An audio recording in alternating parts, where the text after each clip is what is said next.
Okay. Test, test, test, test.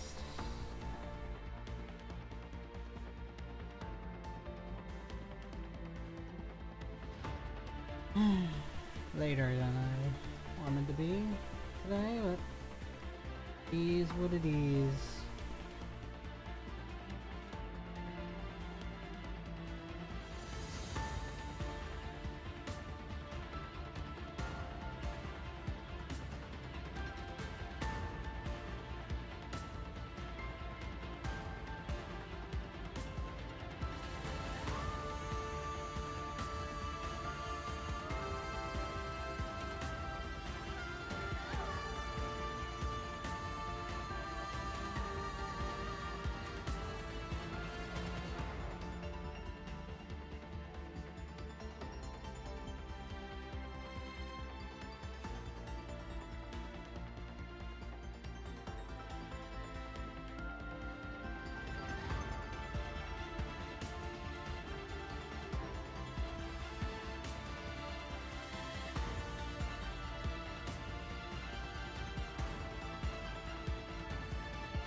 Okay, how's everyone doing today?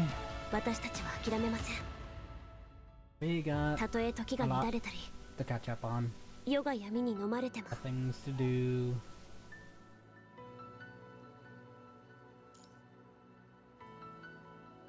Please, I already did most of my weekly stuff.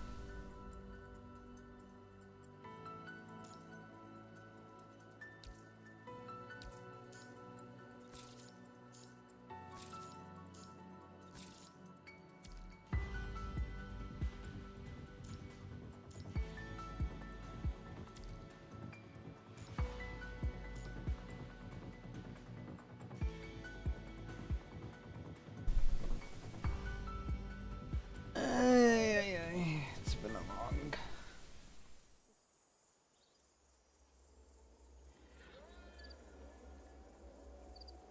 I know your need.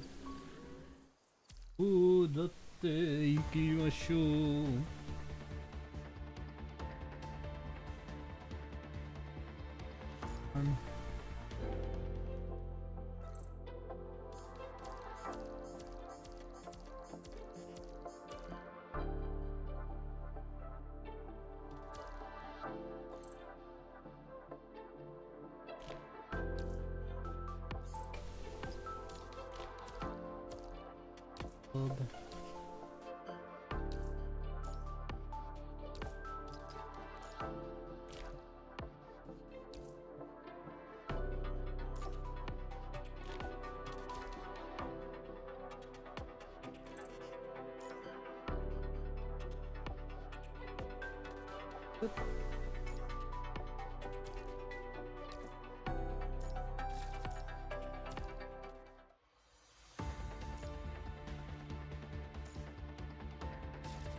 Probably still don't need to worry about that stuff.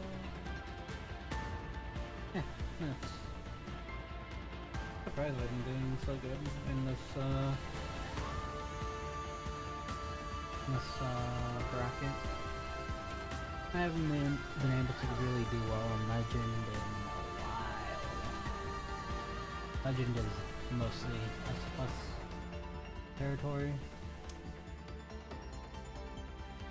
I'm looking for...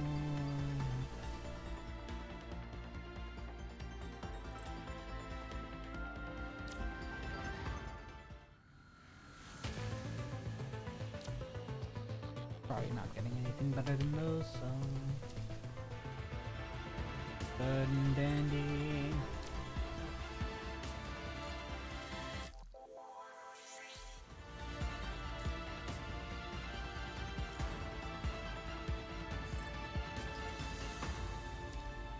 We need to probably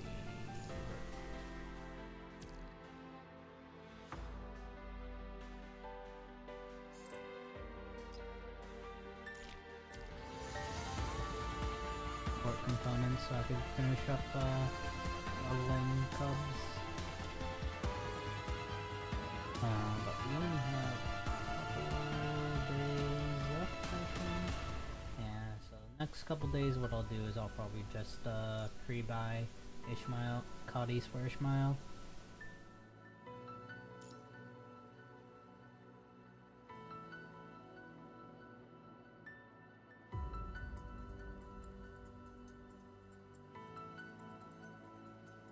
Gonna be listed there. Let me pull up Billy Game. This.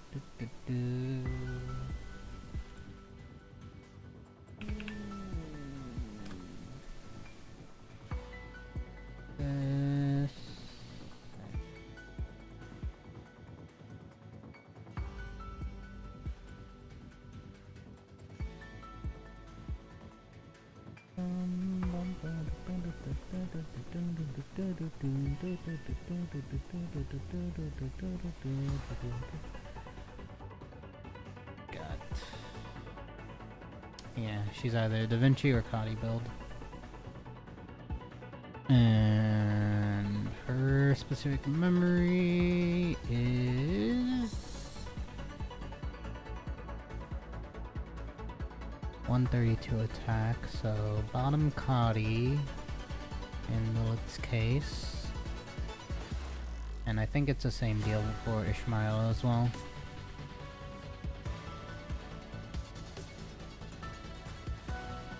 Yeah, same. They're the exact same. Just with a different set. Well, different 4-piece. And again, same deal. 132 attack, so bottom Coddy for 135. Anyways, what's that? Pull this back up.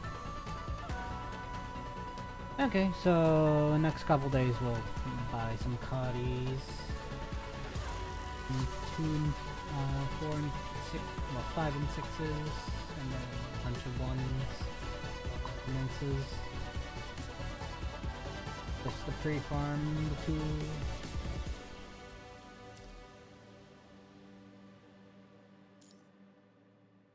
Good. That.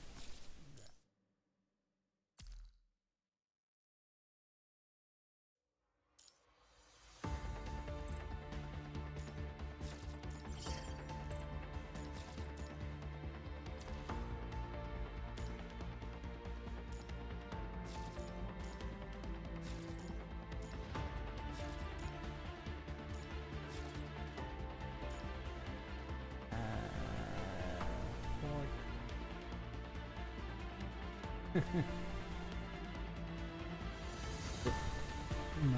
it would have been nice if I more often to be able to get that though, because then that would have done me, at least saved me another hyper tune.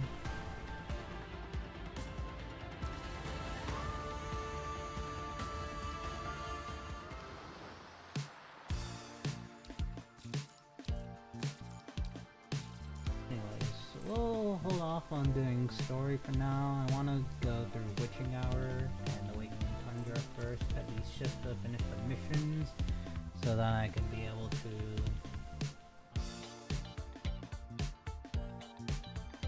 just tomorrow, next reset rather.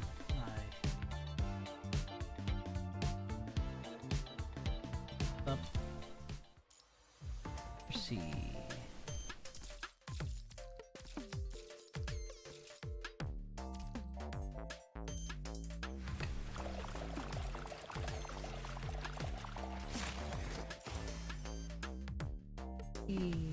Bye-bye, Lucia. Happy.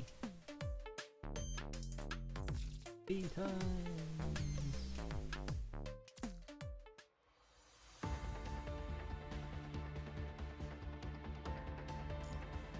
here. Witching hour.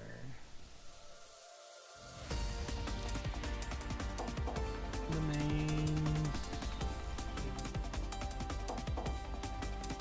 30 stages.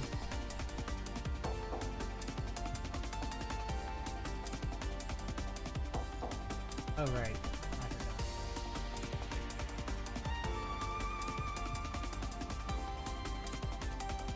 Actually no, PGR day, I think. Engine.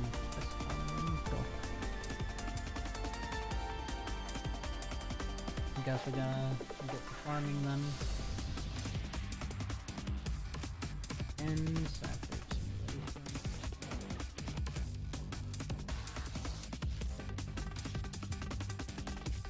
Alright, this is one of these types.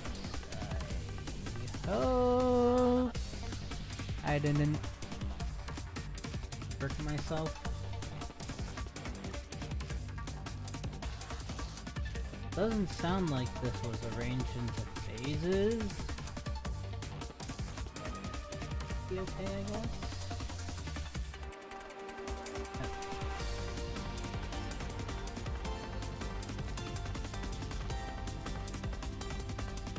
Okay, whatever, we're just gonna screw it with all.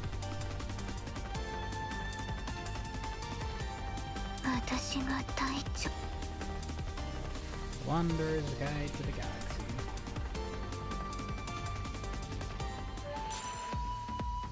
準備完了。オーバーチュアが始まります。ファンタジアのどけ邪魔だ。泡のように消えろ。出ていけ。滅びろ。沈め。海の底に。無駄な抵抗だ。行くよ。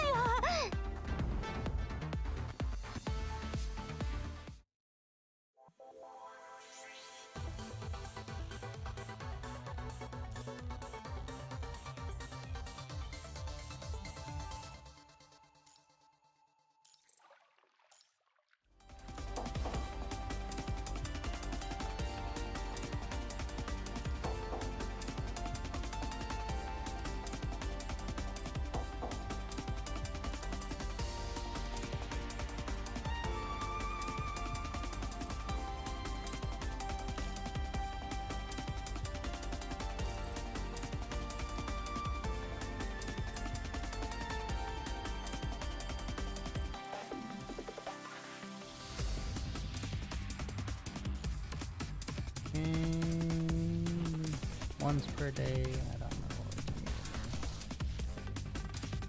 it is. I think I'll hold off my once per day thingy and just continue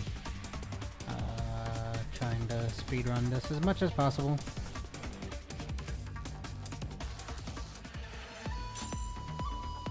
準備完了。オーバーチュアが始まります。展開日です。どけ邪魔だ。泡のように消えろ。出ていけ。滅びろ。沈め。海の底に。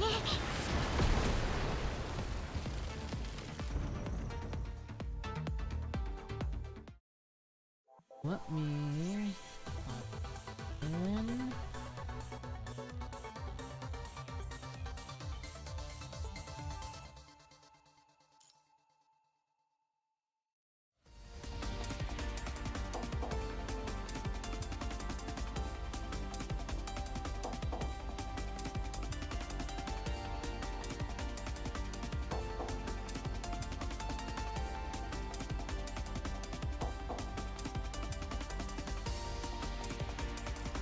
Okay, next. Enter. Master.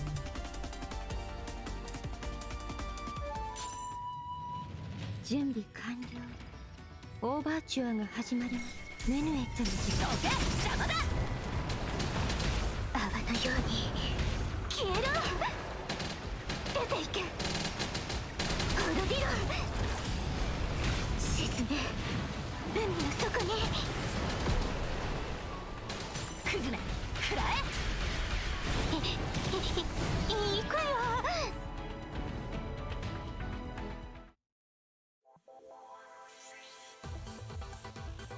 Nice and straightforward.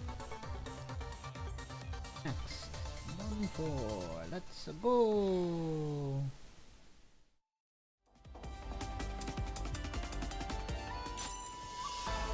準備完了。オーバーチュアが始まり、ファンタジアにどけ邪魔だ。泡のように消えろ。出ていけ滅びろ。どけ邪魔だ。Nice and fast. 平穏な海底って綺麗だよね。Also, looks like augmented sense memory 20.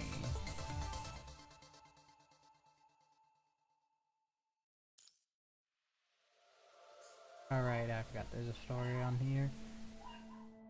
Because your consciousness is connected with Nanamis. Oh right, yeah, this is I think like a or something.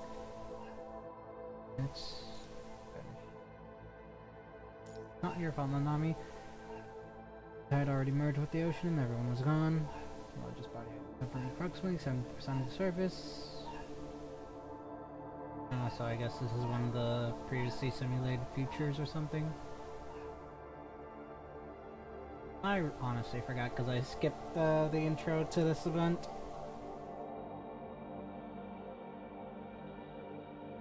Just to get rid of some stuff. Yep. Recap of like chapter 18, I believe. Well, indeed. Taisho no Boken Hajimari. Next simulation, yes. Activate. Variables added, contents extended, world construction complete. Yep. They go. I think you can purchase add-ons. Yep. Basically same as like the old event. Buffs for collecting add-ons.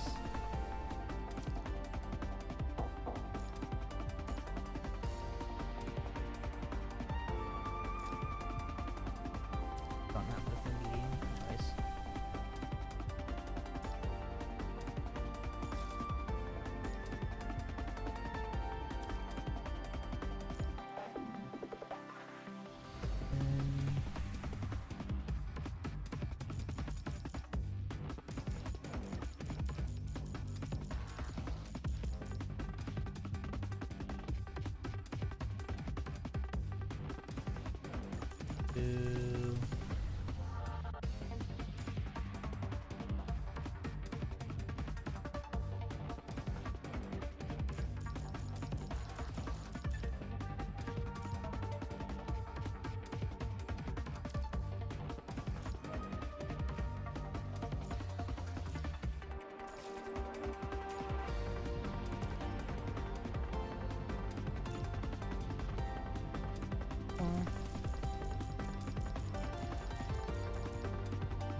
And let's continue.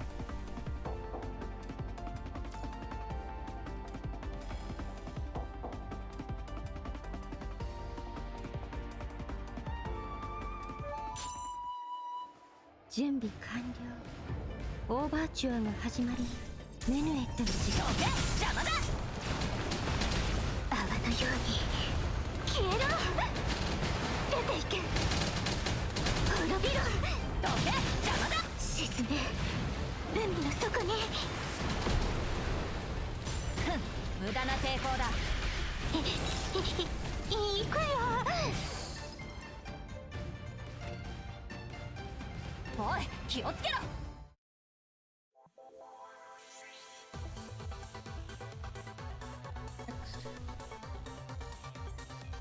よいしょ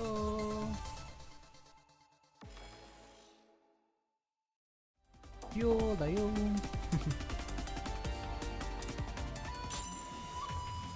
準備完了。オーバーチュアが始まり、展開部で。どけ、邪魔だ。泡のように消えろ。出ていけ。滅びろ。どけ、邪魔だ。沈め、海の底に。崩れ、食らえ。行くよ。おい、気をつけろ。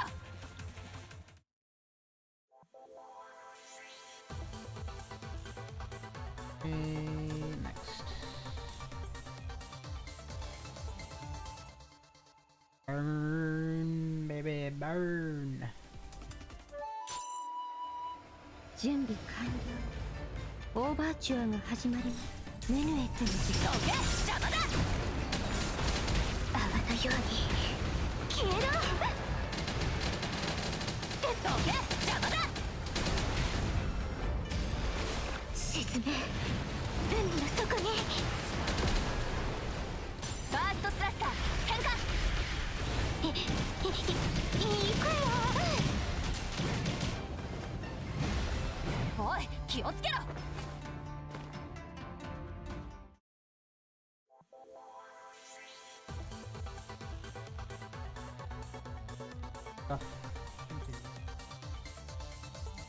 And bus.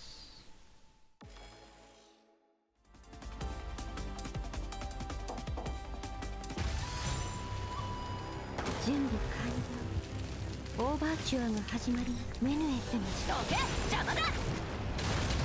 泡のように消えろ。出ていけ。滅びろ。沈め、海の底に。ファーストスラスター変化。行くよ。どこ見てんだよ。全部消えんせ。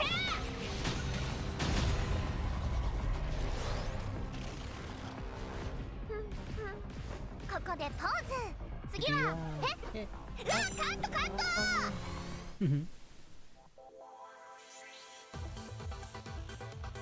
Yeah. Okay, so send drifts across the ruins. No matter how it was, feel like cranking. It was all just snow a moment ago. Why did it suddenly turn into a desert? Extreme weather conditions are all over the world now. I think that's a bit too extreme, Nanami. She shakes her legs with a frown. Nations, same space-time coordinates, but sometimes time shifts suddenly, just like what happened earlier. Nami has never seen any humans in this kind of world. Nami doesn't know what happened and can't find the reason why. That's why I don't like this world. Finish tonight. She's done applying pressure oil to her wheels. Nanami suddenly springs up from the sandy ground, rushes over to bury you a big hug. Aww. I love Nanami. Alright, Nanami's all charged up now. With you here, come in. There's nothing to be afraid of. There's no info here, so let's head to the next spot.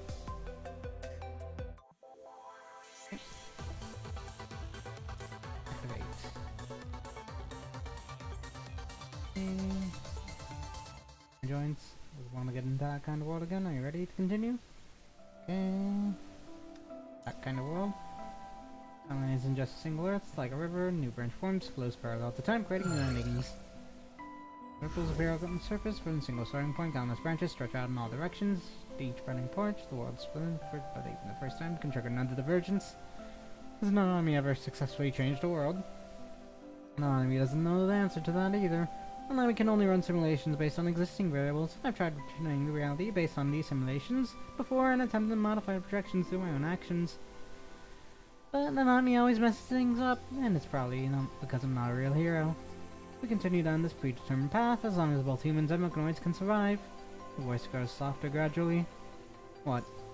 Never mind. Hey, we've rested long enough. Ready to head out? Ready. Alright, let's get going.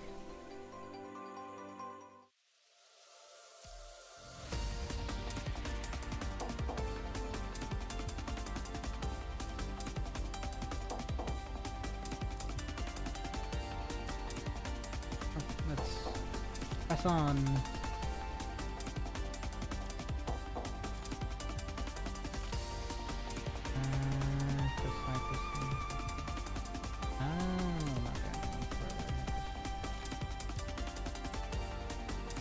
I guess we'll do this first.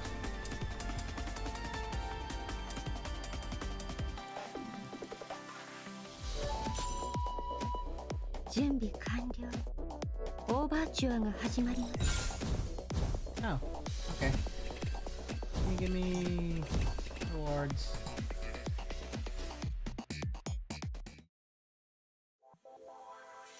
Thank you.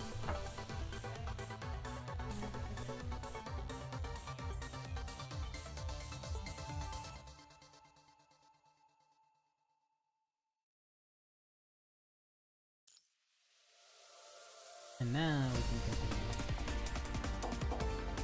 Food though, so I'm going to quickly this down real quick. Food. Gotta love some food.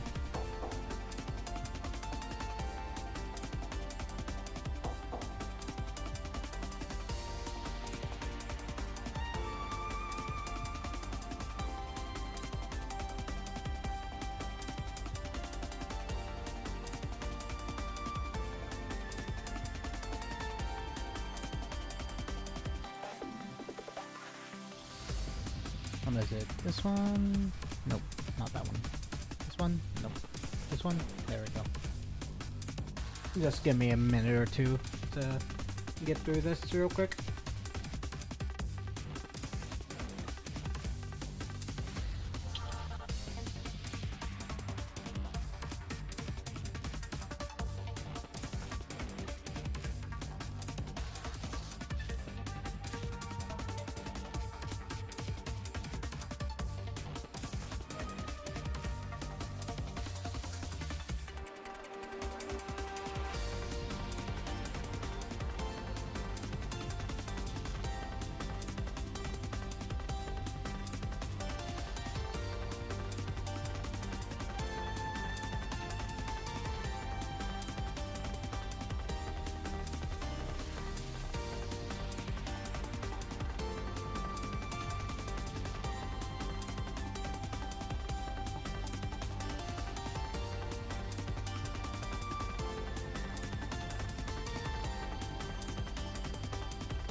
Okay. Sorry, my mouth was full real quick. But almost done.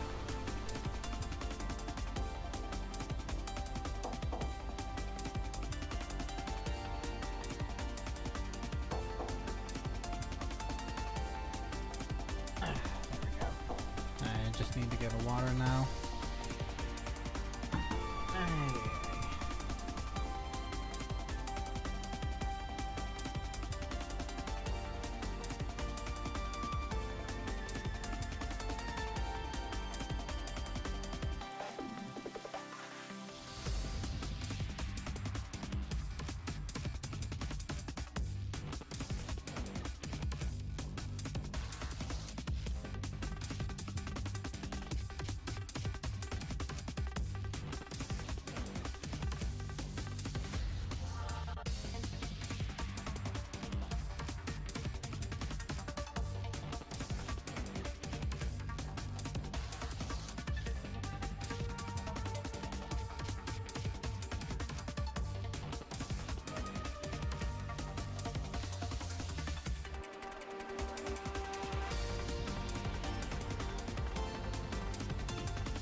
Done with that little interlude.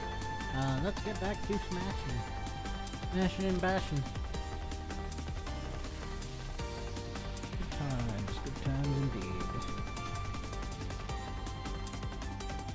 Okay.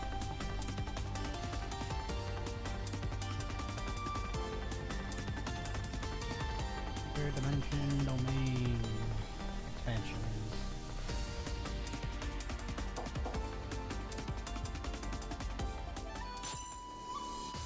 準備完了。オーバーチュアが始まります。ファンタジアがどけ邪魔だ。泡のように消えろ。出ていけ。滅びろ。沈め。海の底に。ファーストスラスター変化。行くよ。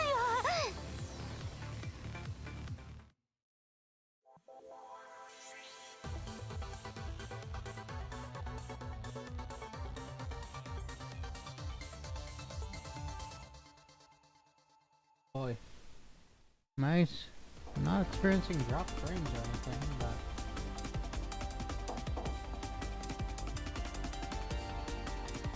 the effects. Sure.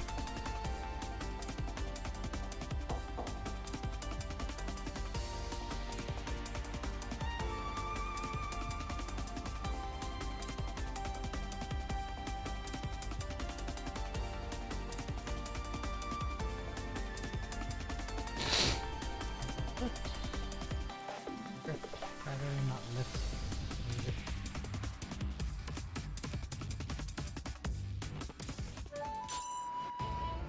準備完了。オーバーチュアが始まります。メヌエットの時間。どけ邪魔だ。泡のように消えろ。静かに出ていけ。どんなハーモニーがお好きですか。沈め。海の底に。無駄な抵抗だ。行くよ。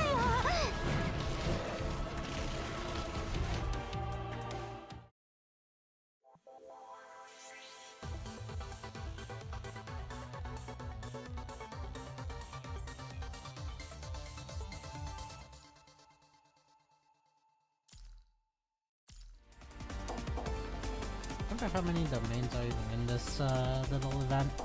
Probably quite a bit, because this is supposed to be done like intended to be done over the course of the patch, rather. オーバーチュアが始まります。ファンタジアがどけ邪魔だ。泡のように消えろ。出ていけ。滅びろ。どんなハーモニー。沈め。海の底に。クズめ食らえ。行くよ。どこ見てんだよ。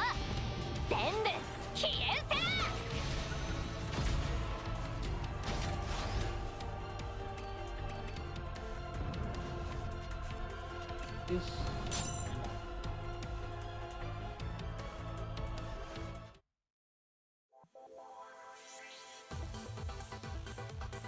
If there's any issues with the stream, please tell me. So there might, I mean, well, even if there is some issues, that's probably not qualified to even fix those issues, though, unless I get more RAM.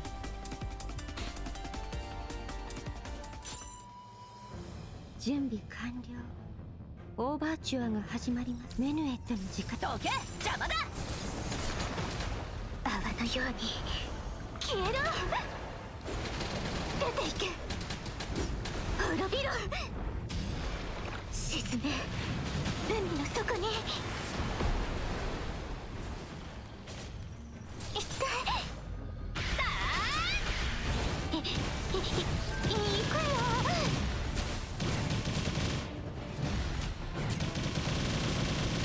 どこ見てんだよ。全部消え失せろ。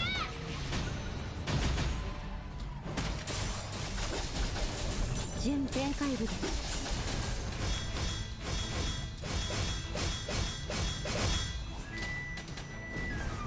カデンサご清聴ありがとうございました。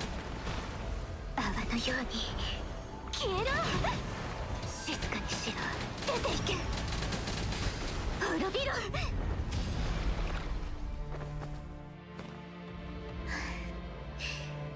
平穏な海底って綺麗だよね。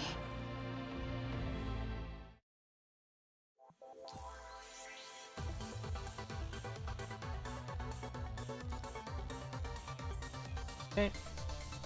After digging underground for a while, the two of you discover an unyielding subterranean bunker, but nothing is more unyielding than Nanami's blade. After entering the bunker and walking for some time, you emerge into a vast open space. It's the Tabula Akasha. The harder armor force has already spread over Kalung. Hey, is anybody there? Nanami's voice echoes through the desolate underground structure. The silence that follows speaks for itself. Left unchecked, is the harder armor force going to spread across the entire Earth? Nothing can stop their advance. The Red Tide will become their nourishment, and they will plunder all information from Earth. Looks like the Hadarama Forest has taken over this place too. Plant tendrils hang from the top of the megastructure as they feed voraciously on the nutrients of civilization. We can't stay here any longer, Commandant. The monsters bred in this world are a real pain to deal with. Nanami wants nothing to do with them. Let's get out of here, quick. Sanse. Agreed. Activate simulation. Okay, stars scatter across the infinite void. Phew, finally back! Nanami thinks the enemies in the simulations are getting tougher and tougher. There'd be even stronger enemies ahead. Maybe. Just to be safe, let's feed our Big Eater some more plugins. Nanami operates the screen of the Big Eater, opening the variable settings interface and to equip her simulation avatar with all sorts of gear. Plugins?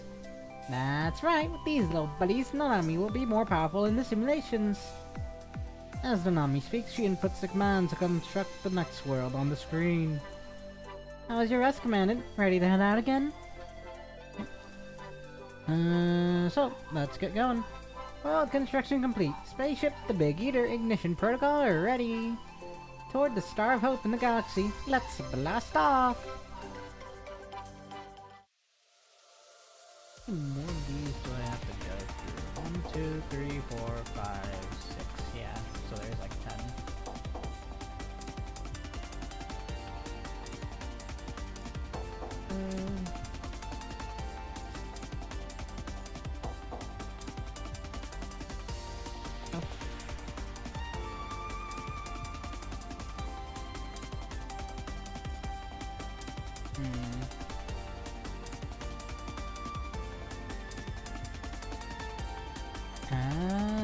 I see. I'll hold off on doing those until stuff is complete.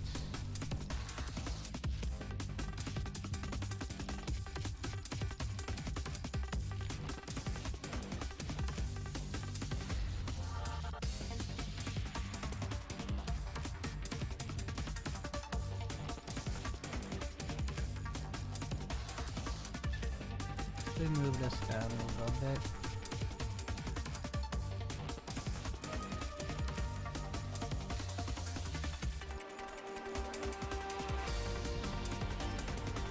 That works.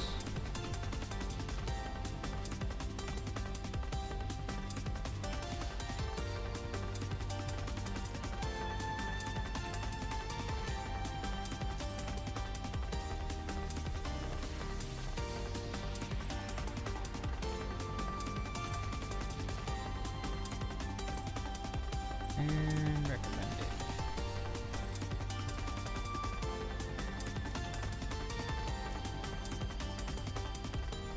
行きましょうね。Okay, let's go. 準備完了。オーバーチュアが始まります。ファンタジアの時どけ邪魔だ I just realized I'm missing my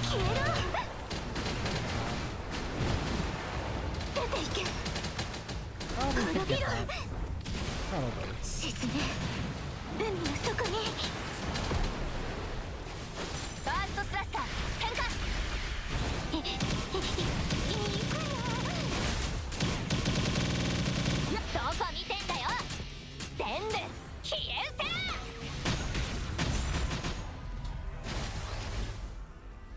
せふん無駄な抵抗だ私の目の前から泡のように消 Sure. えろ。出ていけ。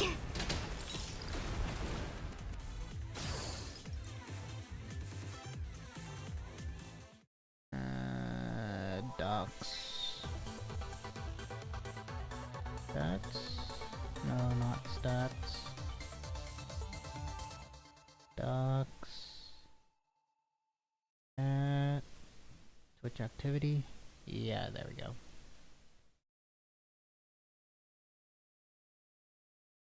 Eee.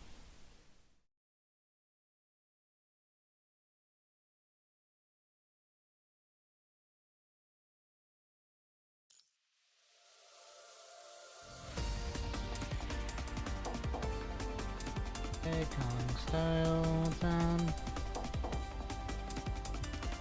Keep going to find out what happened.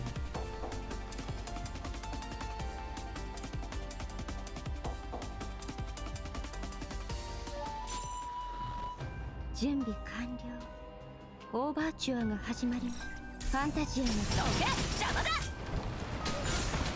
泡のように消えろ。出ていけ。滅びろ。沈め海の底にファーストスラスター点火行くよ。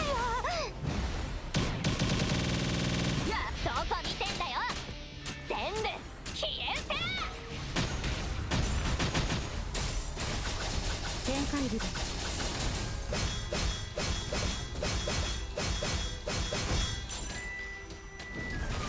カデンツァご清聴ありがとうございます。泡のように消えろ。出ていけ。滅びろ。一体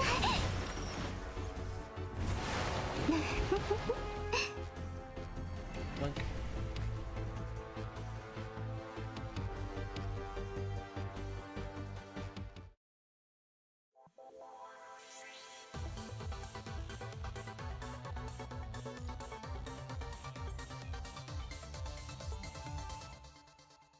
Fine.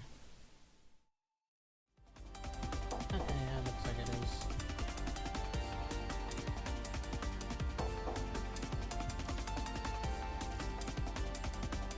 Next stage.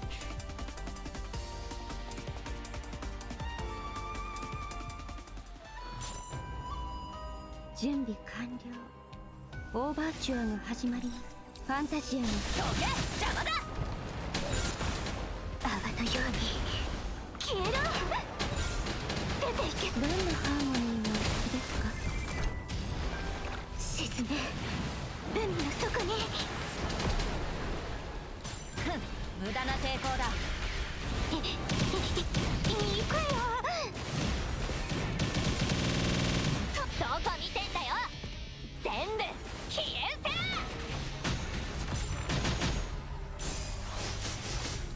ファンタジアが始まります。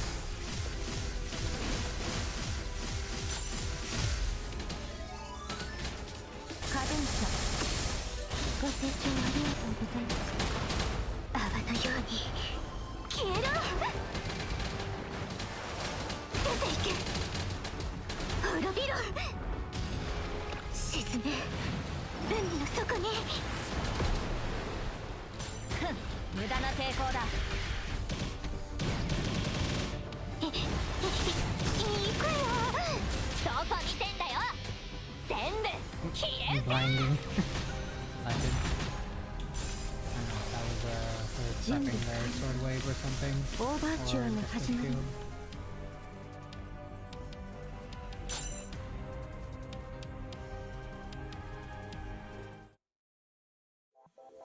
す。Hey, now we can do another hyper thingy majiggy. For space energy.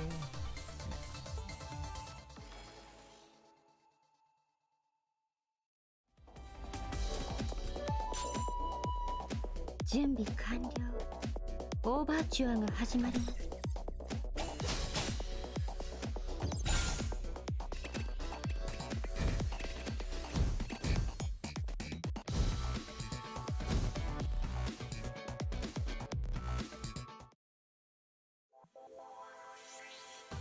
More stuff. Yeah.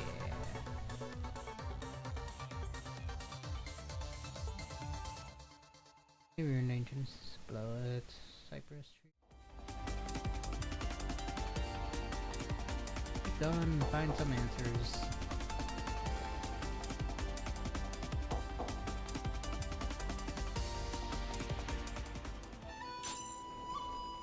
準備完了。オーバーチュアが始まります。展開部です。どけ、邪魔だ。泡のように消えろ。出ていけ。どんなハーモニーがお好きですか。沈め、海の底に。クズめ、食らえ。行くよ。どこ見てんだよ。全部消えうせ。ファンタジアが始まります。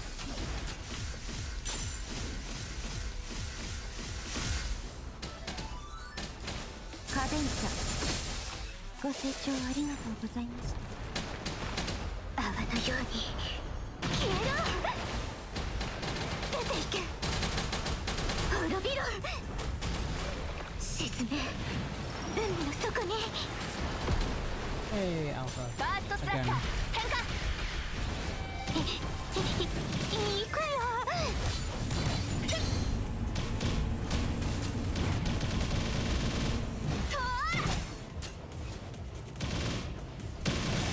どこ見てんだよ。全部消えうせ。私の目の前から泡のように消えろ。出ていけ、滅びろ。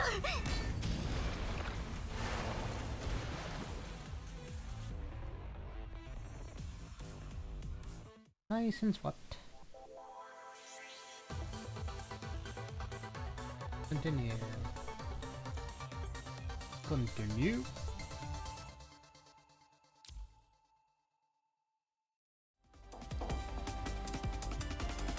I'll keep at it.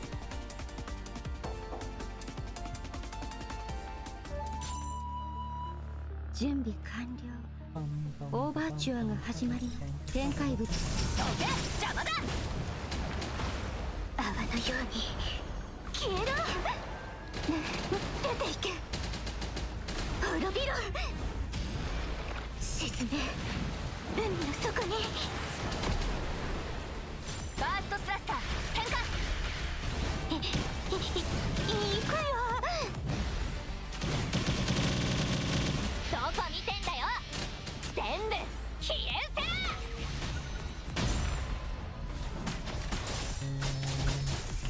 準備ファンタジアが始まります。行くよ。 Trying to sneak in a hit there. カデンサ、ご清聴ありがとうございます。泡のように消えろ。出ていけ。滅びろ。沈め。海の底に。Who's the boss?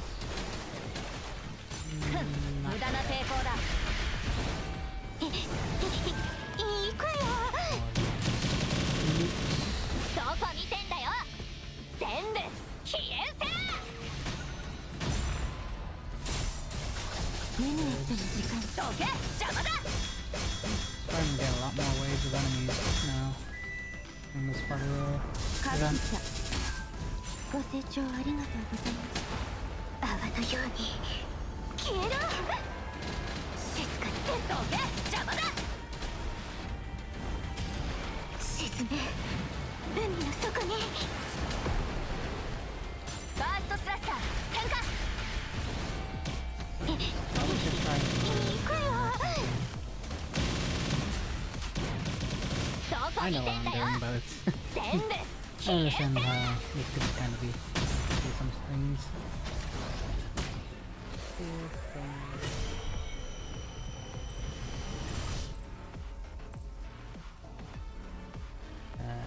Guess it won't let me do it now.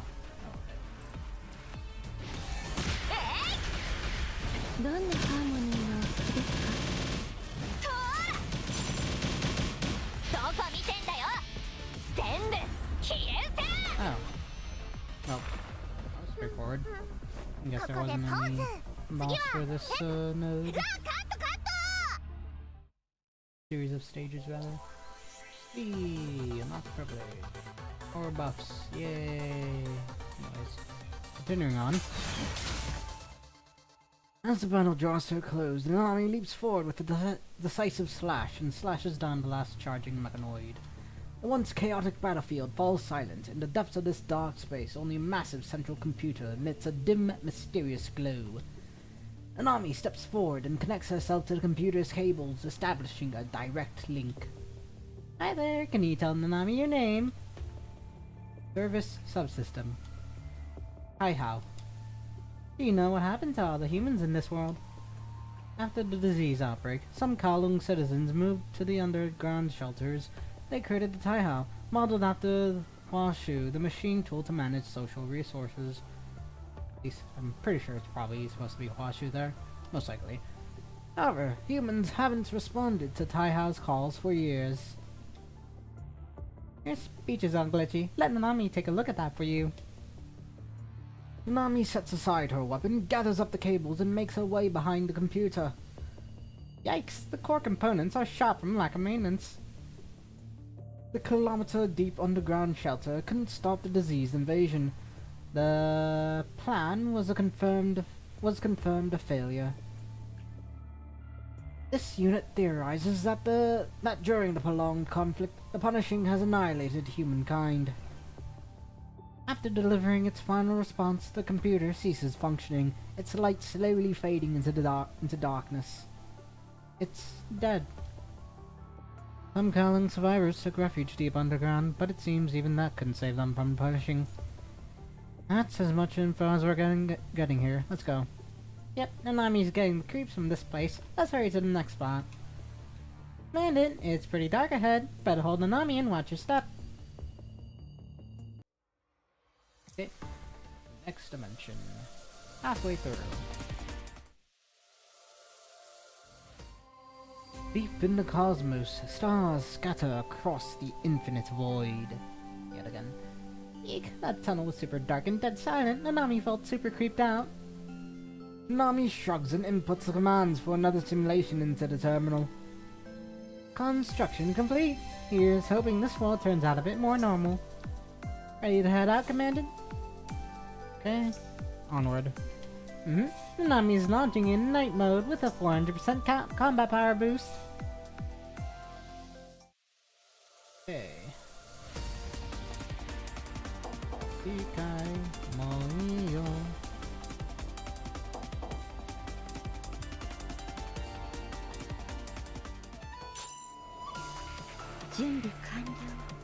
Oh no. The bane of the musical existence. Just because for some reason Kuro always loves to use core in events.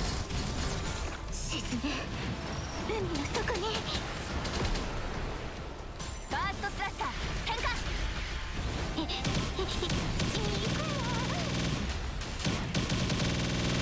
どこ見てんだよ全部消え失せ準備完了。オーバーチュファンタジアが始まった。どけ邪魔だ I mean, it is a good theme and all, but it gets used so much that it really starts to get stale. 泡のように消えろ。出ていけ。どけ邪魔だ沈め海の底にファーストスラッシャー変化行くよ。どこ見てんだよ全部消え失せ準備完了。オーバーチュアが始まります。カデンチャご清聴ありがとうございました。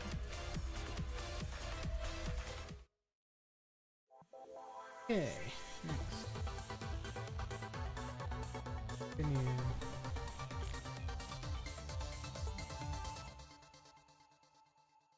Network surrounded by switching. Bizarre architecture, everyone feels lifeless. And somebody found a way out. Let's go!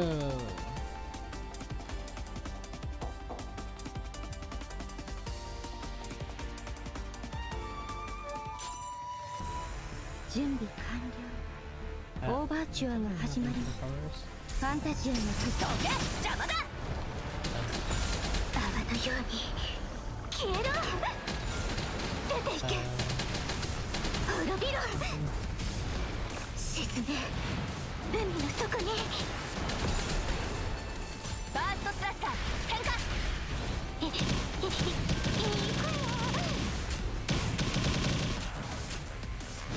どこ見てんだよ全部消え失せ何やっても行くよ。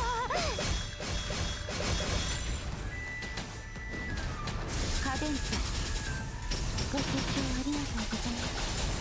私の目の前から泡のように消えろ。出ていけ。滅びろ。沈め海の底にクズめ食らえ行くよ。 Always love that. どこ見てんだよ全部消え失せ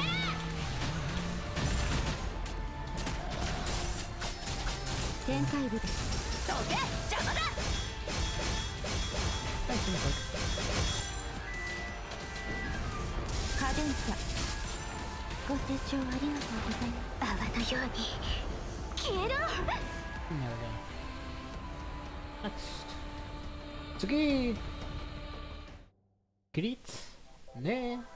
To!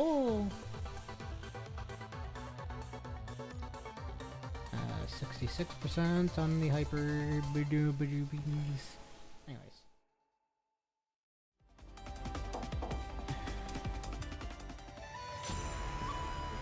準備完了。オーバーチュアが始まります。展開部です。どけ邪魔だ泡のように消えろ。出ていけ。滅びろ。沈め海の底にクズめ食らえ行くよ。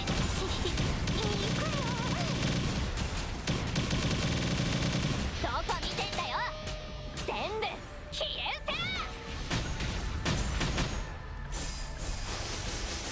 せ準備メヌエットの時間です。どけ邪魔だ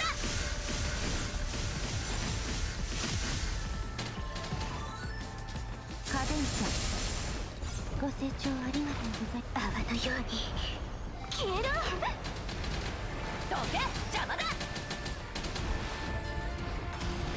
沈め海の底にバーストスラッサー変化。いくよ。どこ見てんだよ。全部消え失せ。ファンタジアの端どけ邪魔だ。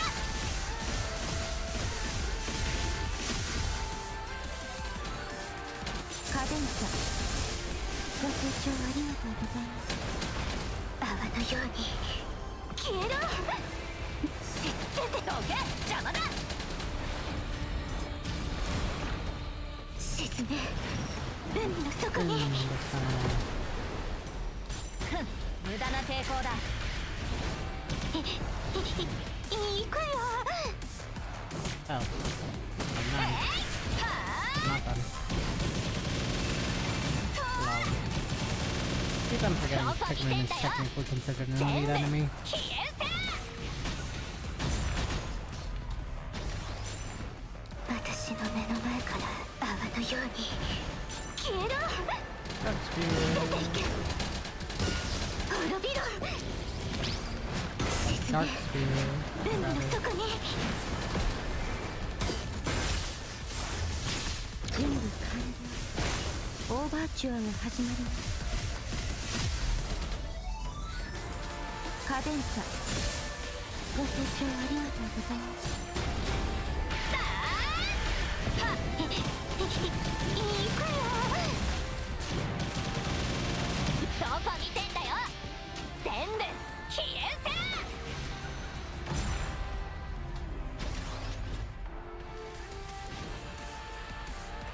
Going in now.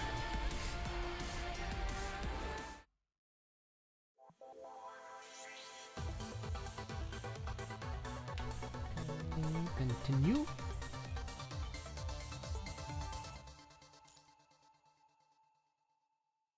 Header creature reach. Okay.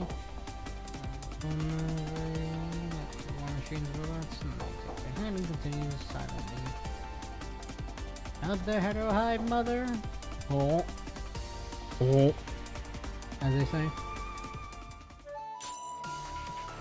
準備完了。オーバーチュアが始まります。展開部です。どけ邪魔だ。泡のように消えろ。出ていけ。滅びろ。沈め海の底に。ふん無駄な抵抗だ。いくよ。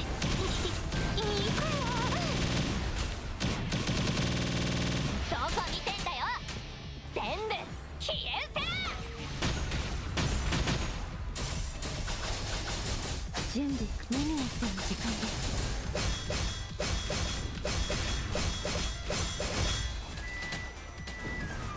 カデンサご清聴ありがとうございます。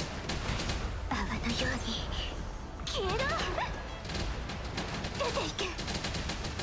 滅びろ。沈め海の底に。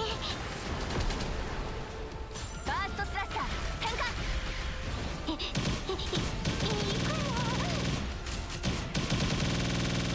どこ見てんだよ。全部消え失せ。準備完了。オーバーチュアが始まります。カデンサご清聴ありがとうございます。私の目の前から泡のように消えろ。出ていけ。滅びろ。沈め海の底に。ふん無駄な抵抗だ。いくよ。どこ見てんだよ。全部消え失せ。準備完了。オーバーチュアが始まり Another ます。 baby shark. Do do do do. カデンサ Just kidding. ご清聴ありがとうございます。私の目の前から泡のように消えろ。出ていけ。静かにしろ。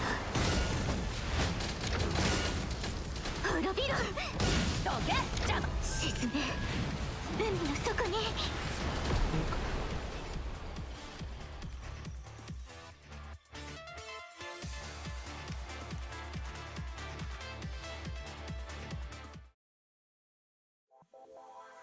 Hey, 6-star add-ons.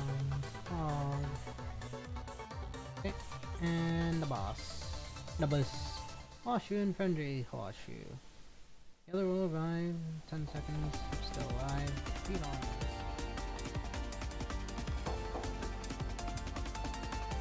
Destroy all Horseshoe, as they say. 準備完了。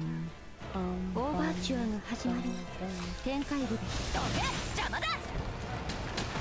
Good thing we have lots of AoE on our team. 出ていけ。滅びろ。沈め海の底に。バーストスラッシャー展開。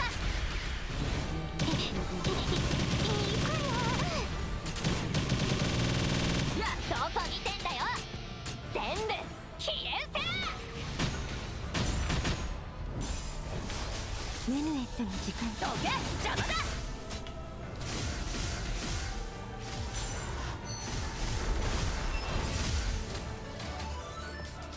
カデンサご清聴ありがとうございました。私の目の前から泡のように消えろ。出ていけ。滅びろ。沈め海の底に。ふん無駄な抵抗だ。どんなハーモニーをどこ見てんだよ。全部消えせ。準備完了。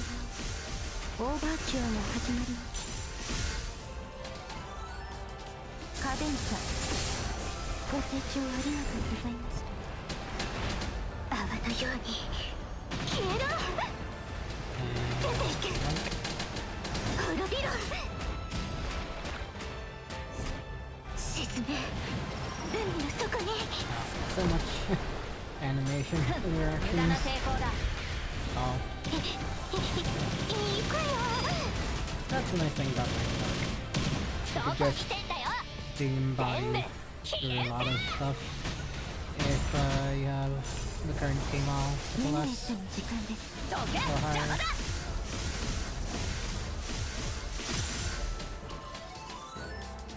カデンサご清聴ありがとうございました。泡のように消えろ。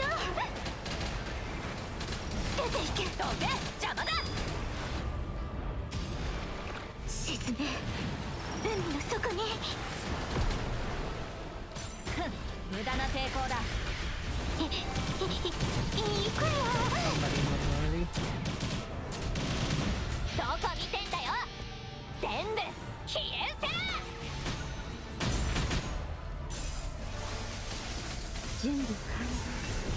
オーバーチュアが始まります。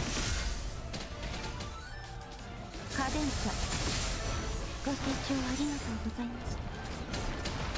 泡のように消えろ。出ていけ。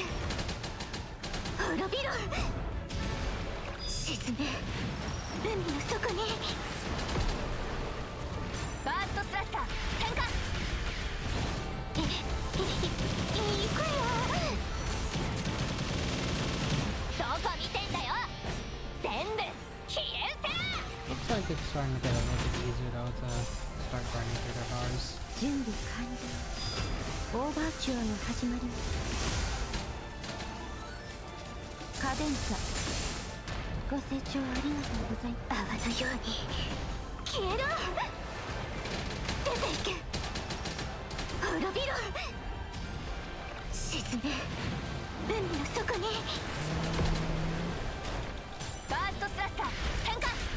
行くよ。 Bye. どこ見てんだよ。全部消えせ。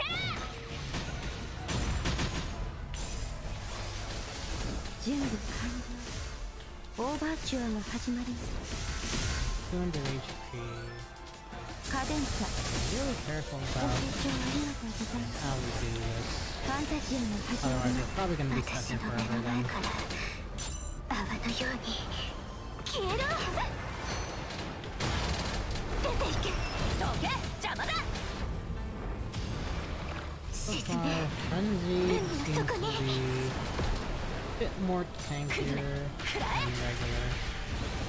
Oh, never mind. They have a rival limit. Okay, never mind. どこ見てんだ Just よ cut the weave off. 全部消えせ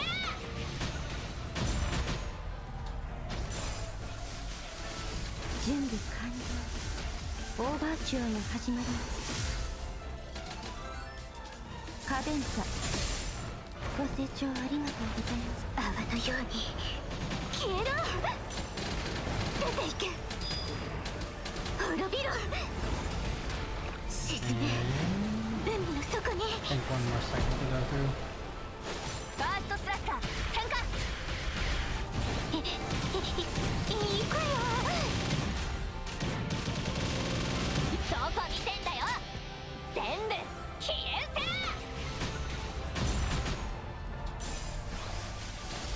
準備完了オーバーチュアが始まります And カデンサ concentrate. ご Combo. 清聴ありがとうございます There we go. That took a bit. 女がいていて Okay, let's see what's the next plot of this little event. Node. Continue. Anami, what do you have to say about this? Oh, Washer. Simulated Washer, rather.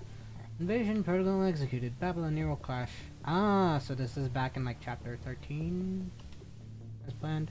This is invasion protocol executed. Babylonia. After several exchanges with Nanami, the Washu-like enemy gradually weakens and eventually collapses into lifeless silence.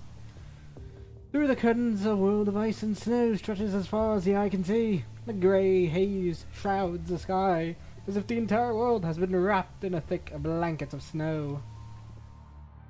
The weather here is terrible. Humans couldn't possibly survive in these conditions. This is the world where Babylonia fell. Nanami feels like there's something odd about all these dimension domains we've been through. The Ascension Network and the underground city, Huasha. Wait, aren't all these things you've experienced, Commandant? That she is. Maybe it's because the Big Eater is using Commandant as an anchor point. That would explain why all the simulated scenarios are centered around you. Since there are no more clues here, let's switch to another world and keep moving forward. It's freezing outside, but Nanami's turned on her frame's temperature control. Now she's all toasty like a tiny sun. Stay close to Nanami, Commandant. Come on over here. I love her. She's so cute.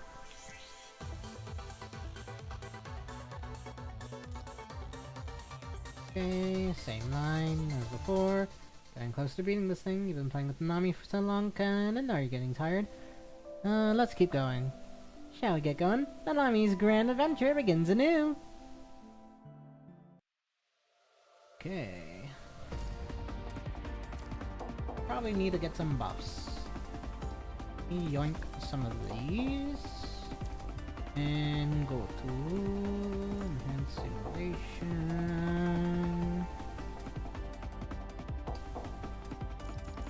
As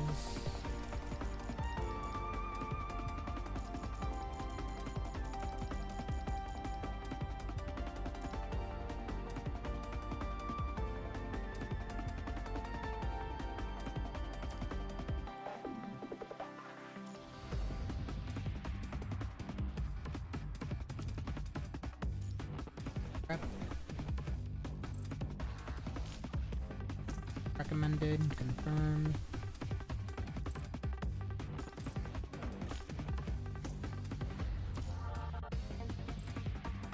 And recommendo, confirm. Okay, let's continue. Alright, right, hyperspace.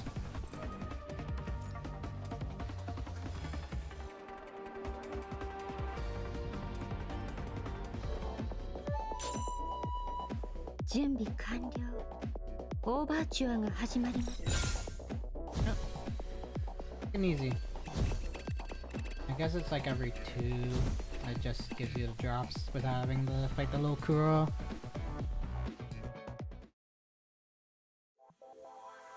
Gimme. Yes, yes. More buffs. More. Nice.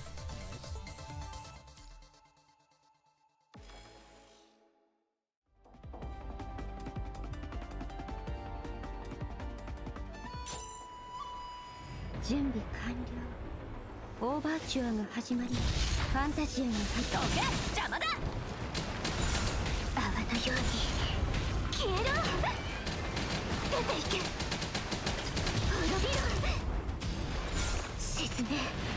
海の底に。バーストスラスター変化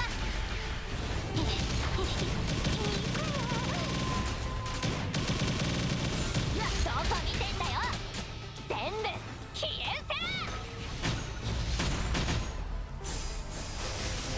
せ展開部ですどけ邪魔だ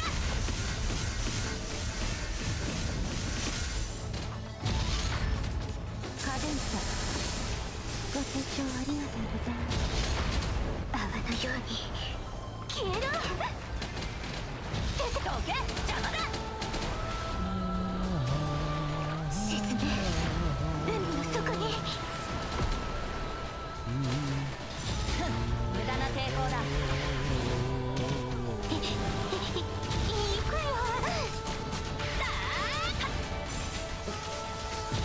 準 Yeah, 備 I totally messed up my rotation オ there. ーバーチュアが始まります。カデンサご清聴ありがとうございます。泡のように消えろ。出ていけ。滅びろ。 Boop. Next stage. Yugi! Beats.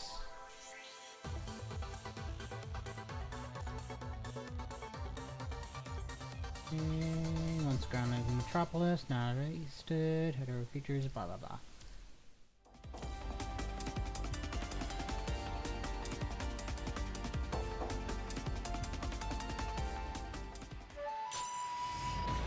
準備完了。オーバーチュアが始まります。展開部です。どけ邪魔だ泡のように消えろ。出ていけ。滅びろ。沈め。海の底に。無駄な抵抗だ行くよ。どこ見てんだよ全部消え失せ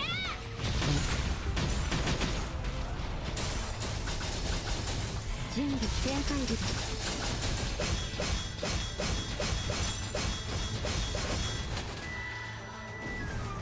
カデンサご清聴ありがとうございました。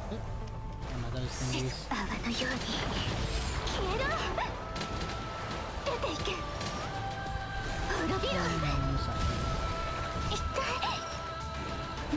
沈め。海の底に。無駄な抵抗だ行くよ。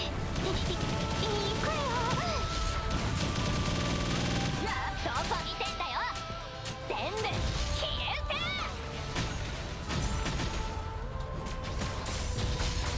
ファンタジアが始まります。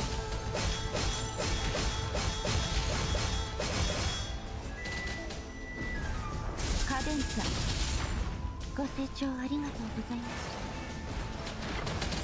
泡のように消えろ。出ていけ。滅びろ。 Another output looks like. 沈め。海の底に。 I'm surprised they haven't used any of the other bosses really for this event so far. どこ見 Like, て they んだ could よ very easily insert like a meter, maybe not Hive Mother. 行 So, くよ。 like, Mechanoid Mood Meter and some of the other stuff. おい気をつけろ I mean, not Mechanoid rather, but actual Moon Eater. Mechanoid Moon Eater is the elite enemy type, and I've already seen a couple of those already.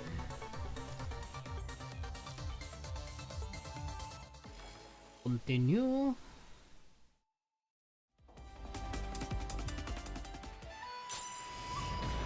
So yeah, like stuff like Moon Eater, Starhawk, etc. They could probably easily get into a mode like this.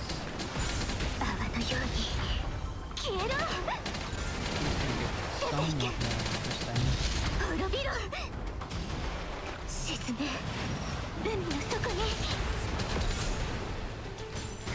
無駄な抵抗だ。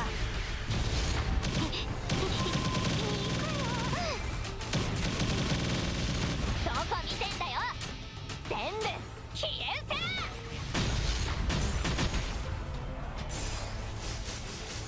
準備完了。ファンタジアの星。いい声よ。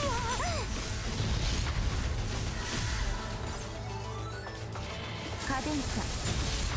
ご清聴ありがとうございます。泡のように消えろ。出ていけ。滅びろ。沈め。海の底に。無駄な抵抗だ。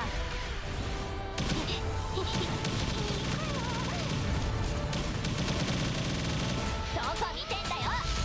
全部消えうせ。ファンタジアが始まります。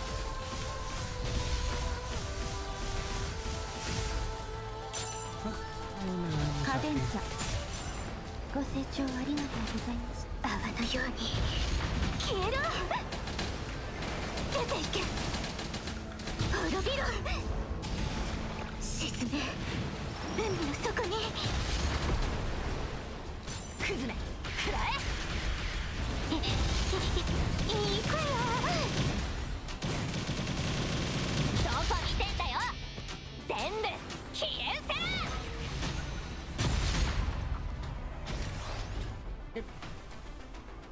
Next.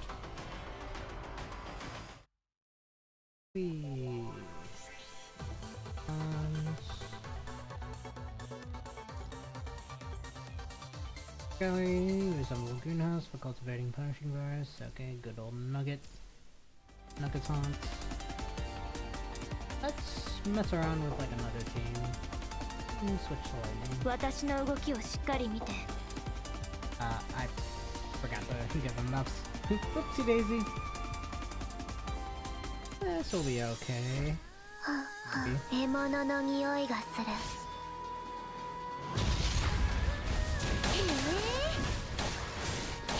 カッキだらけ。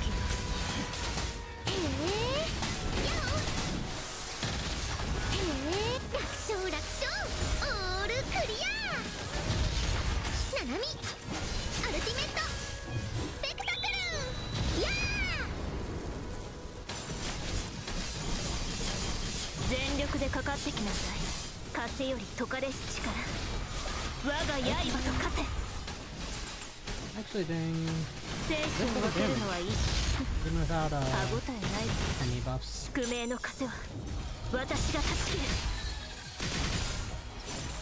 あなたは隙だらけよ。あなたの色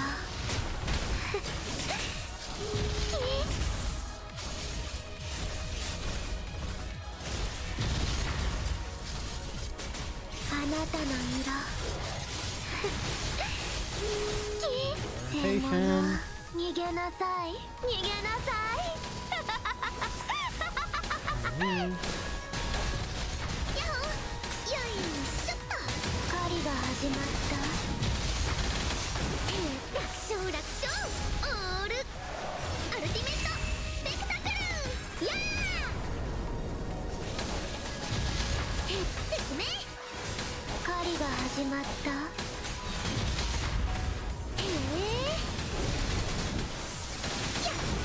楽勝楽勝。オールクリア。ナナミアルティメットスペクタクル。やー。全力でかかってきなさい。その程度の抵抗なの風より解かれし力我が刃と化せなのに出撃宿命の風は私が断ち切るあなたはここあなたの色隙だらけ獲物逃げなさい逃げなさい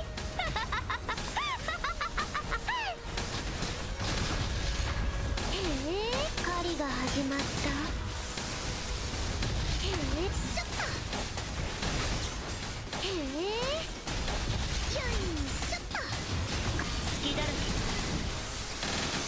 楽勝楽勝アルティメットスペクタクルやけ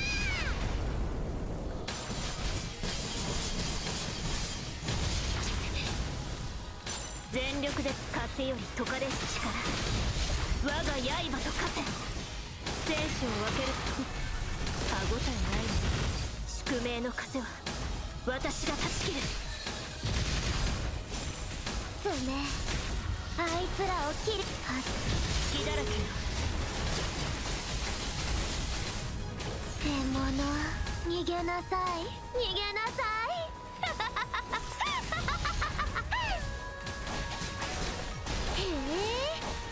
狩りが始まったヤホーヤホー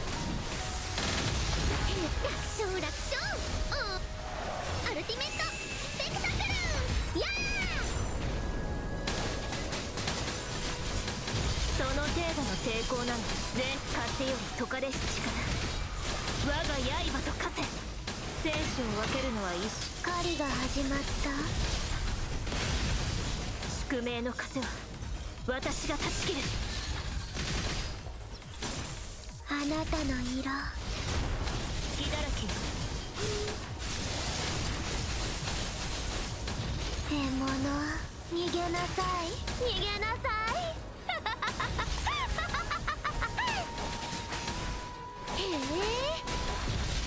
よーく見ててねヤッホー楽勝楽勝狩りが始まったナナミアルティメットスペクタクルや全力でかかっその程度の風より解かれし力我が刃と化せ狩りが始まった宿命の風は私が断ち切る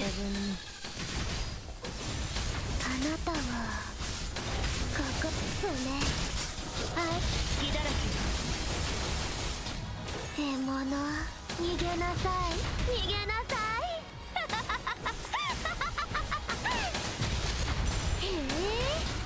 よい狩りが始まったよーく見ててね楽勝楽勝隙だらけナナミアルティメットスペクタクルや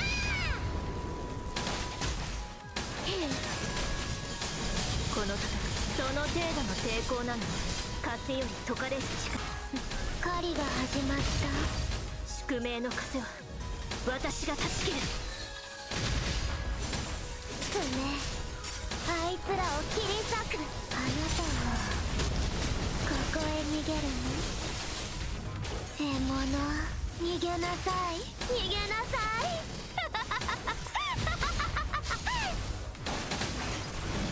狩りが始まったヤッホー楽勝楽勝オールクリアナナミアルティメットスペクタクルやその程度の抵抗風より解かれし力我が刃と化せ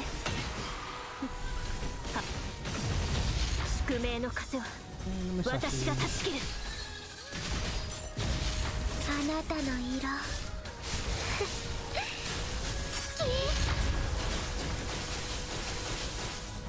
獲物逃げなさい逃げなさい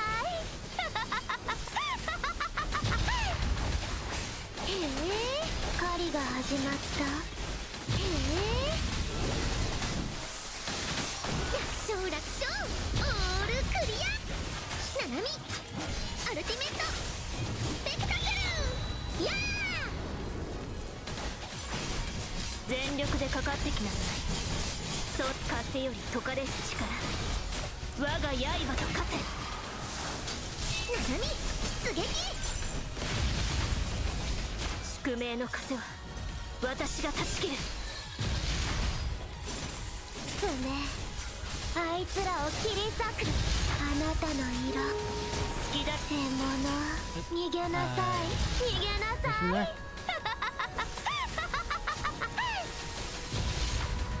獣、逃げなさい逃げなさい。へえ、狩りが始まった。へえ、やお楽勝楽勝オールショット。ナナミアルティメットスペクタクルやー。全力、その程度の抵抗なの。風より解かれし力、我が刃と化せ。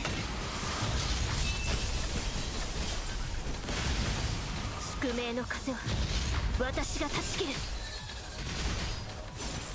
すね、あいつらを切り裂く。隙だらけよ。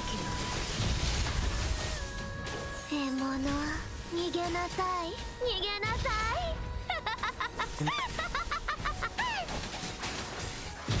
へえ、よいしょっと。狩りが始まった。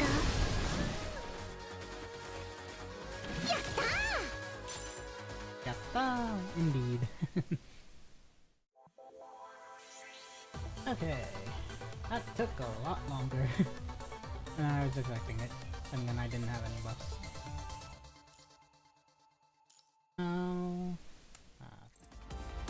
Buffs? And then I'll go back to dark anyways.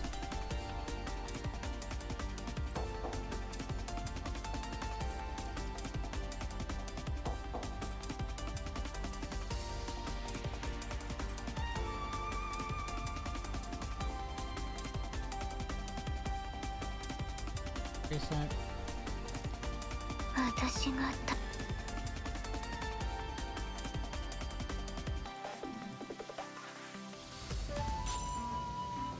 準備完了。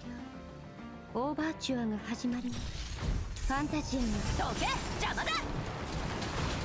泡のように消えろ。出ていけ滅びろ。沈め海の底に。崩れ食らえ。行くよ。どこ見てんだよ。全部消え失せ。展開部ですどけ邪魔だ。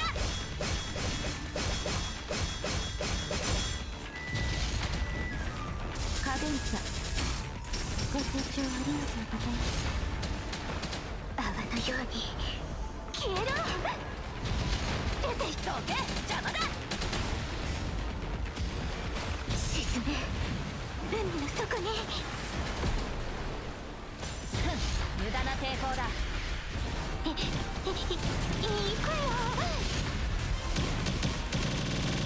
どこ見てんだよ。全部消え失せ。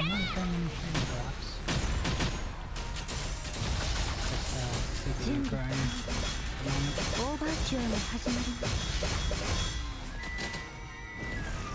カデンサご清聴ありがとうございます。泡のように消えろ。出ていけ滅びろ。沈め海の底に。ファーストスラスター展開。行くよ。そらどこ見てんだよ。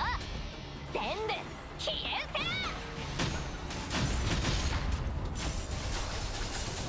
準備完了。オーバーチュアが始まります。カデンサご清聴ありがとうございます。泡ののように消えろ。出ていけ。滅びろ。沈め海の底に。ファーストスラスター参加。行くよ。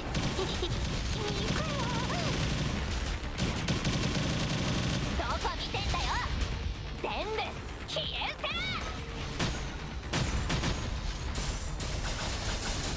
準備完了。オーバーチュアの始まり。カデンツァご清聴ありがとうございました。泡のように消えろ。出ていけ。滅びろ。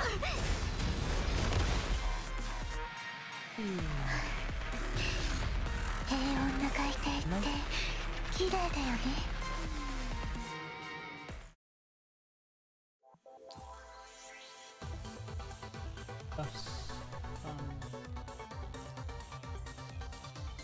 What do I got going here? The header of a force sprawls across the horizon. While searching for an exit, the two discover a camp in a desolate wilderness. Firewood lies scattered around the campfire stand, and various supplies are strewn haphazardly around the tent. All signs point to this being a makeshift shelter. Hey, is anyone here? In response to Nanami's call, a small figure slowly emerges from a distant corner. Oh, hello there. Before Nanami even finishes speaking, the figure quickly withdraws from sight. Hey, Nanami has a question for you. Nanami calls out again, but receives no response as the figure flees in a hurry. Hello. Rustling sound breaks the silence. From behind the tent emerges an elderly man with piercing eyes, a gun in his hands. You two, are you from the patrol unit stationed nearby? Yes, we mean no harm. Could you share some information with us? Upon hearing the response, the elderly man studies both of them carefully before his guarded expression softens. Alright then, whatever you want to know, just ask away. The folks around here are wary of strangers. You best be on your way soon. After a brief exchange with the scavenger, the two resume their journey back. In this world, Babylonia is gone now. Nanami comes to a halt, gazing at the header of forest in the distance, where an eerie purple glow expands at a visibly alarming rate. Here, humanity has failed to contain the header of forest. Yes, the header of forest continuously encroached upon human territory, which forced the dwellers on Earth into constant migration. I hate this world, Commandant. Let's get out of here. Next dimension. Earth. Okay. Commandant, look! Beyond the portal, the once distorted galaxy begins to regain some semblance of order. After several simulations, the anchor points appear to be stabilizing. I'm all fired up now. Commandant, shall we continue our adventure? Okay. Where are we gonna end up if we manage to get out of here? According to my calculations, you and I should pass through a singularity first, Commandant. Singularity? Yes, that's where the space-time turbulence ends. The appearance of a singularity means the anchor points are stable enough for us to break through the turbulence. But I don't know where this singularity is going to appear or what we'll find in it. So let's just think of it as a little Easter egg near the end. Once we break free from the space-time turbulence, we'll reach the end of our simulation. That'd be our final destination, Commandant. Nanami gazes out the portal. Though most of the view has returned to normal, some celestial bodies still appear distorted, as if obscured by a filter that diffracts their light. If I'm not mistaken, that's where I'll find the answers I'm looking for. For now, though, I'll leave you hanging for just a bit longer, Commandant. Hehe. As Nanami speaks, she playfully makes a hushing gesture. Alright then, let's keep going. Yes, variables integrated in world construction initiating. Navigator Nanami charging in. Okay, next. Okay, do I get more from here? Yes, 15k. Awesome. More buffs. Give me buffs.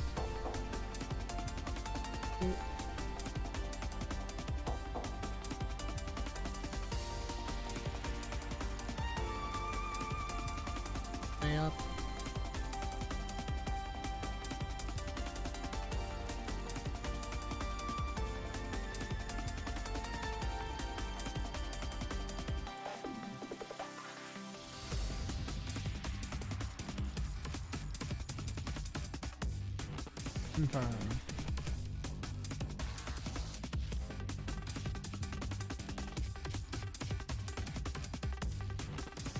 Next stuff. Nice. Next. Recommended set. Yes. Recommended set. Yes. Confirm. And recommended set.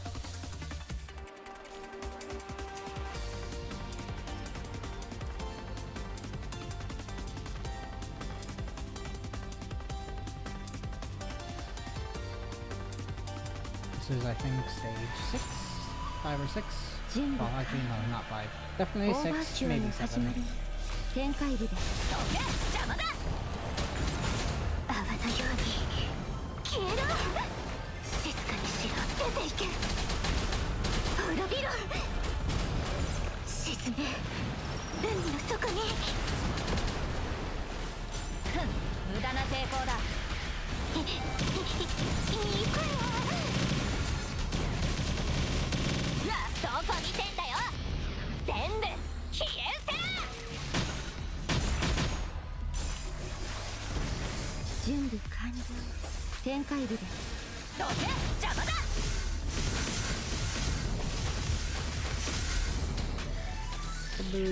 カデンサご清聴ありがとうございます泡のように Alright, think about it. I'm curious if Watanabe has the same buffs that he had during his own version of this thing when it was going on in his event time. If so, that might be fun to try out. I always like that. It was pretty funny.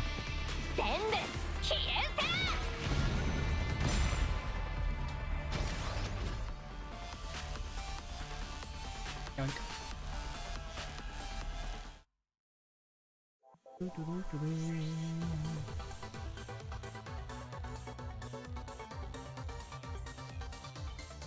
Harbor.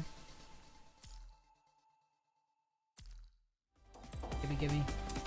Interdimension.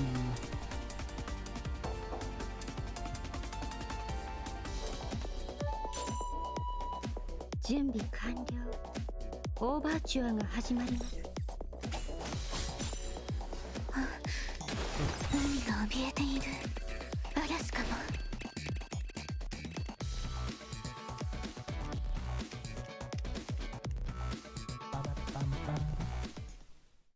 More buffs. Okay, now we continue.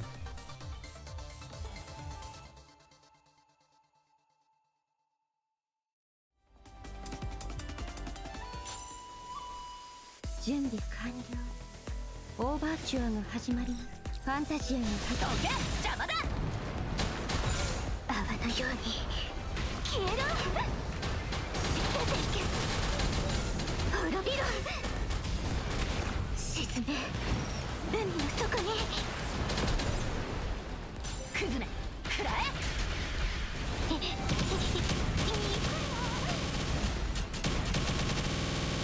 どこ見てんだよ。全部消え失せ。準備メヌエットの時間です。どけ邪魔だ。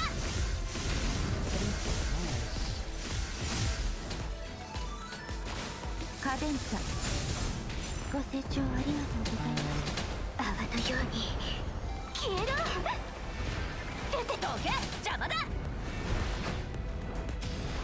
沈め海の底に。クズめ食らえ。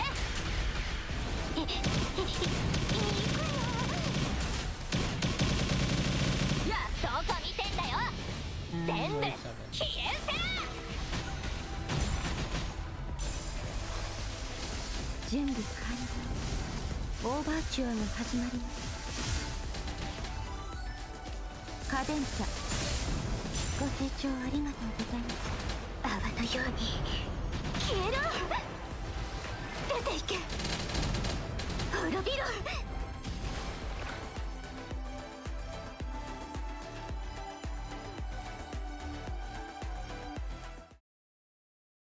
Okay, gimme.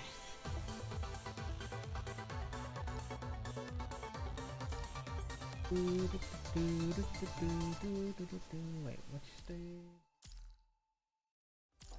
And so, 3 more dimensions after this, and then the event will be complete. Hoggies. 準備完了。オーバーチュアが始まります。展開部です。どけ、邪魔だ。泡のように消えろ。出ていけ。滅びろ。沈め。海の底に。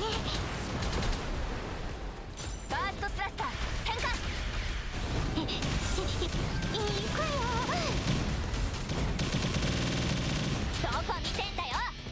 全部消え失せ。準備。ファンタジアが走っていくよ。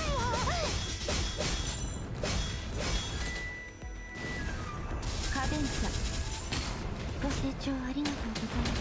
泡のように消えろ。出ていけ。滅びろ。沈め。海の底に。バーストスラッシャー展開。いくよ。そら。どこ見てんだよ。全部消え失せ。メヌエットの時間。どけ、邪魔だ。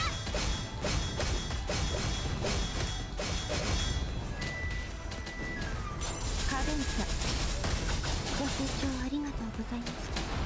泡のように消えろ。出ていけ。どけ、邪魔だ。沈め。海の底に。ふん、無駄な抵抗だ。いくよ。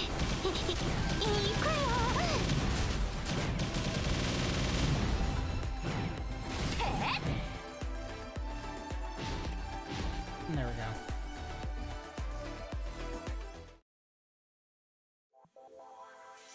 Okay, Mechanoid Remain, Shrapnel, Internal, Desperate Act.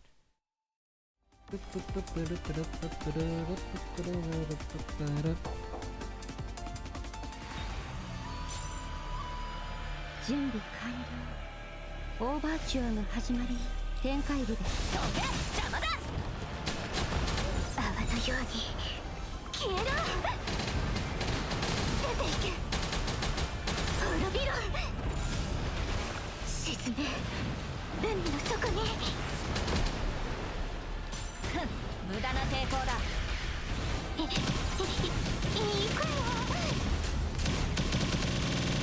どこ見てんだよ。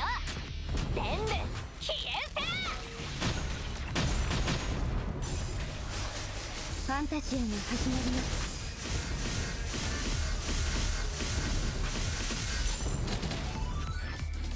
カデンサご清聴ありがとうございます。泡のように消えろ。出ていけ。滅びろ。沈め。海の底に。ふん、無駄な抵抗だ。いくよ。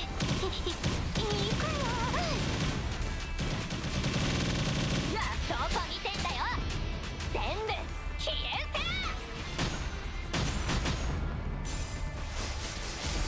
準備完了。オーバーチュアが始まります。カデンサご清聴ありがとうございます。泡のように消えろ。出ていけ。滅びろ。沈め。海の底に。バーストスラッシャー展開。いくよ。どこ見てんだよ。全部消え失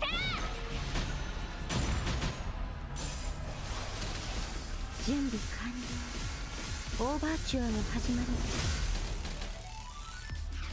カデンサご清聴ありがとうございます。私の目の前から泡のように消えろ。出ていけ。滅びろ。 The gatekeeper has been gatekept. As they say.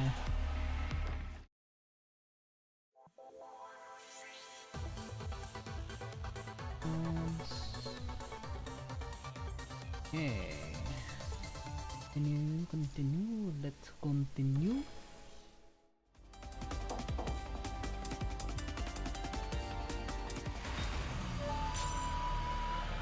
準備完了。オーバーチュアが始まります。ファンタジアのどけ邪魔だ。泡のように消えろ。出ていけ。滅びろ。沈め。海の底に。ファーストスラスター変化。行くよ。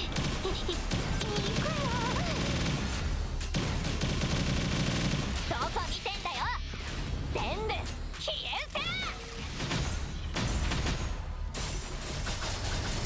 せ。メヌエットの時間です。どけ邪魔だ。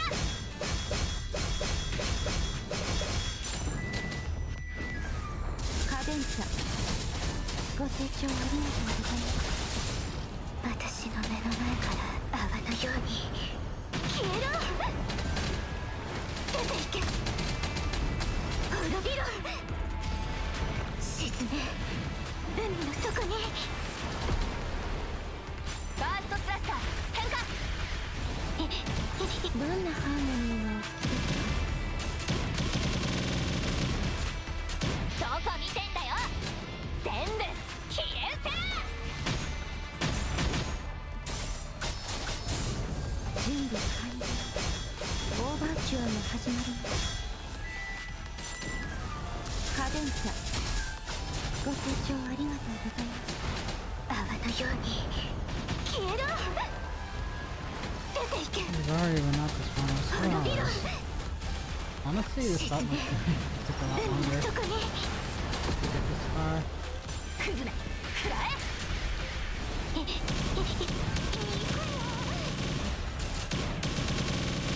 どこ見てんだよ。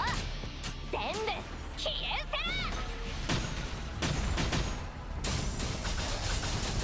せ。準備完了。オーバーチュアが始まります。カデンサ、ご清聴ありがとうございます。私の目の前から泡のように消えろ。出ていけ。滅びろ。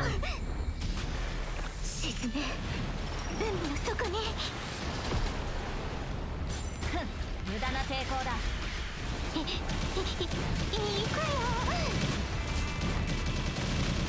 どこ見てんだよ。全部消え失せ。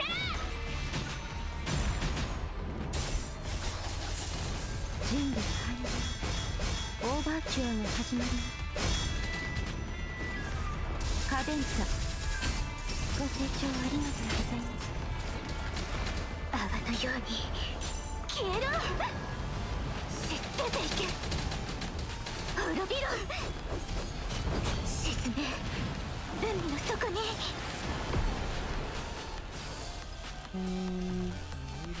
Wait. And another one down. Another one gone. Hey, gimme. And boss stage. Enter Suicide Swarm.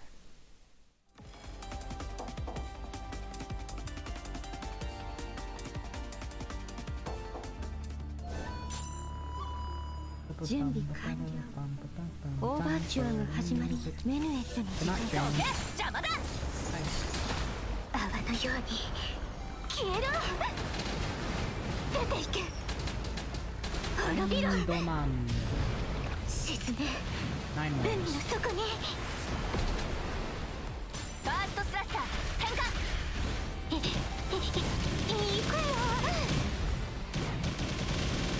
どこ見てんだよ。全部消え失せ。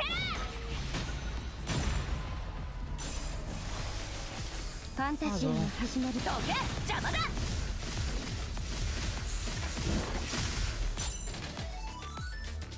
カデンサ、ご清聴ありがとうございます。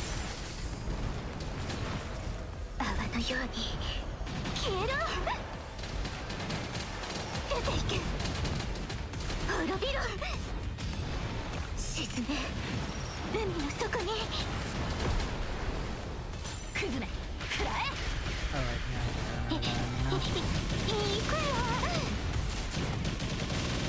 やー、どこ見てんだよ。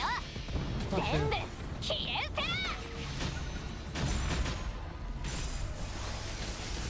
準備完了。オーバーチュアが始まります。カデンサ、ご清聴ありがとうございます。泡のように消えろ。出ていけ、滅びろ。沈め、海の底に。ファーストスラッシャー点火。行くよ。どこ見てんだよ。全部消えせ。 And Leslie. 準備完了。オーバーチュアが始まります。カデンサ、ご清聴ありがとうございます。泡のように消えろ。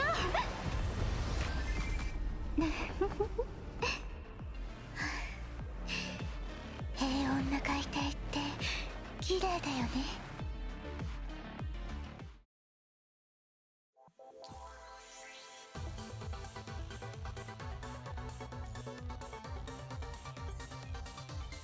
Yeah! Facing the final wave of enemies, Nanami charges at full throttle, grips her shield axe tightly, and swings it to unleash an arc of electricity. Nanami Cyclone! After a thunderous moment, all the corrupted lie motionless on the ground, slashed to pieces and silenced. Looking up past the traditional plank walkways, a familiar crystalline wall towers between rocky cliffs. Tabula Akasha, we return to the underground of Kowloon. No sooner than the last syllable has left your tongue than Tabula Akasha suddenly flashes red, unleashing a thunderous roar throughout the vast space. Sage? I've succeeded. I've completed my revenge. It's the Emperor. I've conquered all sectors and transformed the space called Tabula Akasha into an incubator for cultivating intelligence. Sage, I collaborated with the Ascension Network to successfully establish a world for mechanoids, and I have been waiting here all this time for your return. The humans of this world, where are they? I have overseen the execution of the Purge Protocol against organic life, bringing about the future foretold in the prophecy. That's no future at all. Please, join us. Immerse yourself in this nihil and bestow your grace upon us.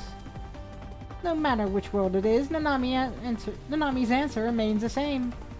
Nanami will never walk a path of hatred devoid of love and hope. Nanami loves his planet. Love? Man, we need to get out of here. Let's go. No, you must remain here. Tabula Akasha flashes violently with a red light amid the thunder sounds. The mechanically supported rock formations begin to crumble. Nanami grabs her arm and charges straight for the glowing exit of the door. Or your arm, rather. I'm pretty sure. Exit of the domain, not daring to look back even once. As for that human by your side, I shall personally see to their elimination. The space suddenly flashes with crimson light. The area beside them roars and collapses as a gigantic mechanical arm reaches out. You're not laying a finger on Commandant. In that same instant, Nanami moves to protect you as the two of you dash into the luminous portal. Whew. Safe. Dim light of the end. Deep in the cosmos, stars scatter across the infinite void.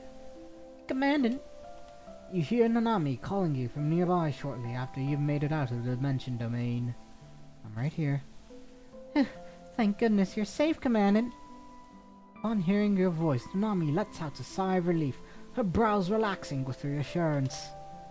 These simulations don't cause any actual damage, but what happened back there was out of the blue and got me a little nervous. Hey, Commandant, would you like to take a break? I just came across the Emperor in a simulation just now. Schultz seized control of the Tabula Akasha in that world and launched an all-out war against humanity. A good number of Wakened machines share Schultz's hatred toward humanity. If the Nami doesn't lead them away, the future will unfold just as Mecha Babushka predicted. The war will break out between humans and mechanoids. I don't want to see the mechanoids and humans hurt one another. That's why Nanami had to lead the Church of Machina away from Earth. But I bet you know all this already, right, Commandant? Yes, I can see how much work you put into it, Nanami. Nanami's gonna do her best to keep Earth safe. Let's move forward and get out of this place. Yes, Nanami can sense it. The singularity point for our escape is right ahead. Here we go, here we go. I wonder what kind of world awaits us this time. Sure, there should be 2 more after this, right? No. Actually, 1 more after this. Active simulation.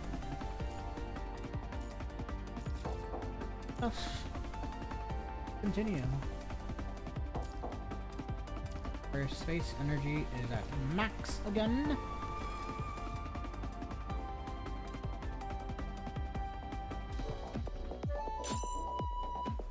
준비 완료. 오버추어가 始まります。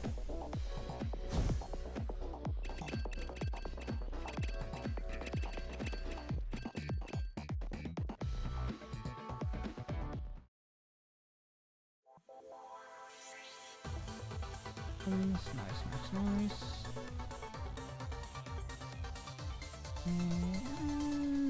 Have a good bit.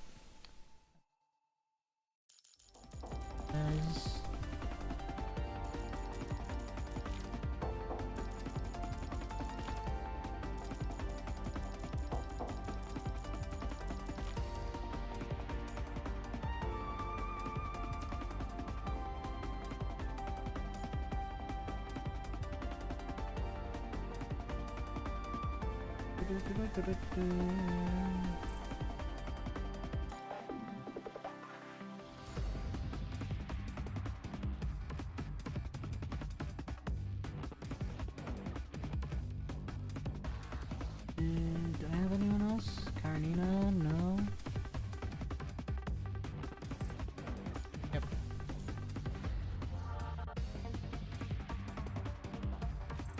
And do we got any one for Selena? Selena? どうかな? どうだよな? Yes, there. Capriccio. Come on.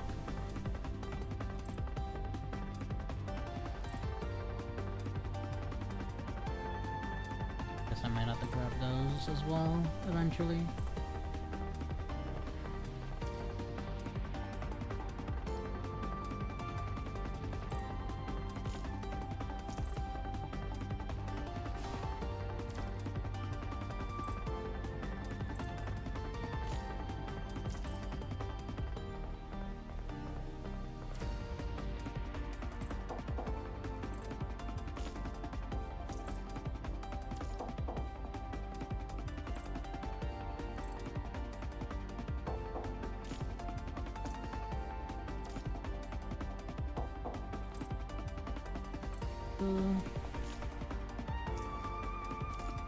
Yep. Now, next 2 stages. Well, this stage and then the next stage. Well, this set of 5 stages and then the next set of 5 stages is the correct termination that I should be putting this in. And then the event should more or less be done after that. And then we just gotta do 1 run of the roguelike. And then after that we could actually start back to story. ファーストスラッサー変化。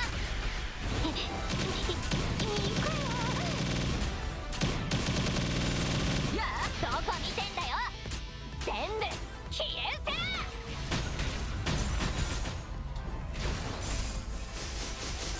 せ。準備完。ファンタジアに入っどけ邪魔だ。行くよ。カデンサご清聴ありがとうございます。泡のように消えろ。出てどけ邪魔だ。沈め海の底に。クズめ食らえ。行くよ。どこ見てんだよ。全部消え失せ。準備完了。オーバーチュアが始まります。 Busted.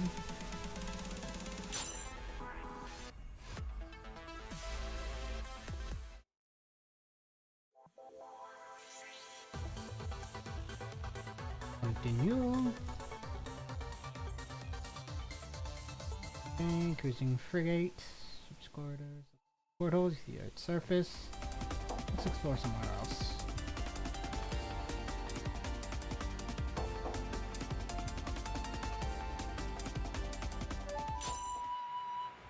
準備完了。オーバーチュアが始まります。ファンタジアが始まどけ邪魔だ。泡のように消えろ。静かにしろ。出ていけ。滅びろ。沈め海の底に。ファーストスラッサー変化。行くよ。どこ見てんだよ。全部消え失せ。メヌエットの時間です。どけ邪魔だ。カデンサご清聴ありがとうございます。泡のように消えろ。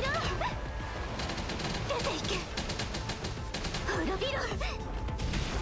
沈め海の底に。ファーストスラッサー変化。行くよ。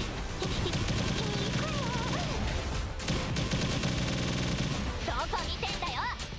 全部消え失せ。準備完了。オーバーチュアが始まります。どけ邪魔。カデンサご清聴ありがとうございました。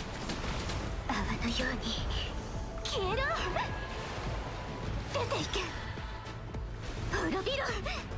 どけ邪魔だ。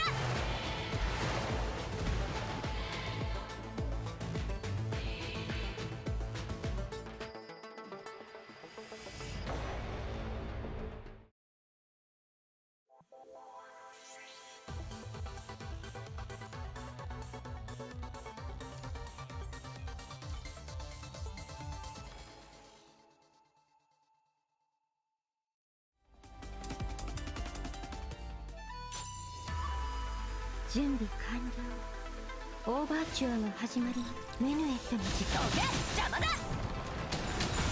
泡のように消えろ。出ていけ。滅びろ。沈め海の底に。クズめ食らえ。行くよ。いやどこ見てんだよ。全部消え失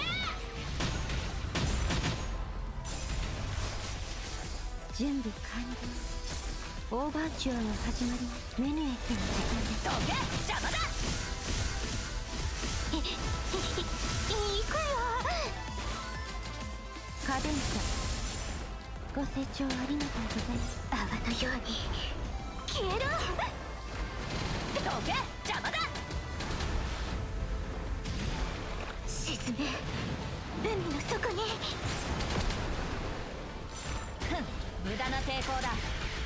どんなハーモニ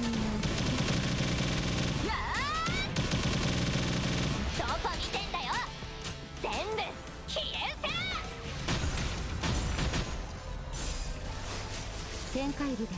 どけ邪魔だ。行くよ。カデンチャ、ご清聴ありがとうございます。どけ邪魔だ。カデンチャ、ご清聴ありがとうございます。泡のように消えろ。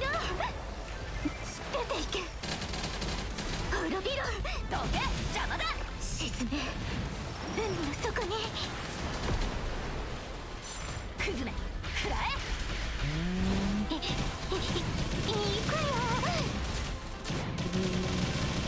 どこ見てんだよ。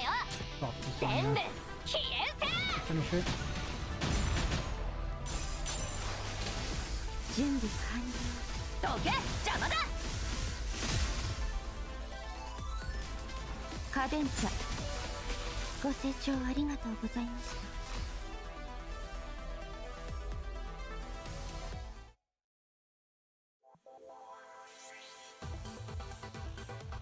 Next. Okay. Moon surface.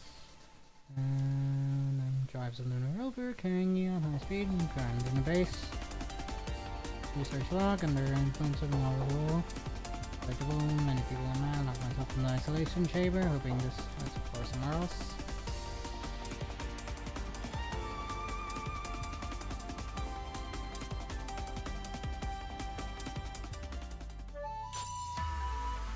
準備完了。オーバーチュアが始まります。展開部です。どけ邪魔だ。泡のように消えろ。出ていけ。滅びろ。どけ邪魔。沈め、海の底に。ふん無駄な抵抗だ。行くよ。そーら。どこ見てんだよ。全部消えんせ。準備完了。展開部です。どけ邪魔だ。行くよ。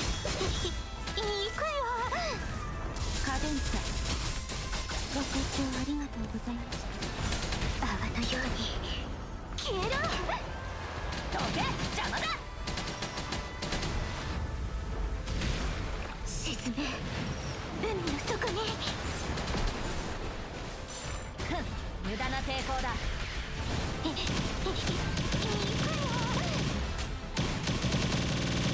どこ見てんだよ。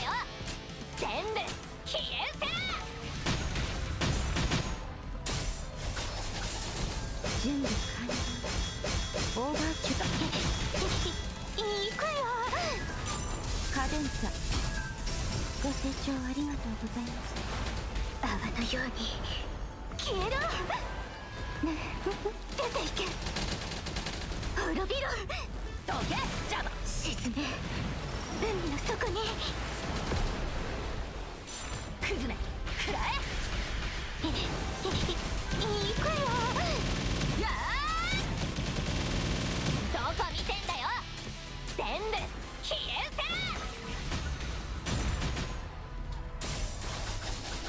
メヌエットの時間です。行くよ。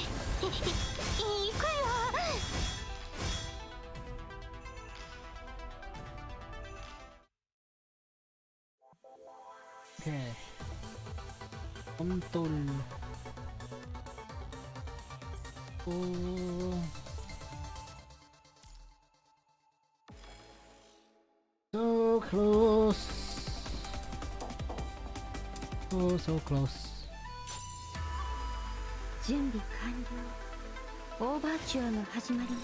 展開部です。どけ邪魔だ。泡のように消えろ。出ていけ。滅びろ。沈め、海の底に。ふん無駄な抵抗だ。行くよ。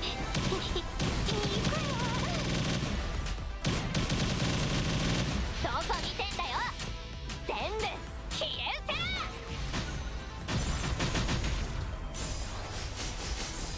準備完了。ファンタジアが始まります。くよ。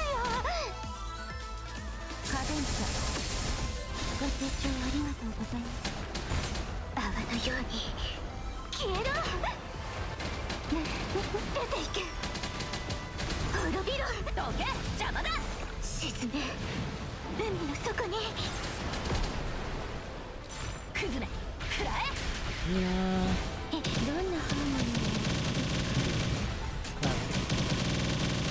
どこ見てんだよ。全部消え失せ。準備完了。オーバーチュアが始まります。どけ、邪魔だ。カデンサ、ご清聴ありがとうございます。泡のように消えろ。How did he get hit? 沈 How did he め、 hit そこに。 Well, you shut up. 行くよ。やー、どこ見てんだよ。全部消え失せ。準備完了。どけ、邪魔だ。カデンサ、ご清聴ありがとうございます。泡のように消えろ。出ていけ。滅びろ。どけ、邪魔だ。沈め、海の Vacation. 底に。 Hey Daisy. 崩れ、食らえ。行くよ。どこ見てんだよ。全部消え失せ。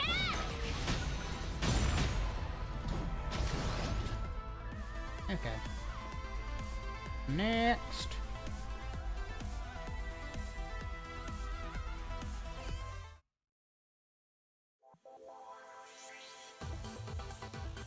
You. And hyperspace imagery, and then the boss. Then the boss.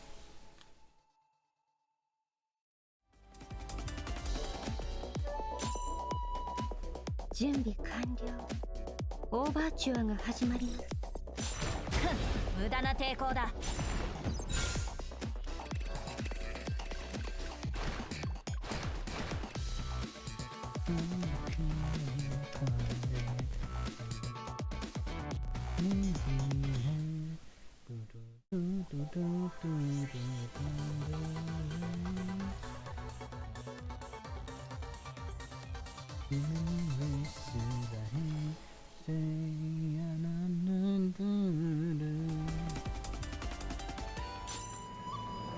準備完了。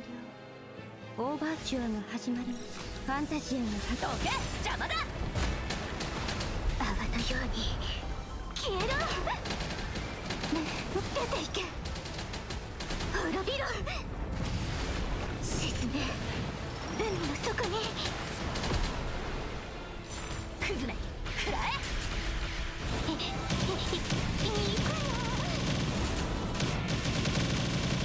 どこ見てんだよ。全部消え失せ。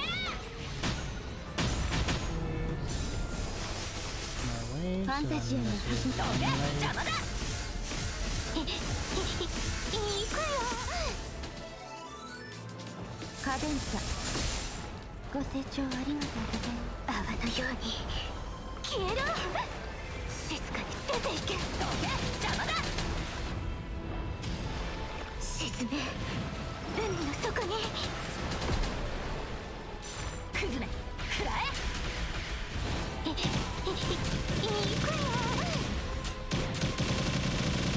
どこ見てんだよ。全部消え失せ。メヌエットの時間です。行くよ。カデンサ、ご清聴ありがとうございます。泡のように消えろ。出ていけ。滅びろ。どけ、邪魔だ。沈め、海の底に。バーストスラッシャー展開。行くよ。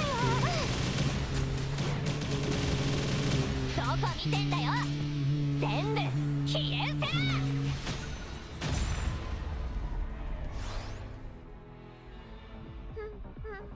ここでポーズ。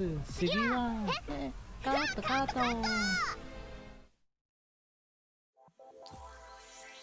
Nice.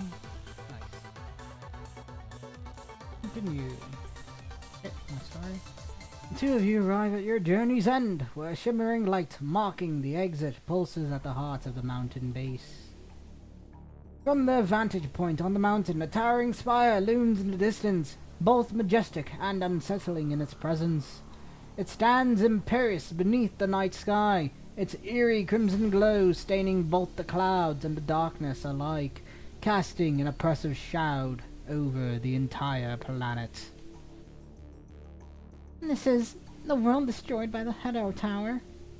It continuously sends out strange energy beams that drive living beings into a maddened frenzy, causing them to turn against one another. Even hiding in space offers no escape from its influence. In no time, human civilization will spiral into complete self-destruction. Until none survives. Something about that red light makes Nanami feel terribly uneasy. Commandant, we need to get out of here. Let's go. The Big Eater has filtered enough dimension domains already. We should be able to find us if we head back to the departure point. Without warning, the scenery before them begins to warp and distort as a transparent membrane slowly materializes. Nanami!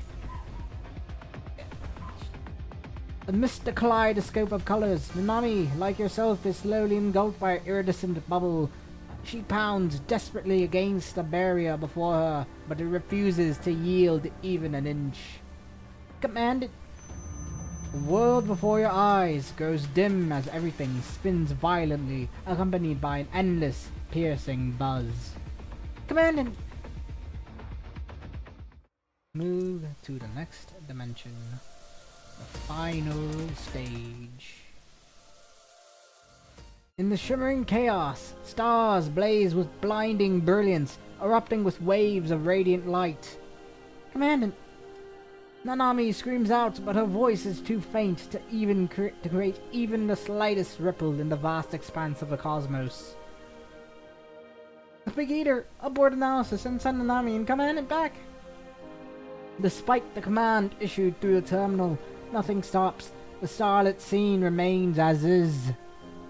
Nanami isn't in the dimension domain, perhaps. Suddenly, a vague idea flashes through Nanami's mind. I see how it is now. This is the singularity. Once we make it past here, we can break free from the space-time turbulence. Nanami steadies her drifting body in the depths of space. Before her, oval gates hang suspended on both sides, with a path of pure void stretching between them. The scenes floating within these gates are the various dimension domains that Nanami and you have traversed, along with countless other possibilities that were filtered away. As Nanami moves through the sea of stars, each gate she passes overwhelms her with the crushing weight of data from different apocalypses. The eternal winter, the red tide devouring the oceans, the Hedro Tower sowing chaos. I have to make it past here to be with Commandant again. Nanami. Just then, a voice Nanami immediately recognizes calls out from the depths of the shimmering, brilliant firmament. Commandant! Nanami. I heard you, Commandant. Nanami, I'll be right there. So, we got the final stage.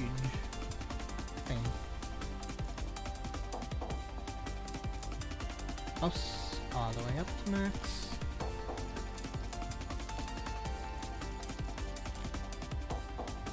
Shoot.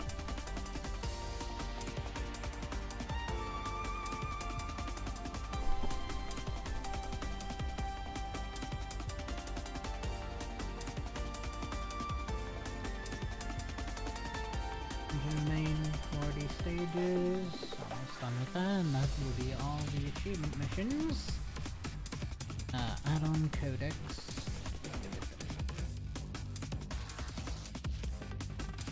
We should purchase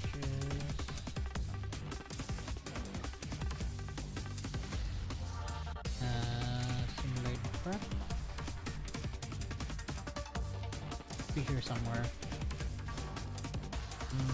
It's not Wanderer's Guide though.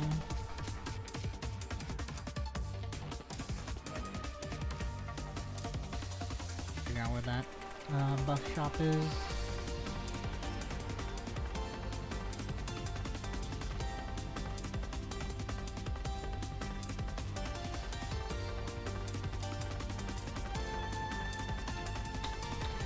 Unless it probably only unlocks after I complete this last domain.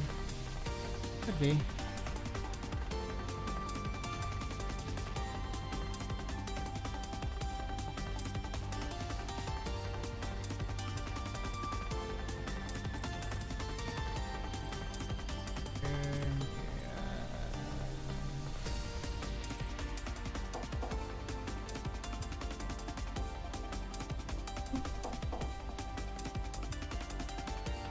Oh, in the meanwhile, I'll just get all of these at least.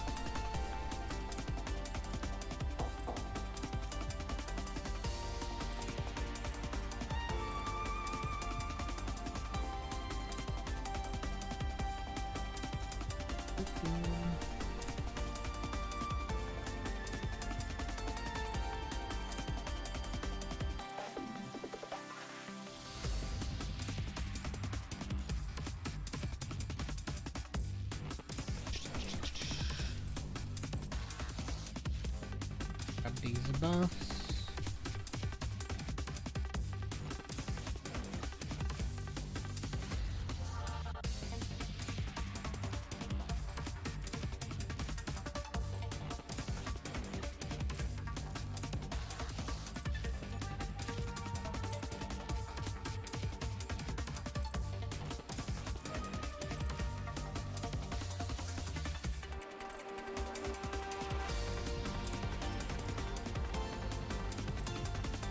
Healing.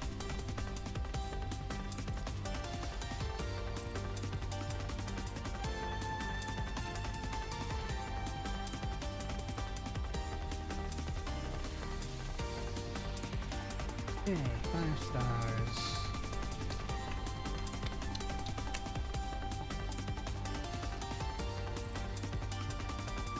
They don't have fixes to buy. Awesome! That means I don't have to worry about getting buffs for those. Just 6 stars. But I need shops. We don't have access to shops. Oh, let's continue and get through this last area.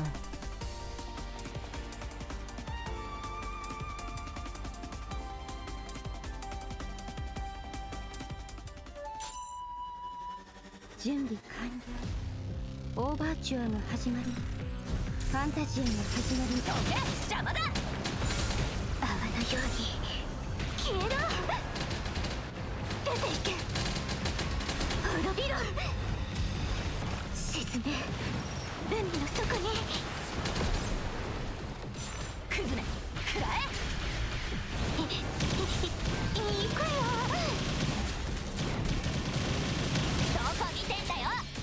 全部消えせ！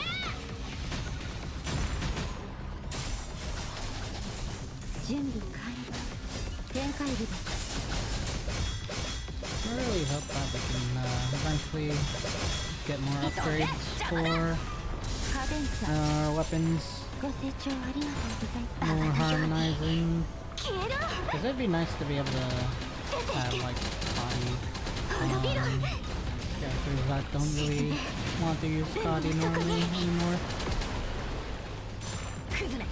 Have quicker access for the energy requirements. I'm just so used to using Capriccio with Scotty. And always like swapping and having her ult ready. 準備完了。おっ！行くよ！カデンサ。ご清聴ありがとうございます。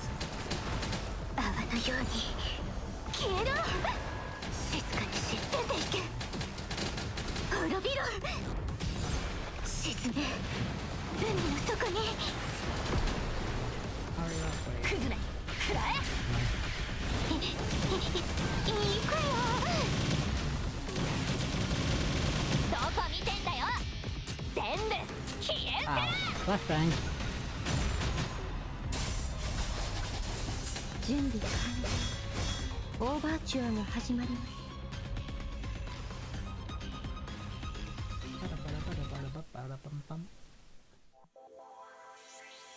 Hey, more 6-star add-ons. Yummy. Eternal Winter again. Okay, gotta keep going.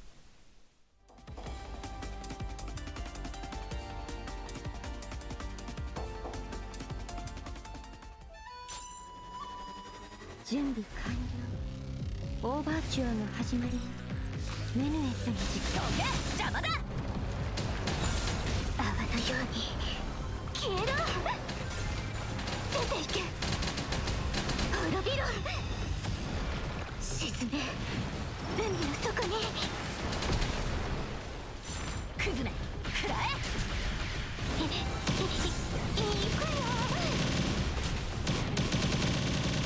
どこ見てんだよ全部消えんせ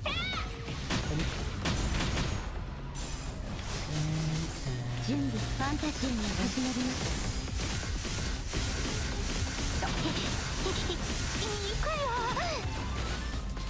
カデンサご清聴ありがとうございます泡のように消えろ出ていけ滅びろ沈め海の底に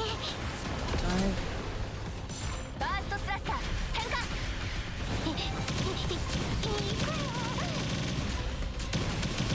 よどこ見てんだよ全部消えんせ I do have some good number of Oblivion buffs, and I just recently got a buff for now there.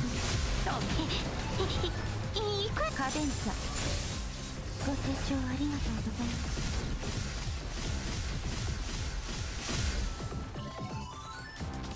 カデンサご清聴ありがとうございます泡のように消えろ出ていけ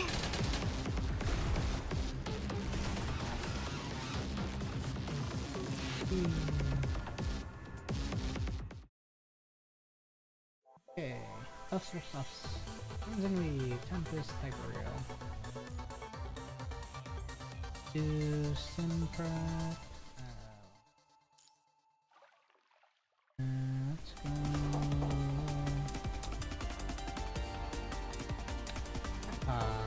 Give me that. And give me Oblivion. I saw Imperia here somewhere as well.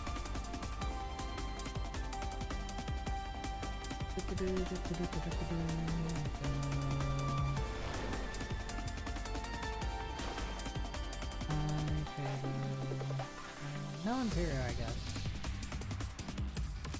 New Nintendo crew.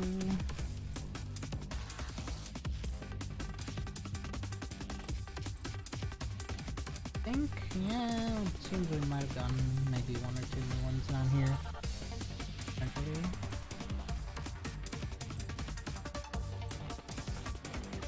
Or maybe I'm just imagining things. Looks like I was imagining it. Yep. Nihility team.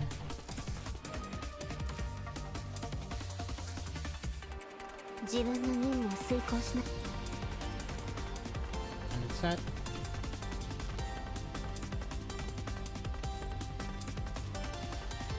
Set. And recommended set.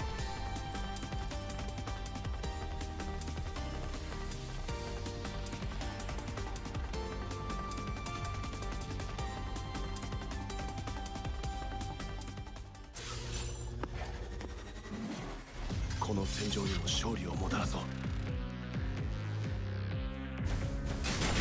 の手溶けて消えなさい崩壊なさい真実を受け入れなさいこ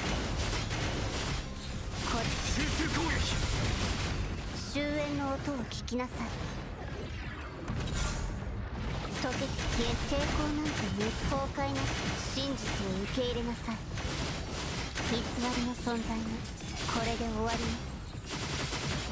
終焉の音を聞きなさい。溶けて消えなさい。おごりない。もう死は恐れない。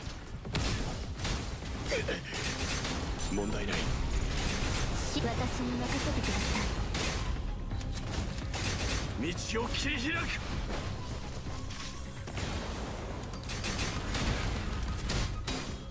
準備はすでに整っている。崩壊なさい。真実を受け入れなさい。偽りの存在もこれで終わりね。終焉の音を聞きなさい。溶けて消え、抵抗なんて無崩壊なさい。真実を受け入れなさい。偽りの存在これで終わりね。終焉の音を聞きなさい。溶けて消えなさい。もう死は恐れない。静かに滅びなさい。準備は恐れはしない。生き抜いてやる。私に任せて。道を切り開く。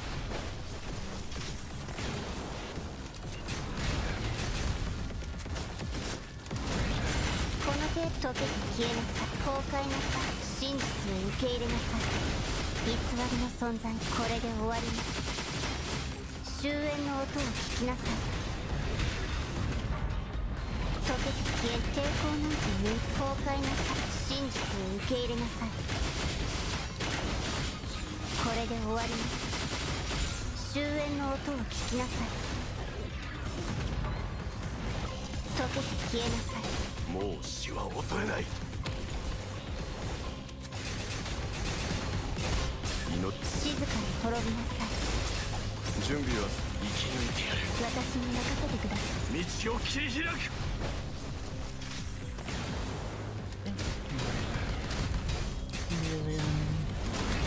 この程度の真実を受け入れなさい。これで終わり。私に任せてください。終焉の音を聞きなさい。溶けて消えなさい。真実を受け入れなさい。抵抗なんて無意味。 Already done. Lol.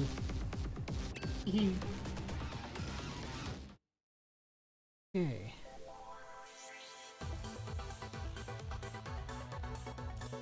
Like that ended up being longer than the other one. Okay, Airborne Fortress, Red Tide, Turning in Waves, Numerous Corrupted, Crocs. Don't have time for this, I need to find Commandant. Okay, an army is coming for us. So are we. 私 Anyways, joking aside.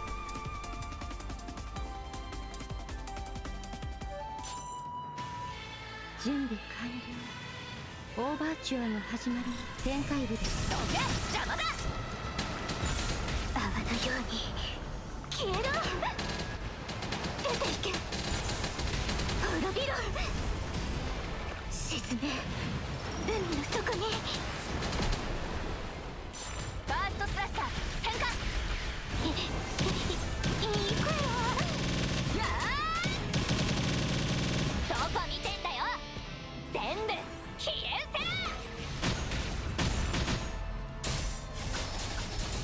準備完了。オーバーチュアの始まり。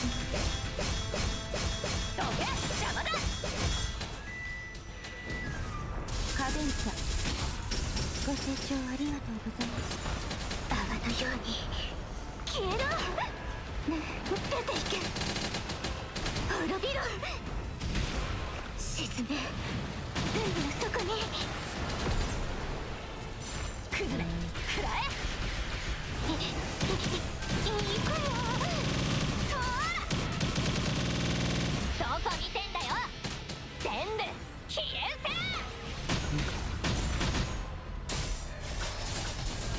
準備完了。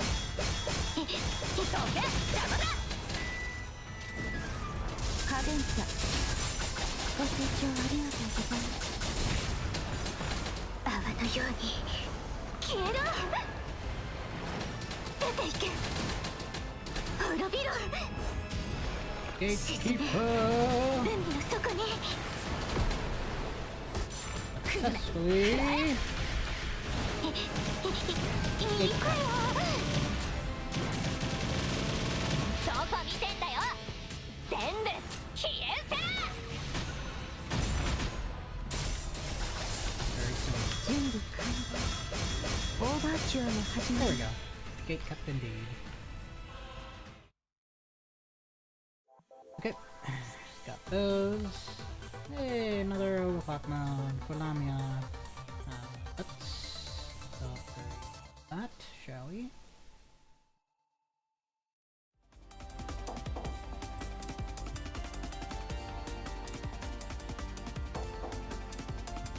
Window Energios. Ooh.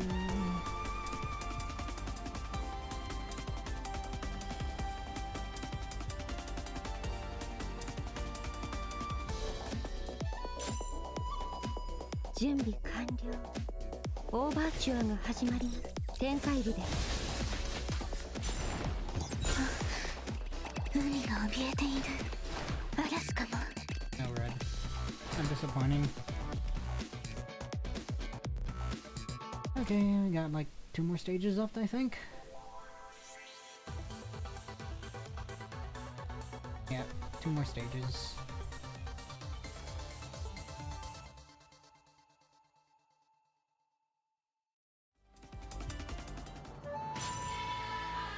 準備完了。オーバーチュアが始まります。ファンタジアが。どけ、邪魔だ。泡のように消えろ。出ていけ。滅びろ。沈め。海の底に。崩れ。食らえ。いい子よ。どこ見てんだよ。全部消えせ。準備完了。オーバーチ展開部です。どけ、邪魔だ。いい子よ。カデンサ、ご清聴ありがとうございます。泡のように消えろ。出てどけ、邪魔だ。沈め。海の底に。崩れ。食らえ。いい子よ。そら。どこ見てんだよ。全部消えせ。準備と。いい子よ。カデンサ、ご清聴ありがとうございます。泡のように Another gatekeeper. 消えろ。 I like giving up a lot of gatekeepers in this event. 沈め。海の底に。崩れ。食らえ。いい子よ。どこ見てんだよ。全部消えせ。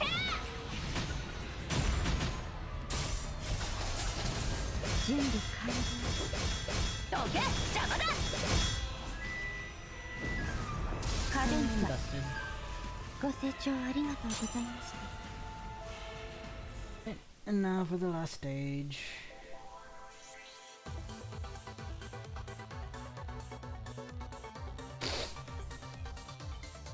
Osu. Gloomy, chaotic wasteland shrouded in the shadows of the Hetero Force. Countless Hetero creatures scurry through trenches, tearing at the battlefield's remnants. An army speeds past, drawing their savage gazes. Get out of my way. No, I've got no time to play with you right now. The commandant's right up ahead.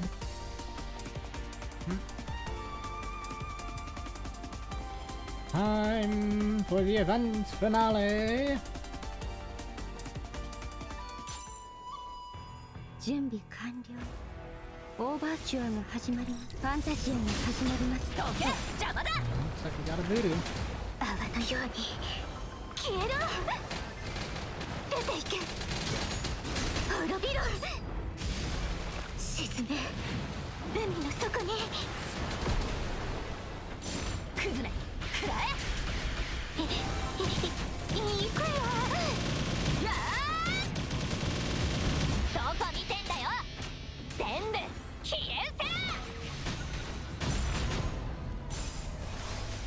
せ。展開部です。行くよ。カデンサご清聴ありがとうございます。泡のように消えろ。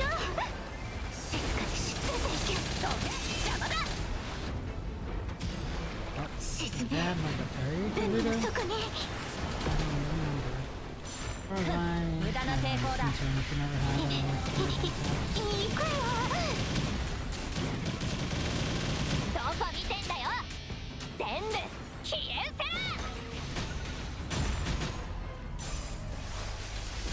準備完了。オーバーチュアが始まる。行くよ。カデンサご清聴ありがとうございます。泡のように消えろ。どけ邪魔だ。滅びろ。沈め海の底に。崩れ食らえ。行くよ。どこ見てんだよ。全部消えせ。準備完了。どけ邪魔だ。カデンサご清聴ありがとうございます。私の目の前から泡のように消えろ。出てどけ邪魔だ。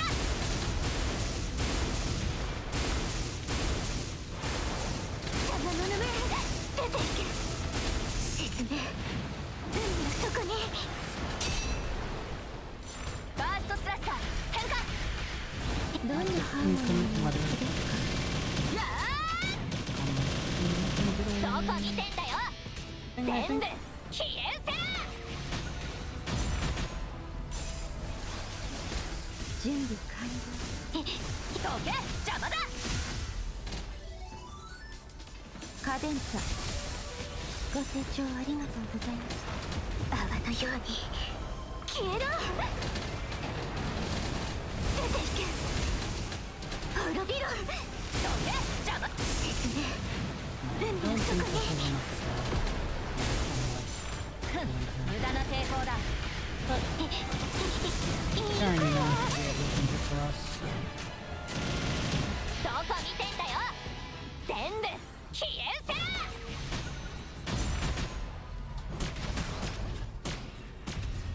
There we go. ここでポーズ。次はカット。Times.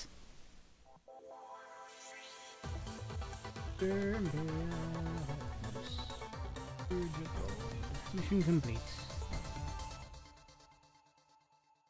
Commandant! The shackles shatter with a thunderous crash as the barriers before you crumble and dissolve, revealing a rift in their wake. In that instant, Nami leaps through the rift, arms spread wide to embrace you. There you are, Commandant. Nami. Commandant, I was trapped in a singularity and forced to relive those dimension domains again. Nanami holds you tightly in her embrace, as if afraid you might vanish again. But I heard your voice, Commandant, and I followed it right to you. Her face beams with an energetic smile as she speaks.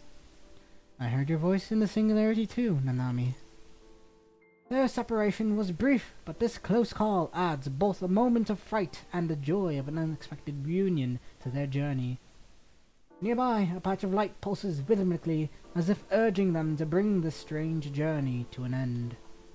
Now that we've made it through this singularity, our next simulation should get us out of this space-time turbulence. Are we going to run into anything dangerous when we're out of here? I'm not really sure either, but it's not something you need to worry about, Commandant. With you by my side, Commandant, no matter what happens, I'll hold my head up high and fight like a hero. Holding your hand, Nanami rushes toward the glowing exits of the domain. Holding your hand, Nanami rushes toward the glowing exit of the Dimension Domain. Ready, Commandant? New adventures might be waiting for us up ahead. Yep, let's go. Awesome! Let's head for the destination. Here we go! And that is that. Do this once a day, cloud replay. Free stuff. Simulation objective. Complete 40 missions. Claim.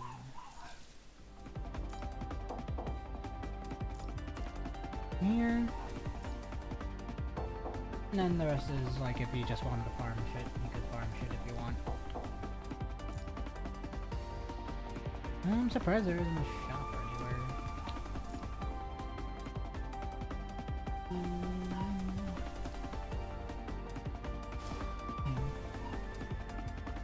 10 seconds, 19, 43, 127, 340, 153, 123, 112, 214. Still right.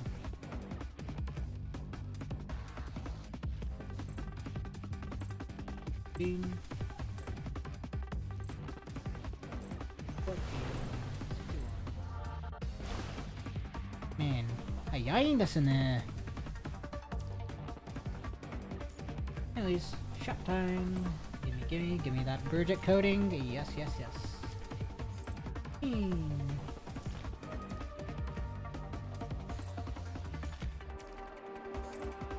Tickets.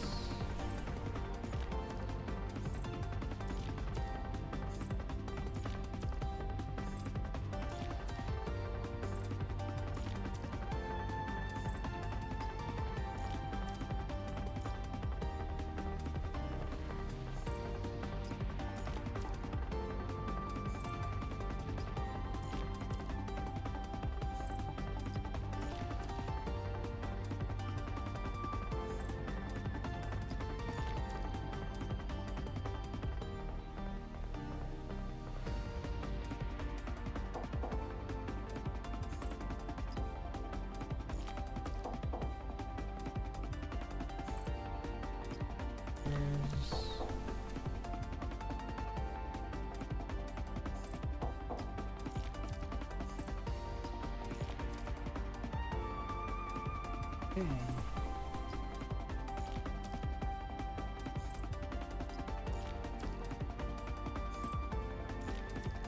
And the rest of that doesn't even matter. So, good, pretty good. Woo! Event complete, all missions done. Oh, that took a while. 3 hours, give or take. Yep, just under it. And the next thing is I just gotta do the thingy. And then we'll do I guess the coding stories. And yep, reminder that's ending soon.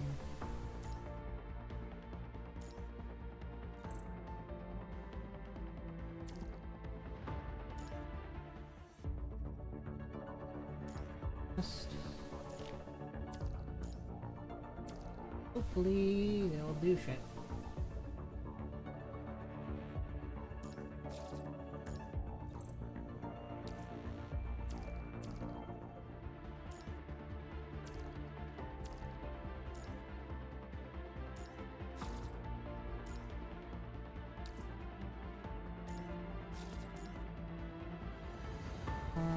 Right, I missed that.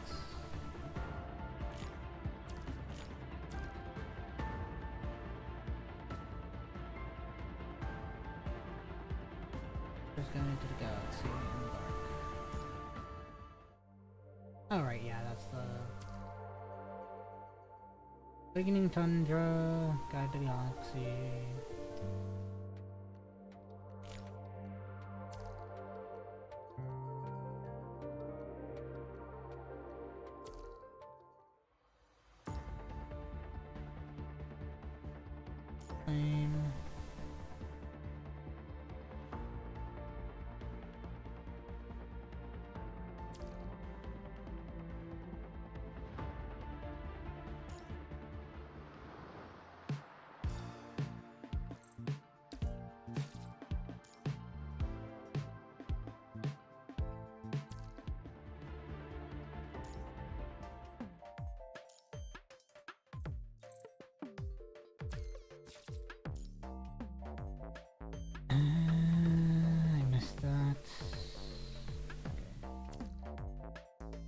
Fun so that we could do here.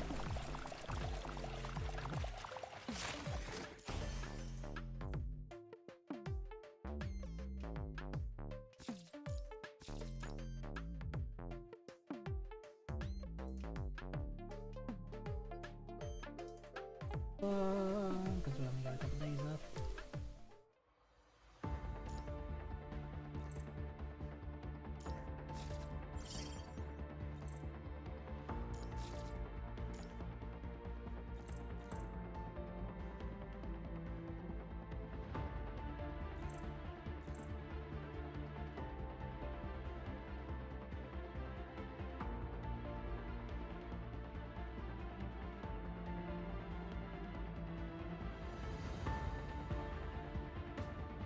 These before they disappeared.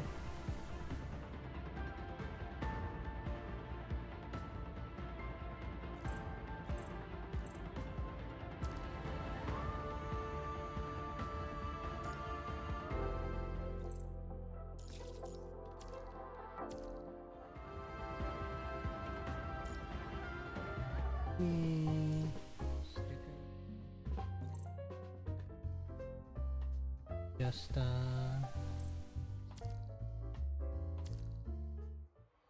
okay. Well, we got to do the ride, not the ride from Matrix, rather. Awakening Tundra.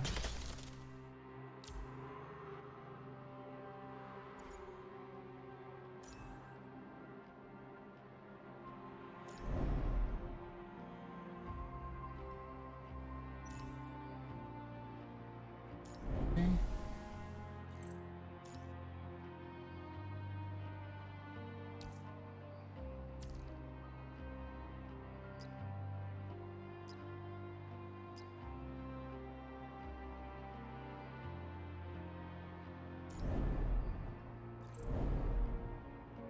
Okay, hostile enemies, proceed with caution. That's the strength.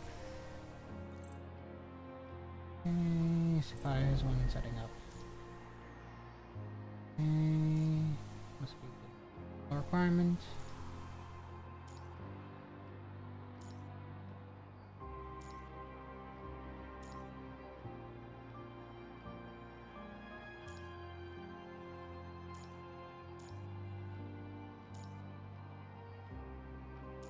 Okay.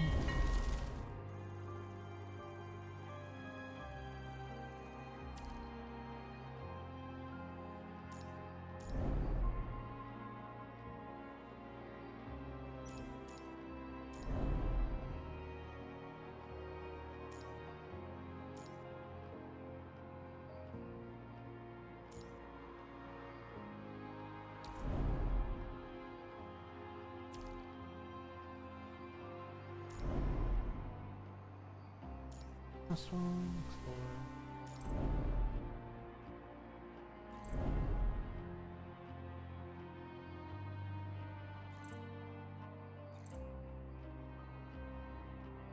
Luna. みんな私の敵となるには実力不足ね。自分の任務を遂行しなさい。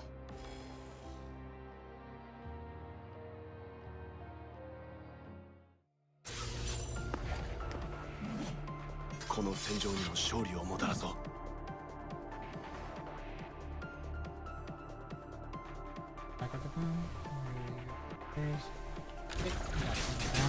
静かに滅びなさい。この程度溶けて消えなさい。崩壊なき真実を受け入れなさい。抵抗なんて無意味。集中攻撃。 Not too bad. 前へと進むわ。あなたも共にでしょ。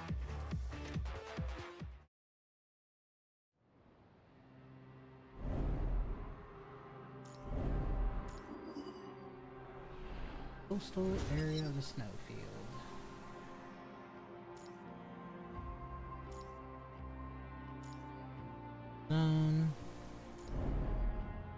Action points.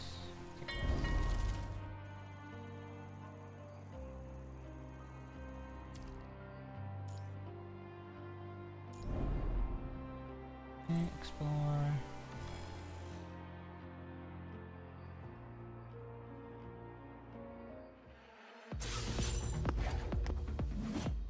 この戦場にも勝利をもたらそう。この手とて消えなさい。崩壊なさい。真実を受け入れなさい。これで終わりよ。終焉の音を聞きなさい。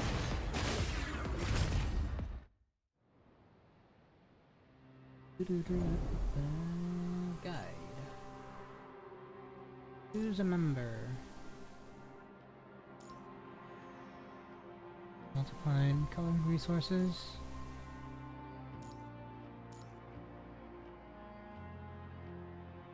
Refresh. Okay.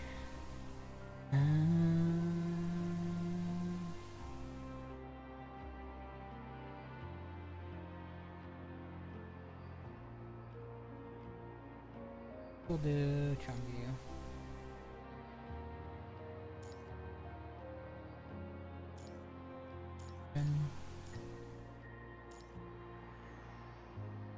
Consider going to strengthen your forces.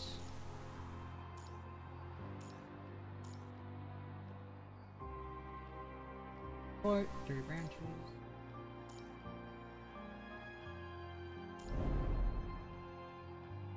Loads. PGR.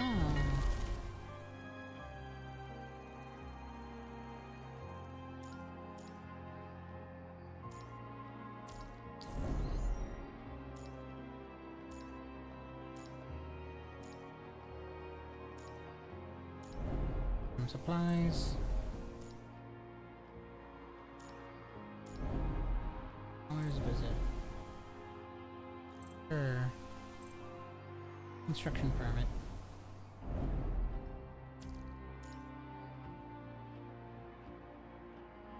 Next day. Yeah, looks like we meet the requirements. Time to attack. Slaughtered best. Okay. Engage with caution.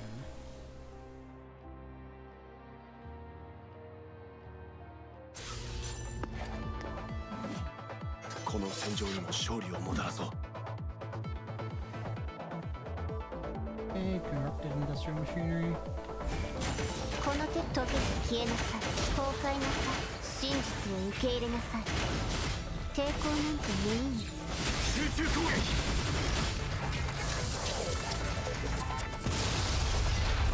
Destroyed.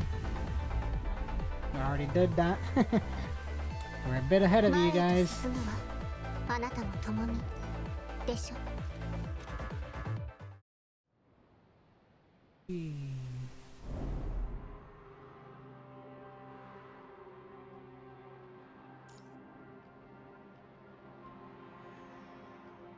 I already have a tank. I need a healer. Fresh.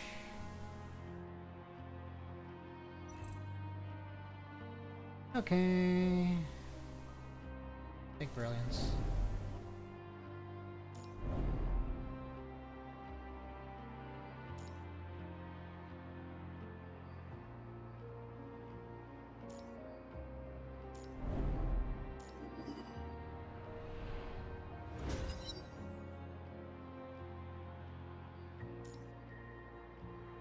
And buildings provide boosts.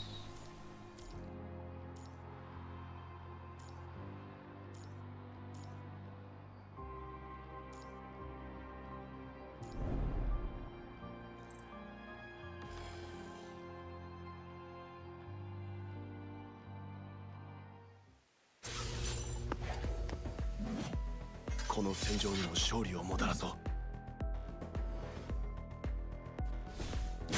この手とけて消えなさい。崩壊なさい。真実を受け入れなさい。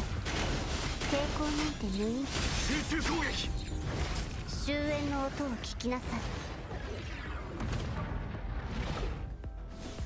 溶けて消えなさい。崩壊なさい。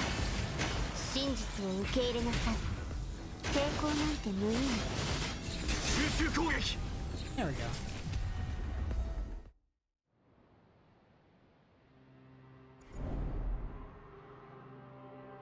One, gimme. I'll take Roland.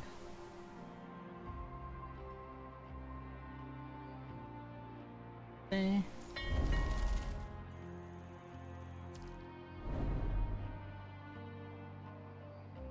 Construction point after clearing danger zone. Okay.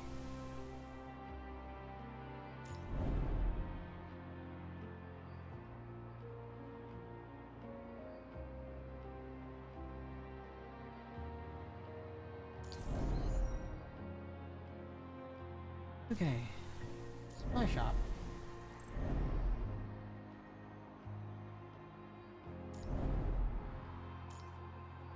Inform? Let's see, who do we got? Oh, right, healer. Oh.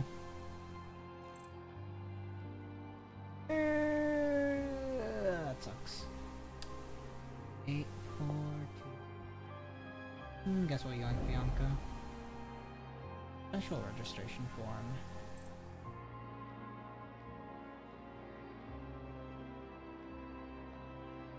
Yeah, we could probably go with Teddy. Hello. Hey, there we go. Imperia. Me. And leave.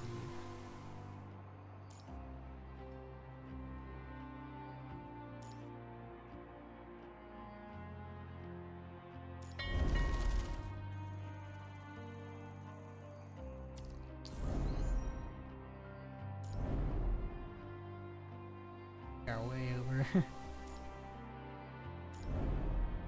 Or immune promises a work in return. Sure. Can't work as much as it can be promised.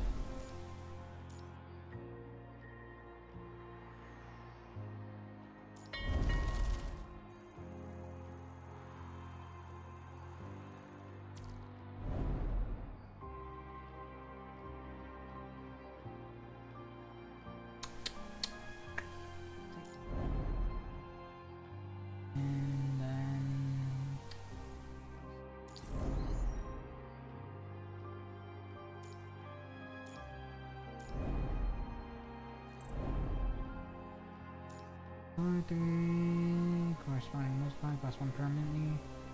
2 blueprints. Nah. Okay, next day. So much power. Up until my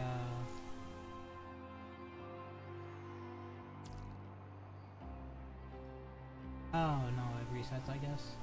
And that's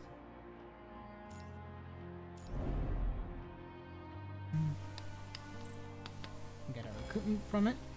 Oh, I forgot to add whoopsie daisy. この戦場にも勝利をもたらそう。この手溶けて消えなさい。崩壊なさい。真実を受け入れなさい。集中攻撃。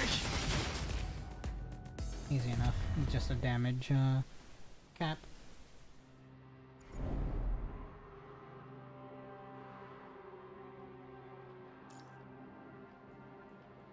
Okay, I'll take more Imperia. Or もう誰も死なせたりはしません。 2?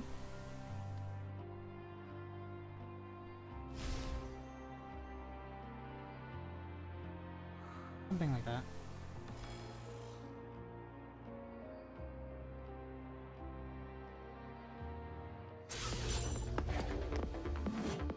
この戦場にも勝利をもたらそう。 Okay, suffering Iron Bird. A suburb. おごりない生活静かに滅びなさい。この手溶けて消えなさい。崩壊なさい。真実を受け入れなさい。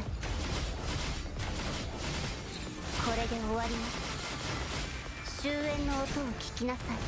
Here it goes. And you can reach. Rest in peace. This is farewell forever. 前へと Damn, 進む Rosetta わ。 spitting あ lines. なたも共にでしょ。 Okay, simulation complete. Oh, that's already done. Initiating system reconstruction. Next step.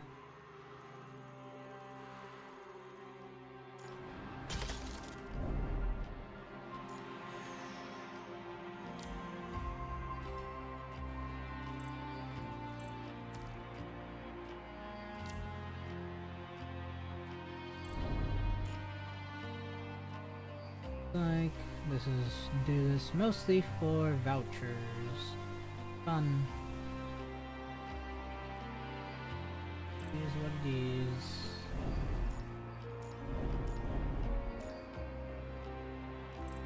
Not really as high priority as derived from Matrix 4 fools. Okay then. So that should allow me to get the other thingy. Event. Once. Hey, that's another thingy majigger. And there. Those two I can't do. No.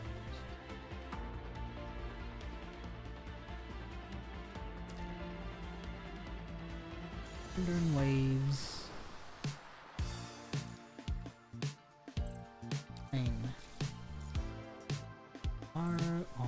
Resets, yeah. So technically tomorrow, but really tomorrow is in 3 minutes, but reset in like 3 hours will be able to get me the last time I need to finish up this little roulette wheel. The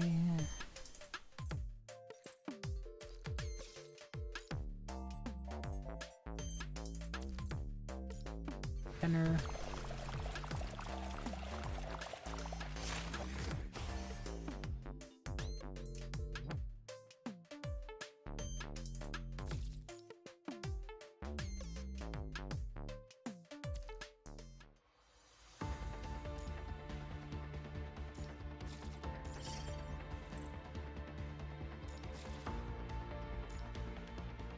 Okay, so now, with all of that done, we can do skin story stuff. Let's start with Alpha's skin story.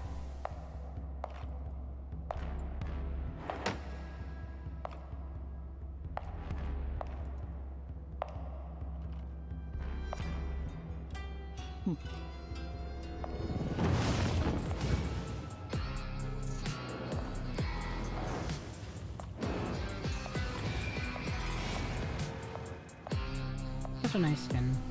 Very nice. Also very expensive. 17,500 BC. Ubaki. Story. Bolt. A boundless sea of snow churns with crashing waves. The cold mountain air slices like a blade, revealing the once familiar view all over again. Even after mentally bracing for it, the biting cold is overwhelming, making anyone stop to take a few deep breaths. The transport craft only reaches the foot of the mountain. Beyond that, brutal terrain, dense fog, and extreme cold knock out the most equipment, so going on foot is the only option left. Monastery of Purity up in the mountain, huh? According to multiple intel reports, ever since a massive outbreak of the punishing virus erupted near the monastery, no signs of life have shown up there at all. The punishing concentration at lower altitudes remains steady for now. To establish a new conservation area beyond Wuming City, another thorough survey is needed. Because the terrain is so harsh, you're only able to bring the small survey squad as an advance team on your way to the destination. A vast white expanse blankets the world in hushed stillness. You trudge on, step by step, each of you silent to conserve your strength in the biting cold. Until, at last, a soft complaint breaks the quiet. God, who on earth decides to build a new district in the desolate backwater like this? Suddenly, faint bursts of gunfire drift through the air.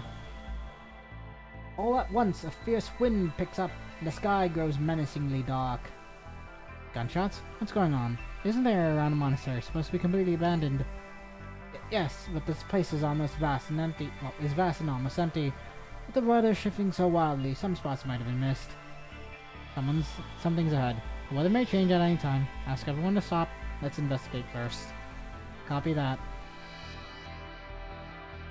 You move quietly through a stand of pines toward the gunfire. Ahead, in a clearing, a few small houses dot the landscape. As you look farther up, the monastery stands silently in the distance, as if it's dozing beneath the drifting snow. Dark clouds are closing in, easy to spot as they move ever nearer.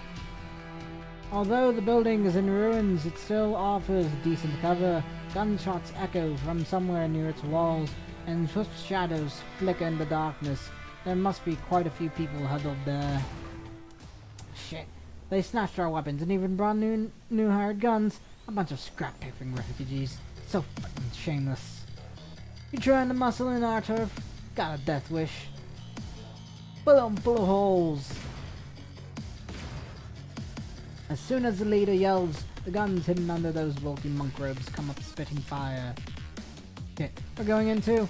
No way we're gonna let the boss look down on us. Bullets are streaming in from every direction like a torrential downpour, scattering the shell casings everywhere. Hey, stop! We're not your enemies! One of your squad members steps forward, arms raised high, trying to get them to hold their fire, but the gunfire doesn't let up. If anything, it just intensifies and rains down harder on you. Watch out, they're targeting us too. They're so hostile that they're even firing on people who are not showing aggression. It's almost too late to find cover now. Damn it, did I not make myself clear? You rush over and yank your hot-headed teammate back. He stumbles forward and crashes into the snow, narrowly evading a volley of gunfire. Your hand twitches toward your sidearm, but you hold yourself in check. Hold your fire. Fall back to the safe spot first. Even if it's just self-defense, the moment you look like you're fighting back, any chance of negotiation goes out the window. You crouch low, watching your flank and covering your retreating teammates. To your surprise, the enemy closes in, their footsteps echoing behind the barricade. Wait, before you can finish speaking, a burst of light flickers in a blind spot. A cunningly angled bullet slices through the air, whistling straight at you. Okay. Your reflexes take you over. You fling a handful of snow to blind the enemy, then raise your other arm to shield your chest, hoping to weaken the impact as much as possible. The gunpowder smells more like fireworks. It looks like they're using homemade guns, which send bullets flying in unpredictable patterns and make it harder to track their trajectories. A heavy feeling settles over you as you think about how to deal with any injuries on the spot. Just when everything is about to come crashing down, you hear an engine roar in your ears. In a split second, faster than lightning, a figure rushes right into the thick of the fight. Who dares lay a finger on my prey? A blade, polished like a mirror, flashes sharper and colder than winter frost, slicing that vicious bullet clean in half in the blink of an eye. Everything shifts into slow motion. The half bullet lands in the snow, its scorching heat creating a faint ring of steam. Only then does the sound finally return, echoing through the cold air. Both sides look up in shock. Their attacks frozen mid-action, but the refugees rally almost immediately, bursting from their cover and launching a renewed assault on the other side. Splitting the bullet in half? No way! Guys, hold your fire, don't waste any more bullets. Boss, she's so cool. Show them who they're messing with. We're out of ammo. Run! Stones and splintered wood become makeshift projectiles, plunging the battlefield into deeper chaos. The refugees lack firepower to hold their ground and are forced back, one step at a time. In one fluid motion, the driver lowers the vehicle, spins in a graceful arc, then whips it around and races back, kicking up a flurry of snowy dust behind the wheels. Hop on! You don't have time to think. In the blink of an eye, you barely dodge the roaring behemoth, and your instincts kick in as you grab the outstretched hand. Nice ooh. A faint jolt of electricity runs through your body, and the world around you suddenly freezes like a single frame caught in your sight. Alpha? Let's talk later. You hold on tight, and a strong pull hoists you upward. Your head reels for a moment, and you start worrying if you brought enough serum. Gunfire and crashing noises echo behind you. Remembering that half-bullet from moments ago, you're caught between relief and still being alive and fear of what lies ahead. Your hand lands on Alpha by reflex, scoops her tongue, twists the throttle, and propels the metal beast forward, speeding away from the gunfire. The scenery blurs into straight lines under the motorcycle's top speed. The wind whips up tiny snowflakes, and you instinctively press your face against the back of the person in front of you. The hood's fuzzy trim flutters in the breeze. It feels incredibly soft. You're pretty bold. Alpha seems completely at home here. She doesn't slow down for a moment, charging full speed along the rugged mountain path. You can only grip tighter and hope for the best. It's your second time on this thing, and that sense of familiarity oddly reassures you. But that peaceful illusion doesn't last long. The vehicle lurches to a sudden halt. Here we are. The ride is surely fast. The monastery that felt so far away just moments ago is suddenly right in front of you. For the sake of efficiency, you should probably request an off-road military bike next time. How long are you planning to sit there? Alpha picks you up like you're a kitten. The moment you plant your feet on the ground, your comms channel, previously all static, finally sparks to life. Hello? Kane, can you hear me? That red figure slices through bullets and suddenly whisks you away from the battlefield before you can even get a look. After that, both sides retreat in a flash. Are you okay? I see a few stray corrupted in the woods. They're all heading your way.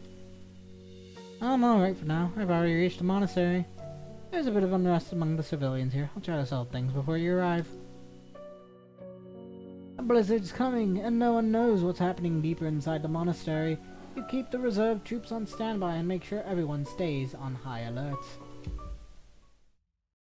That figure is moving in closer, and at last a delayed sense of wariness creeps over your skin. Kane, your voice keeps cutting out. What's happening? Don't worry about it. The weather around the monastery is pretty bad, so the signal is... Alpha cuts the connection in an instant. Her patience wears thin, then turns toward you with a subtle, enigmatic smile. Are you done talking with Babylonia? You know that she already knows the answer, but you don't see any point in talking back. Things have reached this point without much planning, so you have to take it one step at a time. She inspects her right hand at a leisurely pace, as if she's still getting used to its new look. Bold, perilous markings coil up her arm, vanishing beneath the fabric at her shoulder. So, it's just the two of us again. Alpha acts like she doesn't care, but her fingers drum against the scabbard in a measured beat, stopping as soon as she finishes talking. We can work together.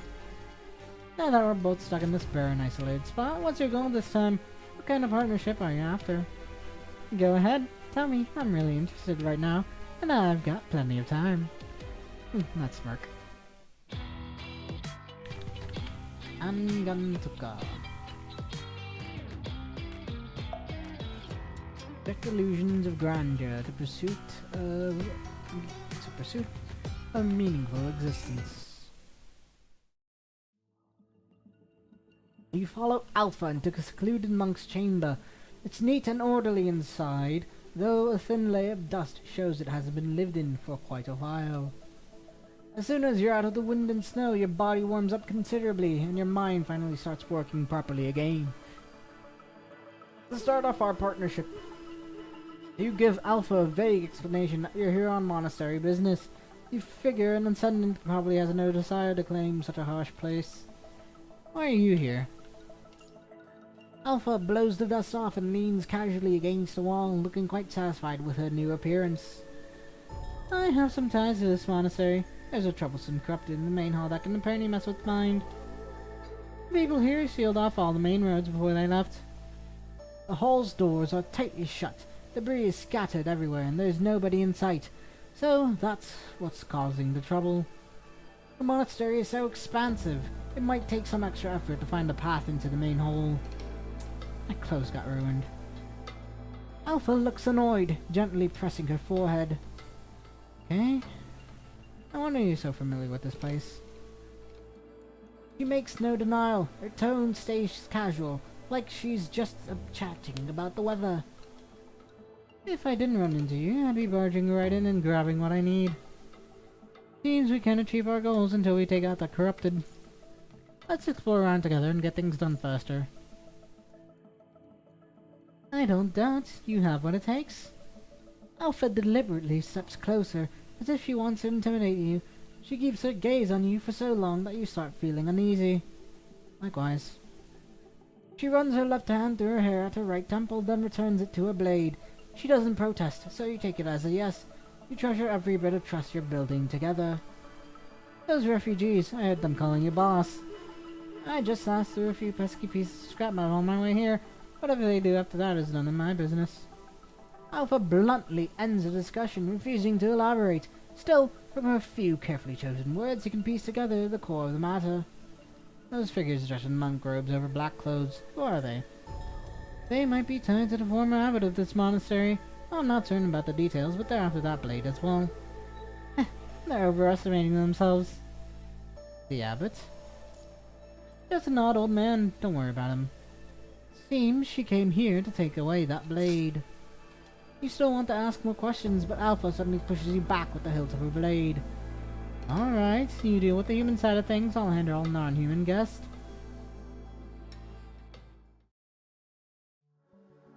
Before you know it, Alpha's gone, leaving you by yourself at the entrance to the chamber, trading uneasy glances with a handful of refugees. Where's Boss? I just saw her come in here. You're with Boss? Hey, you're the one Boss took on her motorcycle. Man, I'm so jealous. That motorcycle looks amazing. We only tried to sneak a closer look, but Boss nearly killed us with sun glare. You actually got to sit on it. Well, no wonder you're with Boss. Wait. Two refugees haven't seen a friendly face in ages, so they chatter non-stop, overflowing with excitement as they introduce themselves. I'm Trura, and this is Iron Skull. Since you're with Boss, that makes you our buddy. No, W. We're looking to thank Boss. Instinctively want to give a denial, but you decide it's better to keep quiet and gather some information first. So, you're from the monastery?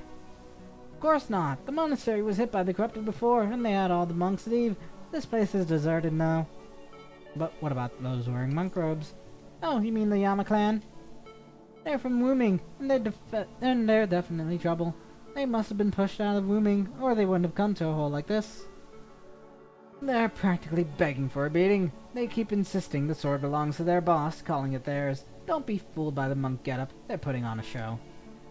Did you see them? They've seeded the science hall with blades and spears, itching for a fight. If Iron Skull doesn't stay sharp, we're finished. Hold on. What's this sword you're talking about? Oh, well, that's quite a story to tell. They say this monastery's abbot was the supreme martial arts master. Before leaving, he hid an incredibly sharp blade behind the giant Buddha in the main hall, slices through the corrupted like vegetables. If you don't believe me, go take a look. The back mountain is covered with corrupted remains. But if that blade is really so sharp, why didn't the old man deal with the monster in the main hall himself? I figure he was just too old for that. We were hoping to grab that priceless treasure for ourselves. Maybe trade it for something valuable. But you know what? I'd rather keep my life. I mean, come on! We're only human. How are we supposed to stand up to machines that don't feel pain and don't fear death? Well, since we all want the same thing, let's sit down and work it out. Yeah, you're right. Going head-to-head with those people doesn't solve anything, and we can't really win anyway. So, Boss sent you to help us, right? She really takes good care of us. We're counting on you. We trust anyone Boss trusts. You may have gone with the flow at first, but it's not. But now it's turning into a real hassle.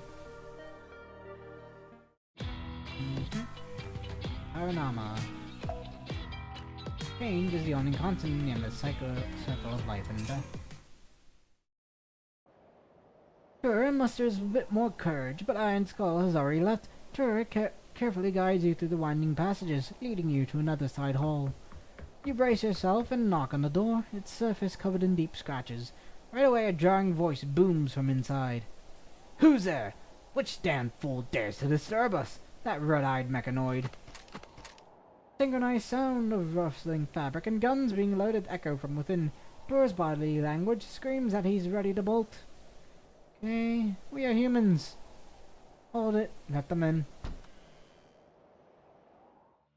The heavy wooden door creaks open, revealing rows of monks on both sides of the side hall, all wearing robes and holding guns at the ready. Okay. Hey, could you lower your guns first? Who do you think you are? You want some of this? Let them finish first. Still, a single bowl makes no sound, but two bowls clash. Sasafune, have you forgotten what the boss always tells us? The Yama clan upholds chivalry, not thuggery. His calm yet commanding voice resonates through the hall, and the young man lowers his once haughty head. I'm sorry, Mr. Kaiki, but this is the same prey young madame took away. We couldn't even get a word with her. Oh. A faint glimmer flashes in the middle-aged man's eyes, making it feel like he's judging you from head to toe. Young madam, I'm from Babylonia. Let's talk inside.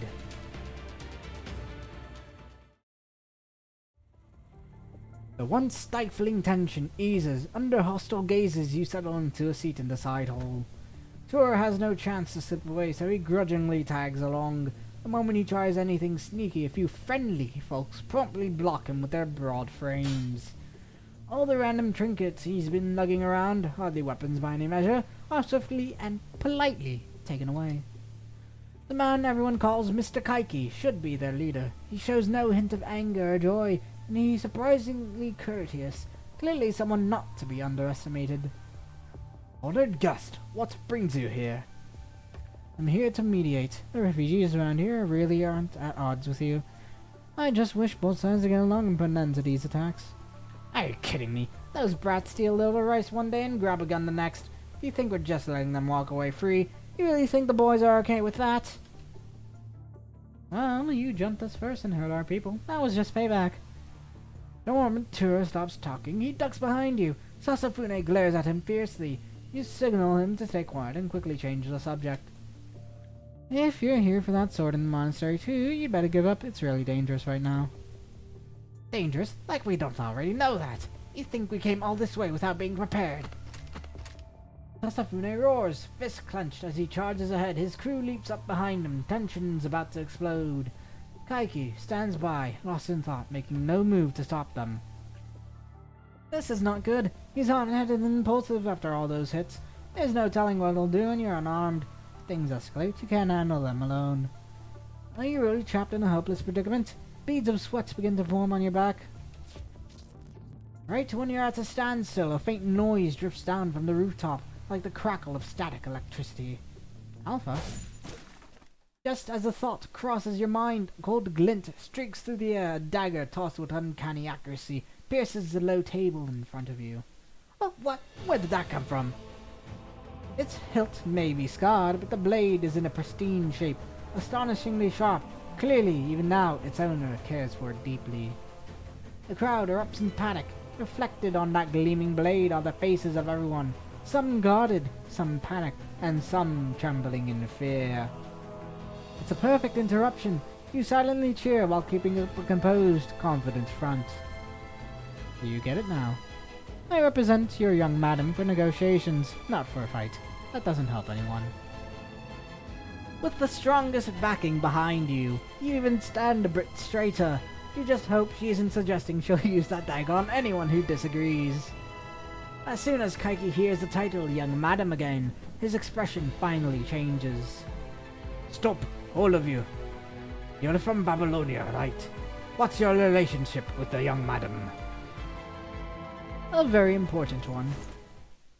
Middle-aged man taps the low table twice, then laces his hands beneath his chin. His henchman immediately steps back at his cue. Honored guest, you might not know this.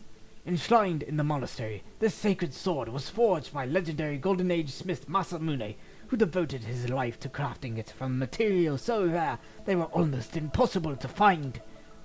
After all this time, It's still razor sharp, cutting through iron like clay. It belonged to our boss, but now that he's gone... Well, and now that he's gone, we will keep it safe. We can't just let a masterpiece like this sit around collecting dust. As the boss's family, we'd never allow it. But there's no mistaking boss's swordsmanship. That figure, she is the successor boss once mentioned. If young madam wants to take this sword, we won't stand in the way. Sasafune is about to speak, but Kaiki raises a hand and gently stops him. For people like us, abandoned and left with no home, Boss was like a savior who gave us a second chance. Staying true to his benevolence and beliefs is the Yama-clan's unwavering duty. Everyone here is my precious child, and I always stand up for them. When it comes to outsiders though, I respectfully keep my distance. The Yama-clan is taking it upon ourselves to protect Boss's monastery. That's right. Sasafune stands there, full of pride, glaring in a direction as if raising his voice, making him more intimidating. I understand where you're coming from, but we still have a real situation right in front of us that needs to be dealt with. The corrupted are still looking in the main hall, just waiting for the right moment to strike. Honestly, for regular folks, it's nearly impossible to avoid more casualties. You're not the type to lead your people to their doom, are you? You drive the point home with doom. As expected, they're well organized and disciplined, and also treasure their comrades. The corrupted roam the snowy mountains, and these people have arrived here for various reasons. You can't help but respect their resolve and perseverance. They want to protect the monastery and settle here, but going it alone is wishful thinking. The higher their rank, the more they need to weigh the pros and cons. Determination alone just isn't enough. It's easy to conquer, but hard to defend. Please consider my proposal. Regarding the corrupted, your young madam and I will handle it. Someone snorts in disdain, their expression making it clear they don't believe a word of this. You raise your voice, ensuring you keep control of the negotiations. It will take a lot of work before the monastery is truly livable again. I promise Babylonia provides some support to help establish order here. Jor has no concept of what being a commandant of Babylonia means, and he looks over in surprise the moment he hears your words. Think about it for a second. Aren't these refugees just like you were back when you had no place to call home? If your boss once took you in, he definitely wants you to make the better choice right now. Kaiki finally looks moved. He sits up straight for a moment in solemn silence, then slowly nods. Seems this showdown is about to end. While the momentum is there, you throw in one final comment. No matter who's involved, this is a chance for a win-win outcome. Alright, if you really can handle the corrupted... Pops, we can't just let this go. Got a better idea, Sasafune. I know pride matters, but we're out of ammo and starving. Our weapons won't fill our stomachs. Sasafune glares at you, his fists clenched and trembling. His face goes bright red as he takes a few deep breaths, then suddenly snaps. Give me a moment, let me get some water.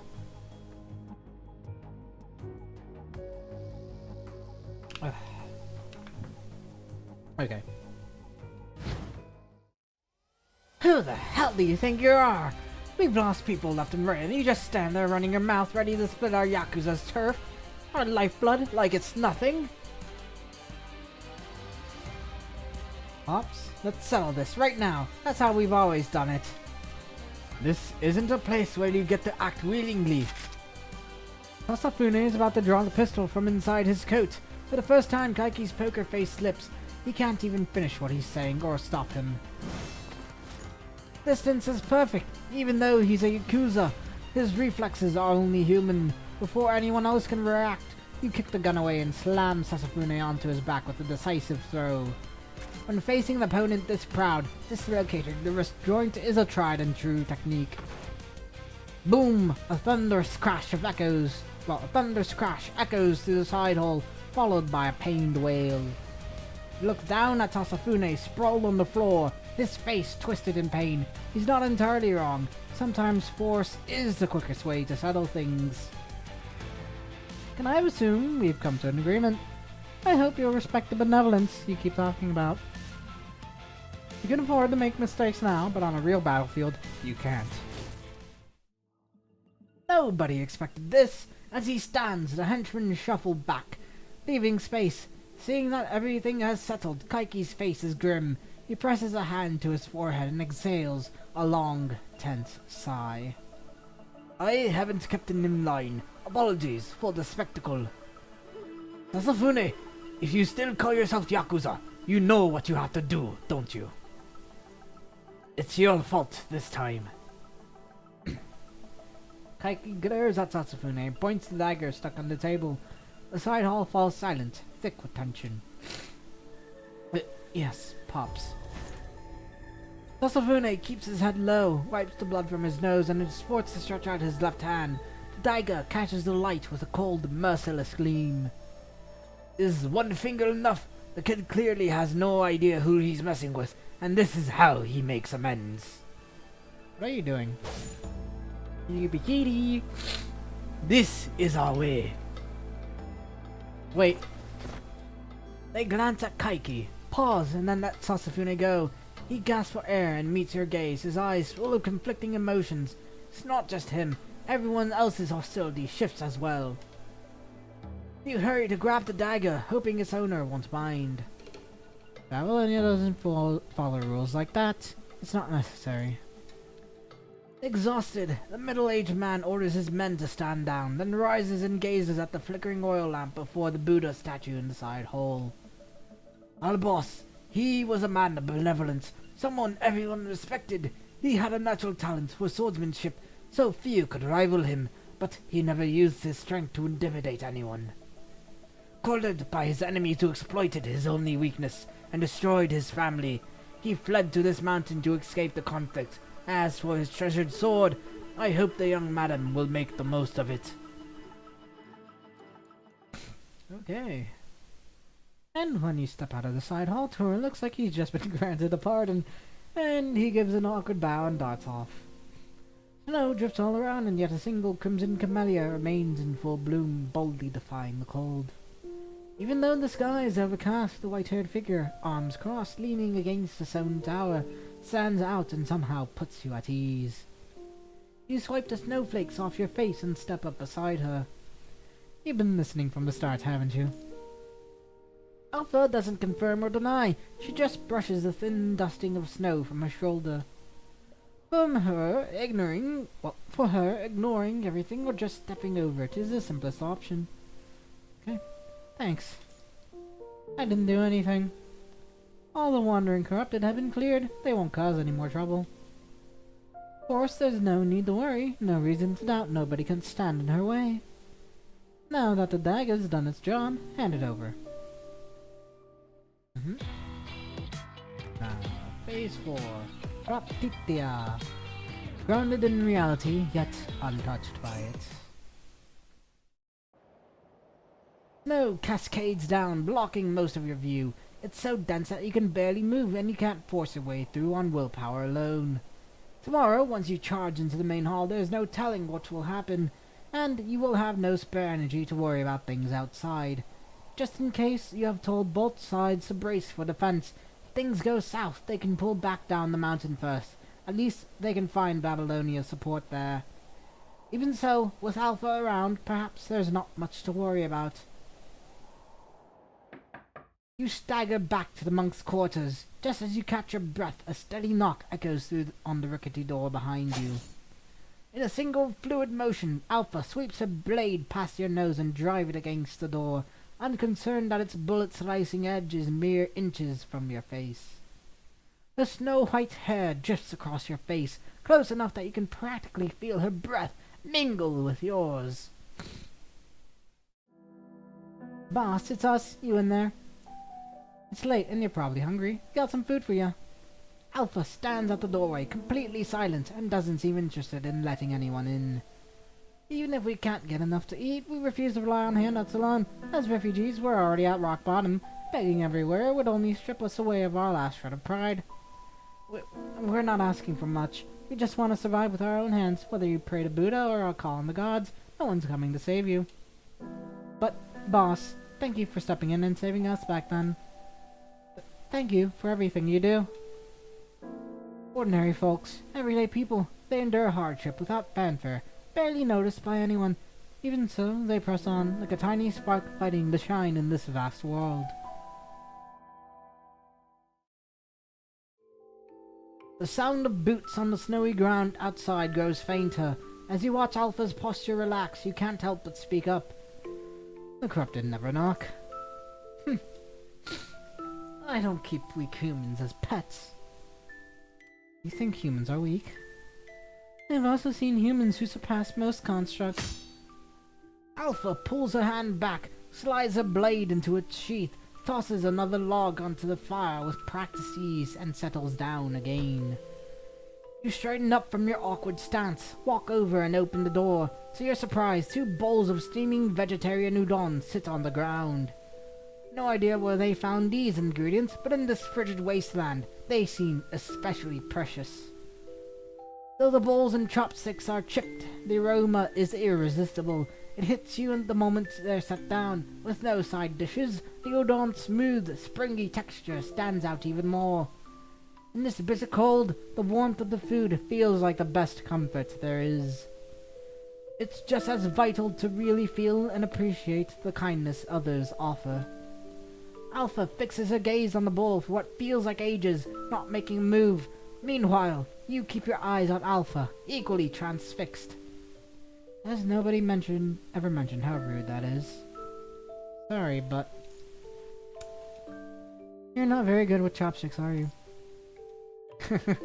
Looks that way. It turns out your guess is spot on. A hot bowl of noodles on a snowy day really hits the spot, making you feel deeply grateful.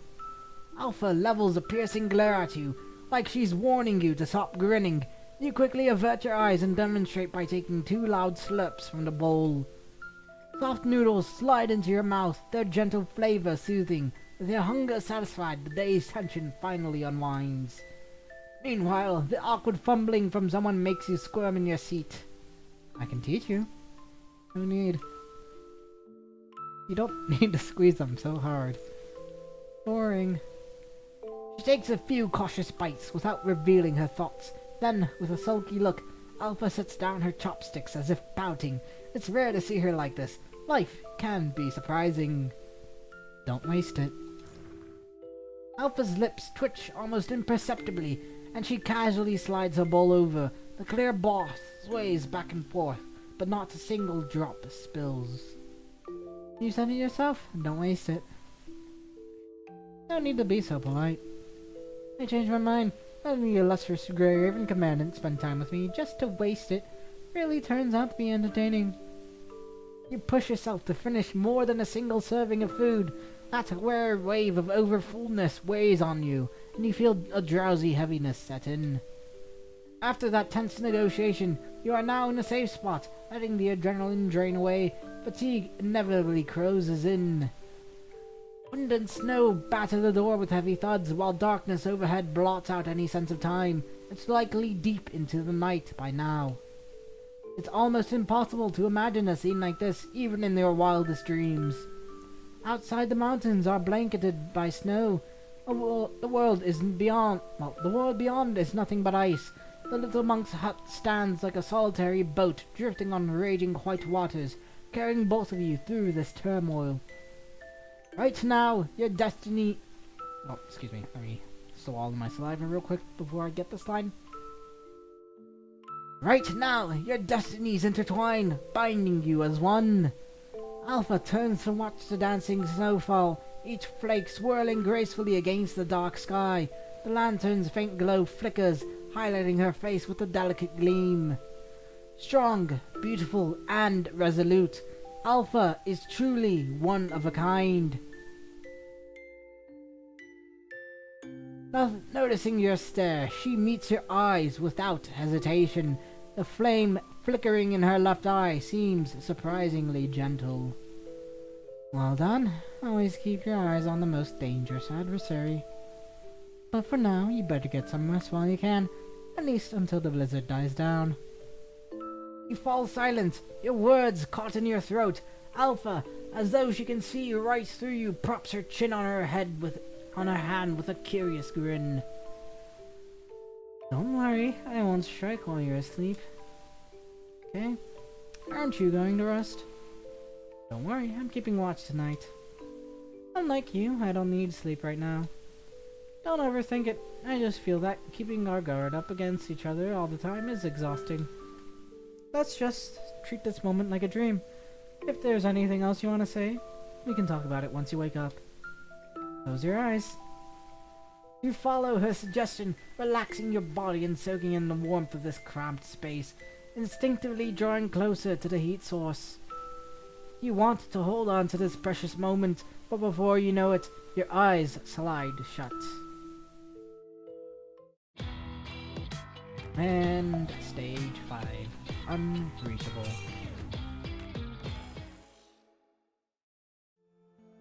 Golden sunlight bathes the mountain peaks, illuminating each tile on the main hall's rooftop, and revealing the temple's solemn, pristine aura in its warm glow. The sky is perfectly clear now, so bright that it's almost impossible to believe there was a raging blizzard just yesterday. The human's fatigue runs deeper than she imagined. Even in sleep, the commandant's brow remains furrowed, like such a long rest has been missed in a long time. It might be better to break free entirely from these burdens, from the judging eyes of others, from every demand and responsibility. She reaches out on instinct to pull the thin grass mat back over the human, but the instant she sees tiny sparks crackle around her left hand, she yanks it away. Her chest tightens unexpectedly. A lone snowflake slips past the roof's defenses and floats inside, melting against her face and leaving a brief, shimmering trace. Why is she even having these thoughts? Is it because of that time when her mind synchronized with hers? Joy, sorrow, yearning, and futility, do all these feelings truly belong to her? Completely unaware, Kane stirs awake, guided only by the internal clock. Noticing her unmoved posture, Kane exhales in relief. She waits for just the right moment to open her eyes, locking eyes with the human who's been sneaking glances her way, and witnesses that sleepiness vanish in a hilariously startled expression.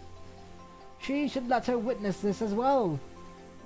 Turns out even the humans she unconditionally trusts can act like this sometimes. You sleep so defenselessly. The human jolts awake and pats their own body from head to toe to make sure nothing is gone. Only then does the human sit up, looking rather sheepish. Staying here any longer only feeds into weakness. Time to wake up. Let's go. She tries to sound distant on purpose, but that human doesn't seem to notice and just follows right behind her. So oblivious.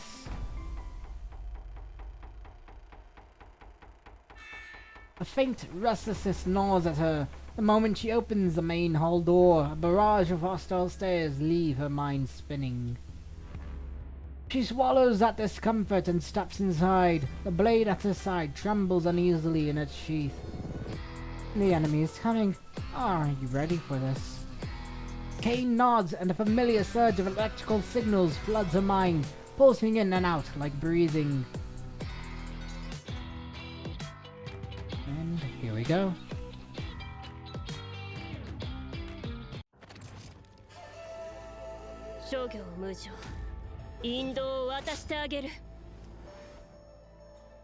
Battle gets rough. Hide. I'm not letting you fight alone. Okay, target point.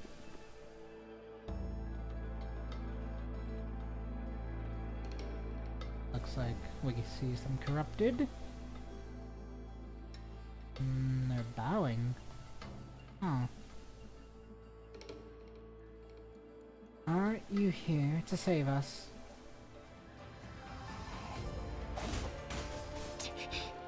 Oop. Lay it on that. And that's all happened if our leader abandons us.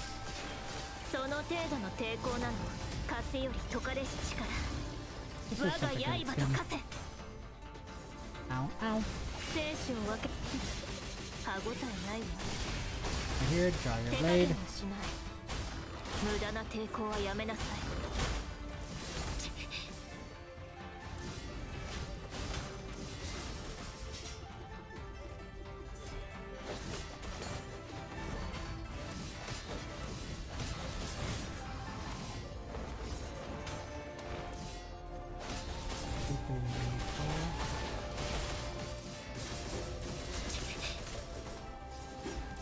無駄な宿命の風は Anyways, 私が断ち切る。 the set.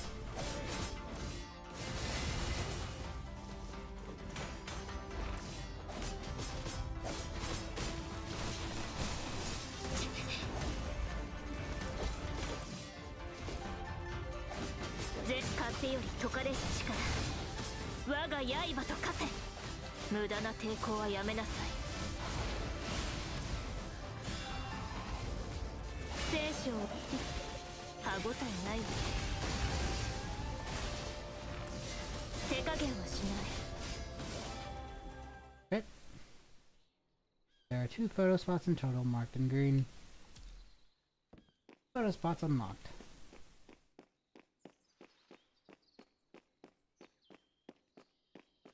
One is up here. Open the door. Heads up. Oh, I guess we missed it. See Daisy.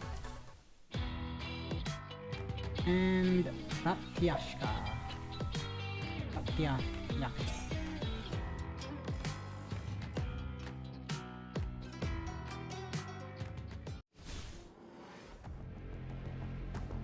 Okay, the leader, a puppet, a phantom created by latent desires.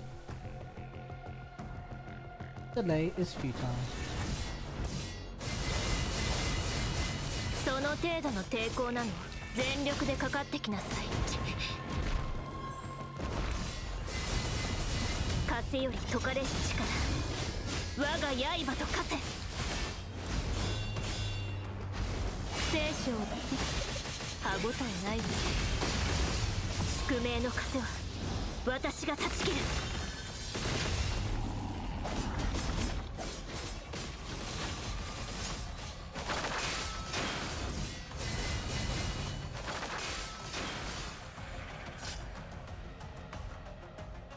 Examine, judge, and choose your own path.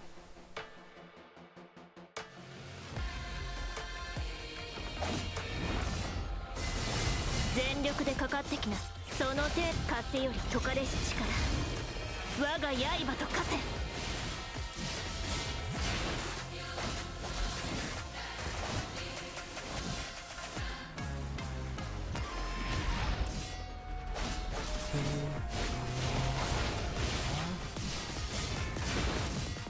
無駄な抵抗はやめなさい。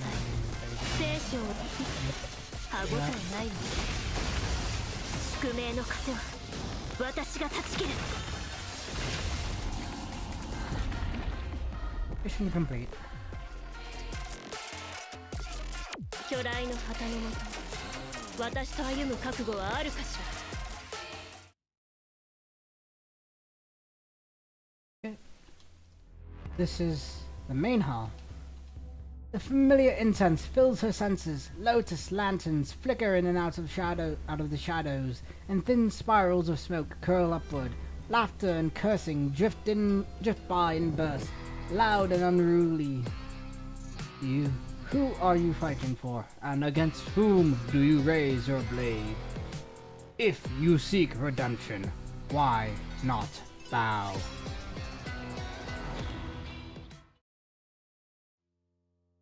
Feeble, feeble, feeble. You can't even handle this small amount of training, and you're a construct. Well, you're not that special after all. How unstoppable I used to be. Alas, I must not violate the sacred precept against wrath. Even for a construct, training and swinging a sword for more than a dozen hours is grueling.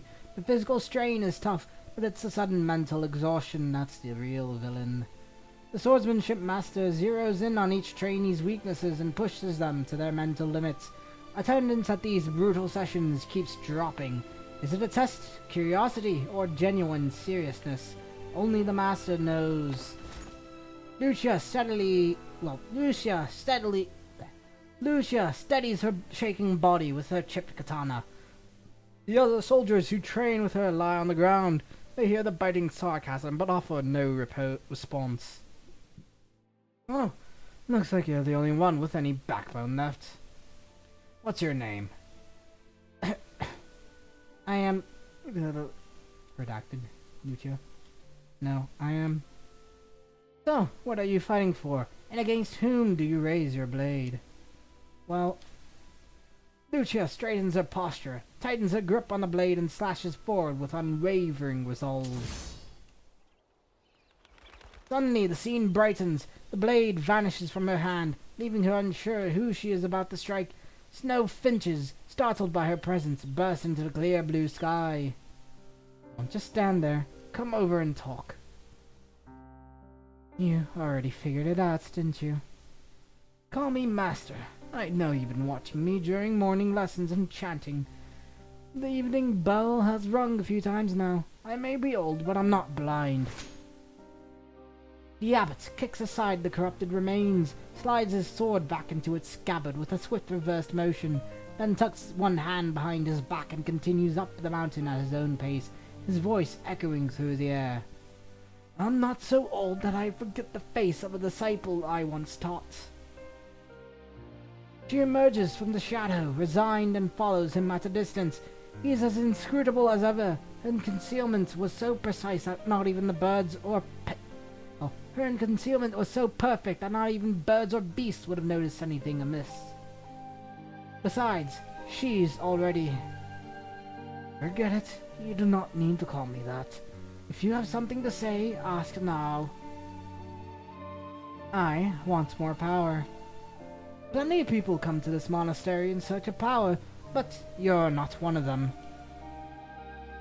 How can a mortal party possibly stand against the corrupted? In all matters of this world, ask yourself first if it's truly something you want. Only then should you consider whether it's achievable. Is it because of this sword? At those words, the abbot stops and turns around. He raises the sword in his hand, studying it with quiet affection. In the past, when sculptors carved Buddhist statues, they would bow 3 times for every stroke of the blade. I'm not fighting any corrupted. Every strike I make lands on myself. Every strike lands on oneself. The abbot swiftly draws the sword, flicking his sleeve so that crimson petals from the roadside swirl into the air. Oh, cold mountain, your heart is filled with illusions. Oh, cold mountain, you're still bound by earthly chains. Oh, cold mountain, you can't bear to let go. The old man doesn't even look up. He regains his balance and begins ascending the dark stone steps, one deliberate step at a time. 3 strikes scatter the leaves across the ground. From the shadows, crystalline droplets flick off the sword and shoot toward Alpha, who barely dodges with a swift sidestep. Arrival kindles life's flame, departure echoes oblivion. Though weary of birth and death, we guard this fragile world. In the Celis world, every time one wakes up, don't they still feel the terrifying weight of reality bearing down on them? Alpha doesn't understand. The old man, noticing her confusion, just smiles and shakes his head. If some people head for the light, then there must be others who step into the shadows. Humans are fragile. They can't make it all the way to the end. There's no need to cling so tightly. The flesh naturally fades away. When we savor life's celebrations, we must also taste the sting of its end. You clearly have what it takes to adapt, right? I've lived in this perfect harmony, so there's nothing left binding me here. You could reach an even higher place. Consciousness moves ahead of the flesh, traveling beyond what we can predict. and maybe that makes it all the more dangerous. I stand by myself, and this monastery belongs to no one. If you're here to train, then as before, feel free to continue at your own pace. Understood.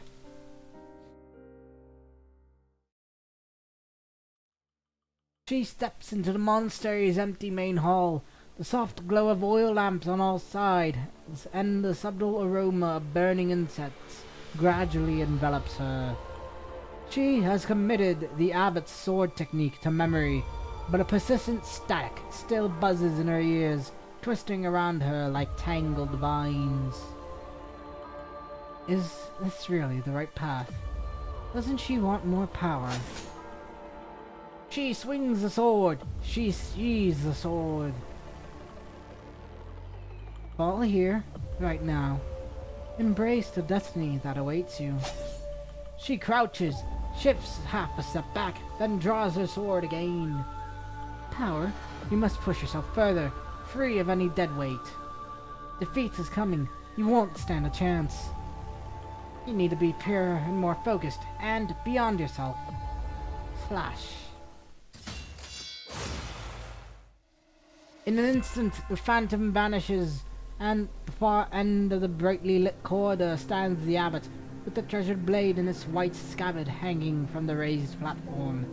A bell tolls from deep within the tower, sending wave after wave of pale gold ripples through the air. Raise that sword. The 5 declines of man. Excuse me. That's really hard on the throat.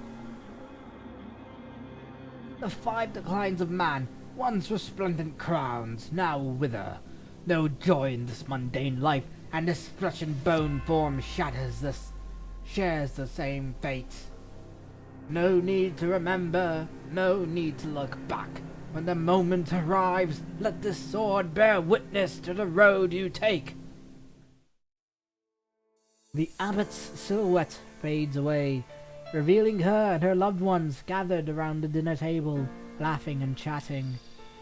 Among the countless lights, just one shining for her is enough. What she once longed for is nothing more than this simple, everyday life. Her family, she protects them with her own hands. But can that human really see it through to the very end? She promises to stay by this person's side forever. Yet the one beside the person there now isn't her. As memories blur and blend together without that suffering, eons of existence would be nothing but fleeting bubbles. The heart stirrings shape the world, and the sky shifts in response. Rain pours in torrents, thunder and lightning strike. Every fragment of me that forms you isn't truly who I am. You slowly choose to fade away, refusing to leave behind any tangled bonds in this world. Abandon your identity, merge with the sword. Its judgment, its questioning, its self-reflection, as if she was at the bottom of this cramped vessel, drifting weightlessly. Don't blink, don't wipe out every trace that once existed. Alpha! Reach out to her. Don't lose yourself in a roiling sea of suffering where every last light flickers and dies. A faint resonance rises from deep within, and that voice calls out above the swirl of her chaotic mind. Every choice has its consequences. Every branching path matters, and none of it is for anyone else. Although regrets linger, the bonds forged drive one forward, and worries shape the fabric of change. I begin my journey here, and I refuse to look back with regrets. Alpha grits her teeth and lunges with all her might. The sword materializes at her side, unleashing a defiant howl the instant she draws it. A bolt of lightning flashes overhead, flooding the area with daylight. You found Luna back? She rejected the filtering. She accepted herself. She sliced through the cage. She can't help but feel drawn to the one behind that voice. By choosing this path, I become who I truly am. What are you fighting for? Against whom do you raise your blade? This clumsy invitation ends now. I have only one answer. Alpha curls her lips into a cold smirk. A flicker of thought ignites, and her body instantly follows her mind's command. That is to continue down this path, even if there's no redemption ahead. If anyone tries to stop me, be it a god or Buddha, I'll cut you down just the same. Lightning crackles along the cables, trailing smoke. The headless gilded clay statue slams into the ground and crumbles to dust.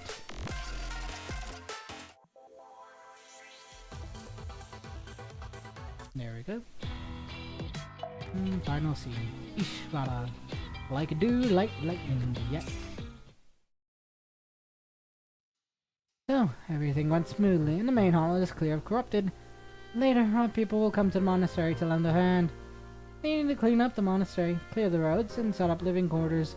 It's just their first step, but there's already so much to do. While the Yama clan still has its doubts, the refugees are completely convinced by the strength of the boss they've chosen. They all rush out as soon as they all rush out at once as soon as they hear the news. They gather around as Iron Skull throws both arms in the air like an excited kid, shouting how amazing everything is and declaring he'll follow boss forever. It looks like Sasafune is making some snarky remarks that almost set them off again. But none of you has earned my respect yet. Luckily, some level-headed folks on both sides step in and keep things from escalating. From the look of it, there's still a challenging road ahead, but right now a faint glimmer of dawn is already on the horizon. Kaiki stands with his arm folded, calm and composed as ever.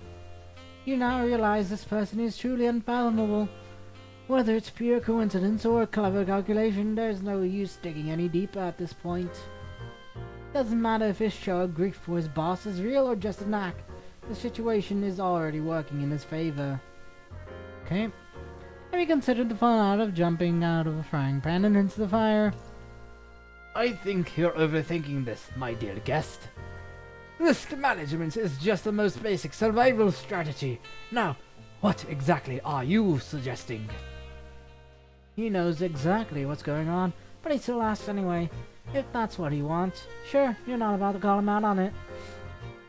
Middle-aged man's cunning look flashes across his face, then disappears behind a layer of iron will. Whether it's from your perspective or mine, this is the outcome we both hope for. You're the one who wins the bet. Don't worry, the Yama clan will stick to its code. We always remember the people who lend us a hand. A once-in-a-lifetime encounter is something we must treasure. He gives a calm, easygoing smile, then fades back into the crowd. Is it inevitable that those who meet today must one day depart? Well, must one day part. The thought itself feels a bit lonely. Known as the boss to the refugees and the young madam to the Yama clan, Alpha prefers solitude, so it's no surprise she's nowhere to be found. After a moment's thought, you make your way toward the back of the mountain where the monks' quarters are located. Sure enough, a single set of tire tracks in the snow leads all the way up. You decide to climb up on your human feet.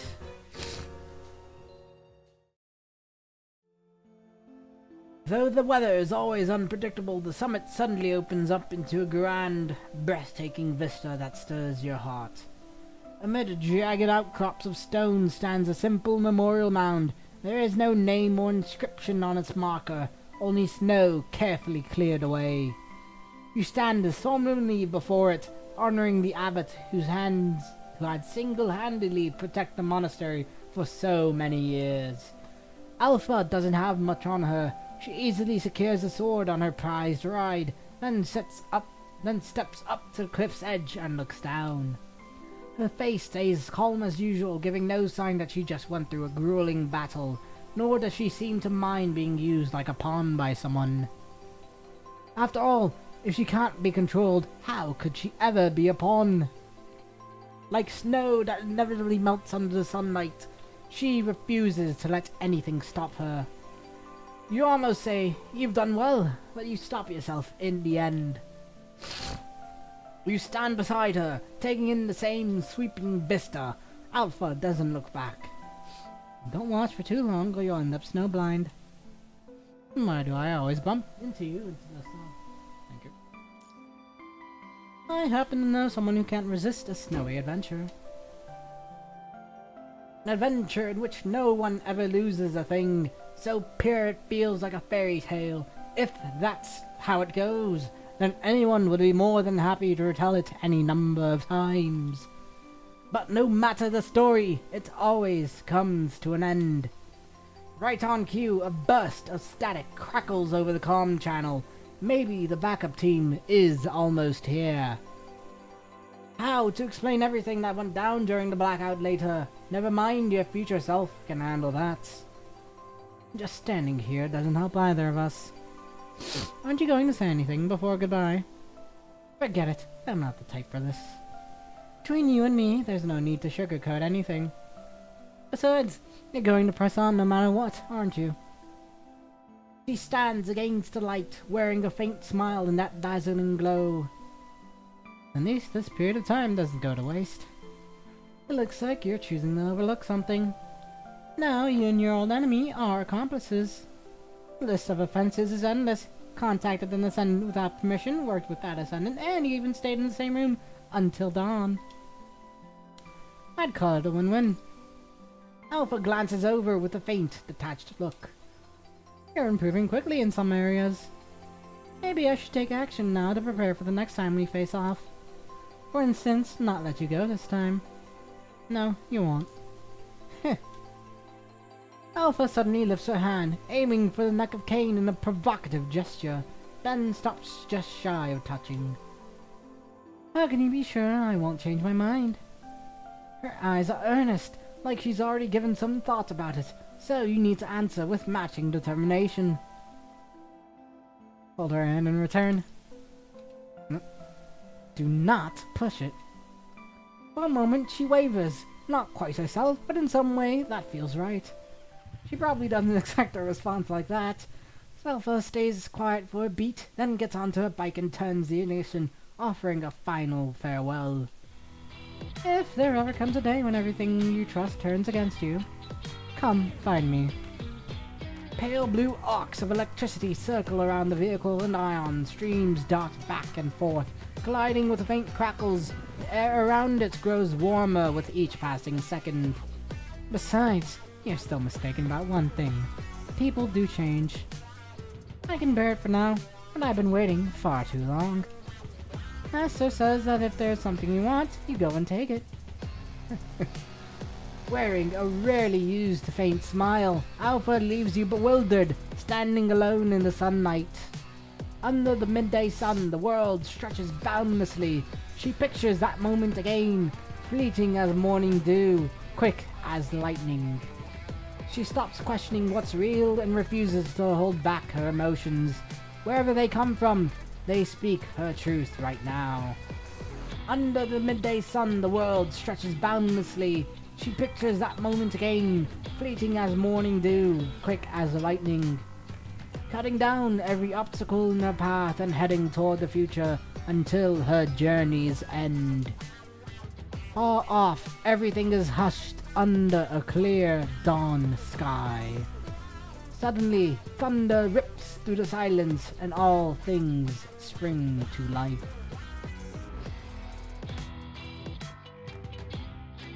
Yep, it is indeed very nostalgic to see the OG Alpha. For sure. Oh, that is that. We are done with that story. Nice.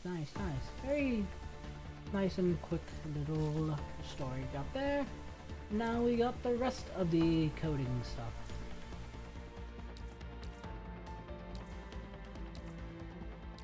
Shaking Hippos. Yeah. Jigger. Yeah, that's upcoming Watcher's Oath.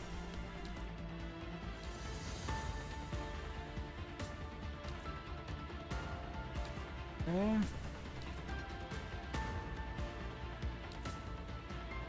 Dawn Chasers Crusade. We gotta do Nami as well. Corvus, Brambling, Blue, Sabaki, River Dancer, Crystalline Glass. Story thingy. Mini stories rather. And Solitary Dream, I gotta do that as well. I've already done the story, I think twice now on stream. So this one we'll skip.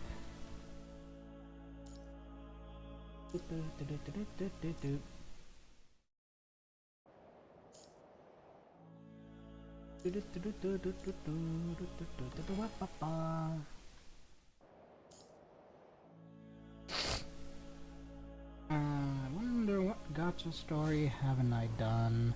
I think it was just Lamia's, as far as the gacha codings are concerned.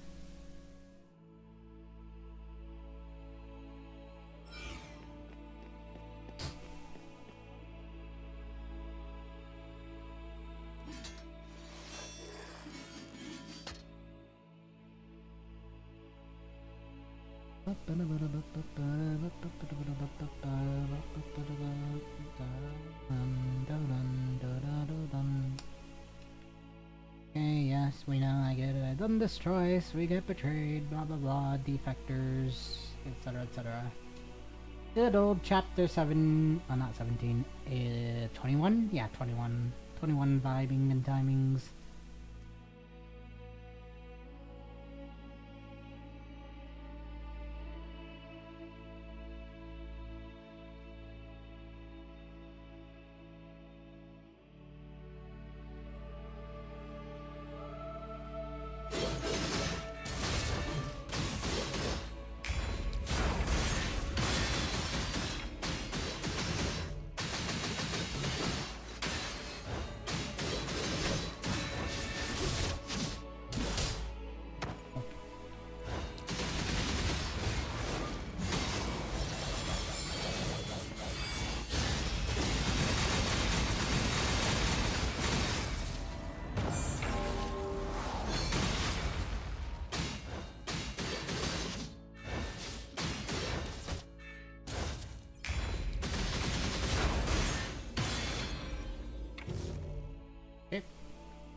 The weapons, wear the colors, and you can tackles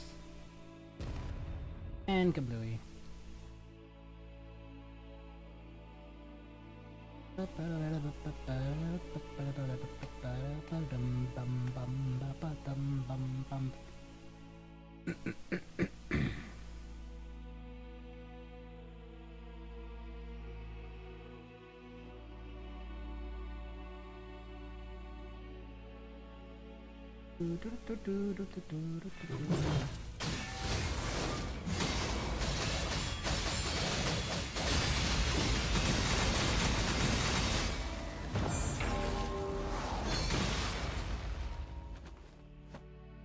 Okay.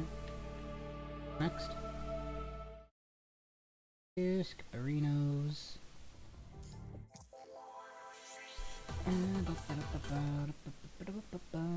Snow Prophecy, or Snowy Prophecy rather. Mission, yep, goes to death. Excuse me.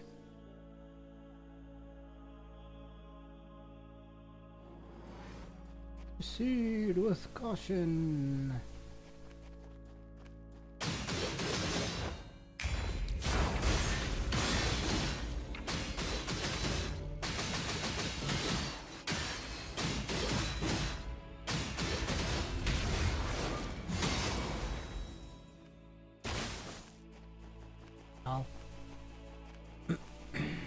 Holy Maiden, finally help! Help! And time. Yikes. Bianca!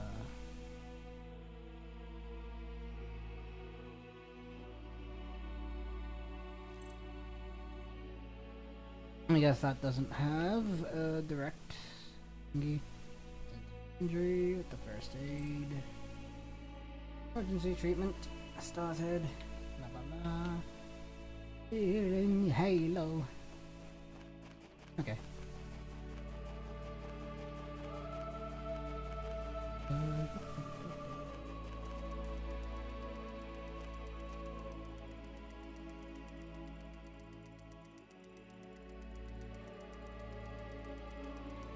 That's why. Give it to me. Use the bomb.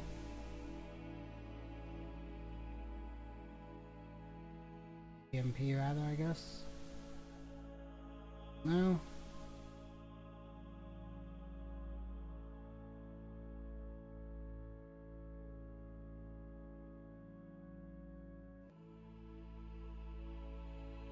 And further on. Charlotte's Revelation.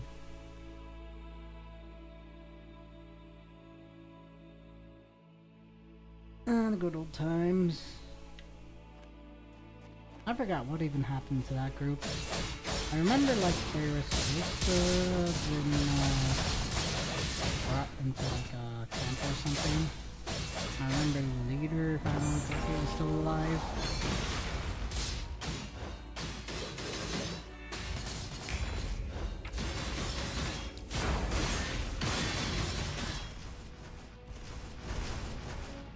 No longer afraid. More time bombs.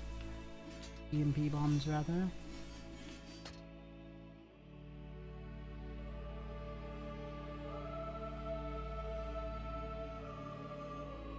At the altar. Be Renee, possibly. Of the purifying force. Captain. Oh, rip. Right, yeah, I remember vaguely now.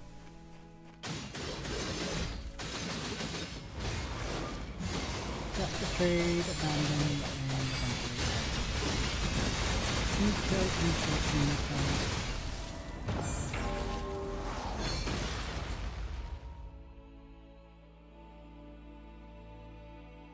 Investigation, well, there are no appearances. Phantom Tracer. No tech. You. Good old times. Okay, and then this is the last node if I remember correctly. Yes. All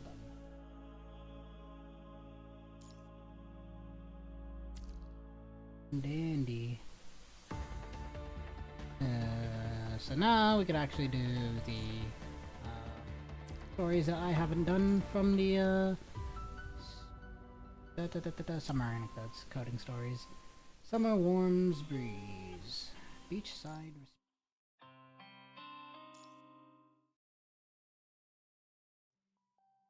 Just leave these right here. Okay.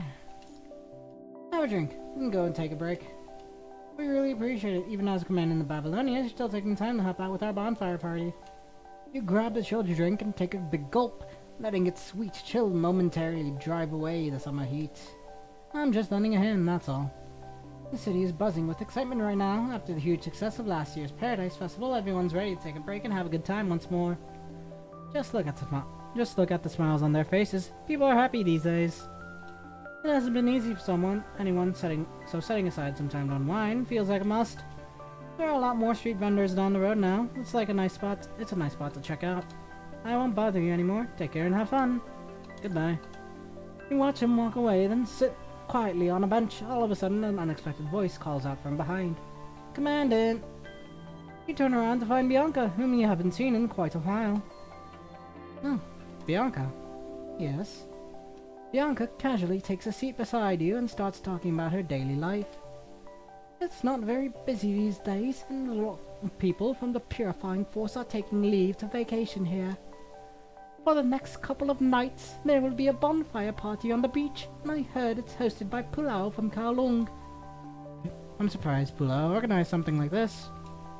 Bianca gently brushes back the loose strands of hair draping over her forehead, neatly tucking them behind her ear.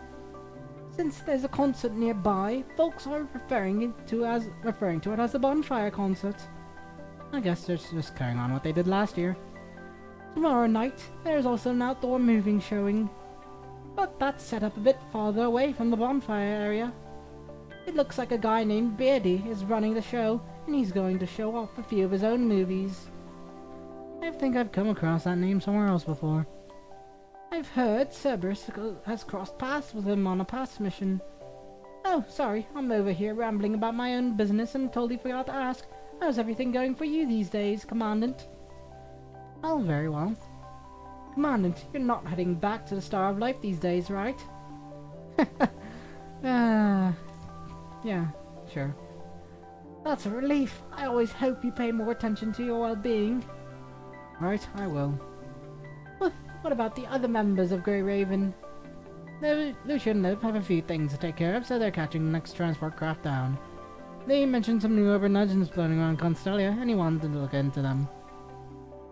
Speaking of which, Constellia really is buzzing with strange rumors right now. I heard there's a ghostly silhouette roaming the shoreline at night, and exactly 3 in the morning a mysterious mechanoid appears at the crossroads, supposedly granting wishes. There's also talk of a castle where a haunting song echoes through the corridors. It's probably all just rumors, right? Maybe they're just the work of a few mechanoids seeking an artistic outlet. It's not completely out of the question, I think. Plenty of the classic films use these urban legends as inspiration. And sometimes it's the other way around. Some urban legends actually come from those old films. Peaceful, everyday chatter drifts along with the gentle drills of distant waves, until the sudden call of a seagull breaks the quiet nearby. The drink is already finished, leaving nothing but ice cubes that collapse with soft clinks as they melt. Beep beep. Bianca checks the message appearing on her terminal. I'm afraid today's idle chat ends here, Commandant. Alright, I'm really happy with that today has turned out. I feel the same way. See you next time, Commandant. Bianca turns and walks away. You glance at your terminal. It looks like Lucia and Liv are about to arrive at Constellia. Standing up, you head toward the pickup spot. There are 2 routes, one through the bustling commercial district and another through the quieter residential area. Let's pass through the commercial district, I guess. Why not? You arrive at the commercial district with rows of shops and bustling street stalls line both sides of the road. As you look ahead, a familiar figure comes into view in front of a nearby shop. Changyu? Hey, Kane. Are you on vacation too? Changyu looks a bit resigned. I'm working. I love a vacation, but I'm apparently born to hustle. I still have a job to do right now. Constellia is thriving these days with more and more people settling down here. The train keeps bringing in plenty of newcomers to Constellia. I'm here to survey the commercial growth. Jamla wants to form a long-term partnership with this place. From my perspective, many people are reigniting their hope for the future. And that's largely thanks to you, Commandant. Okay, and this is the result of many people's hard work. Are you shopping alone? Want to join me? A nearby voice cuts Changyu off before he can finish. Changyu, regarding that business collaboration, I need your... Kane, I can't believe I'm seeing you here. It's been a while. On behalf of Actalak, I offer you my regards. It is indeed been a while, Aston. If you have time, feel free to stop by Actalak. Changyu gives you a C, I told you so, and look and shrugs. Looks like I've got work. Need to head over. I'm sticking around here for a while, so let's hang out another day. Okay, sure. See you next time. You say your goodbyes, head along the planned route to the plaza and spot 3 people who have been waiting for a while.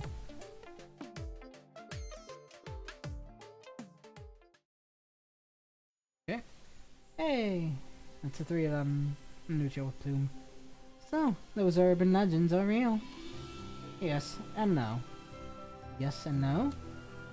Probably something similar going on, but not in the way everyone expected. Indeed.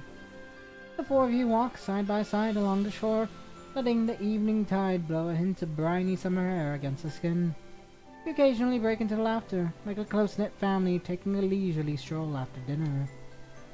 Following the clues, I found the mysterious mechanoid who appeared at a crossroads at exactly 3 in the morning, said to grant people's wishes. Was it really capable of granting any wish? No, but it was originally a butler-type service robot. Its logic circuits glitched at exactly 3 a.m.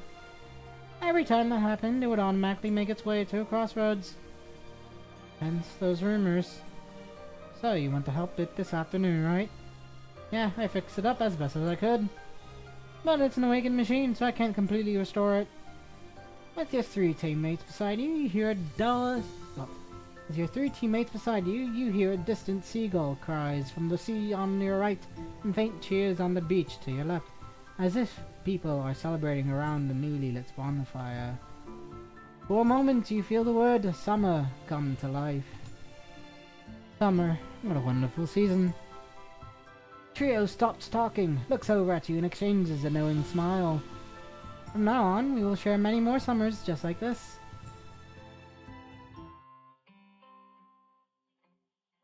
Now, next. Got Hunning, Luna, and Teddy. Let's start with Luna. Why not? A crystalline glance. Luna.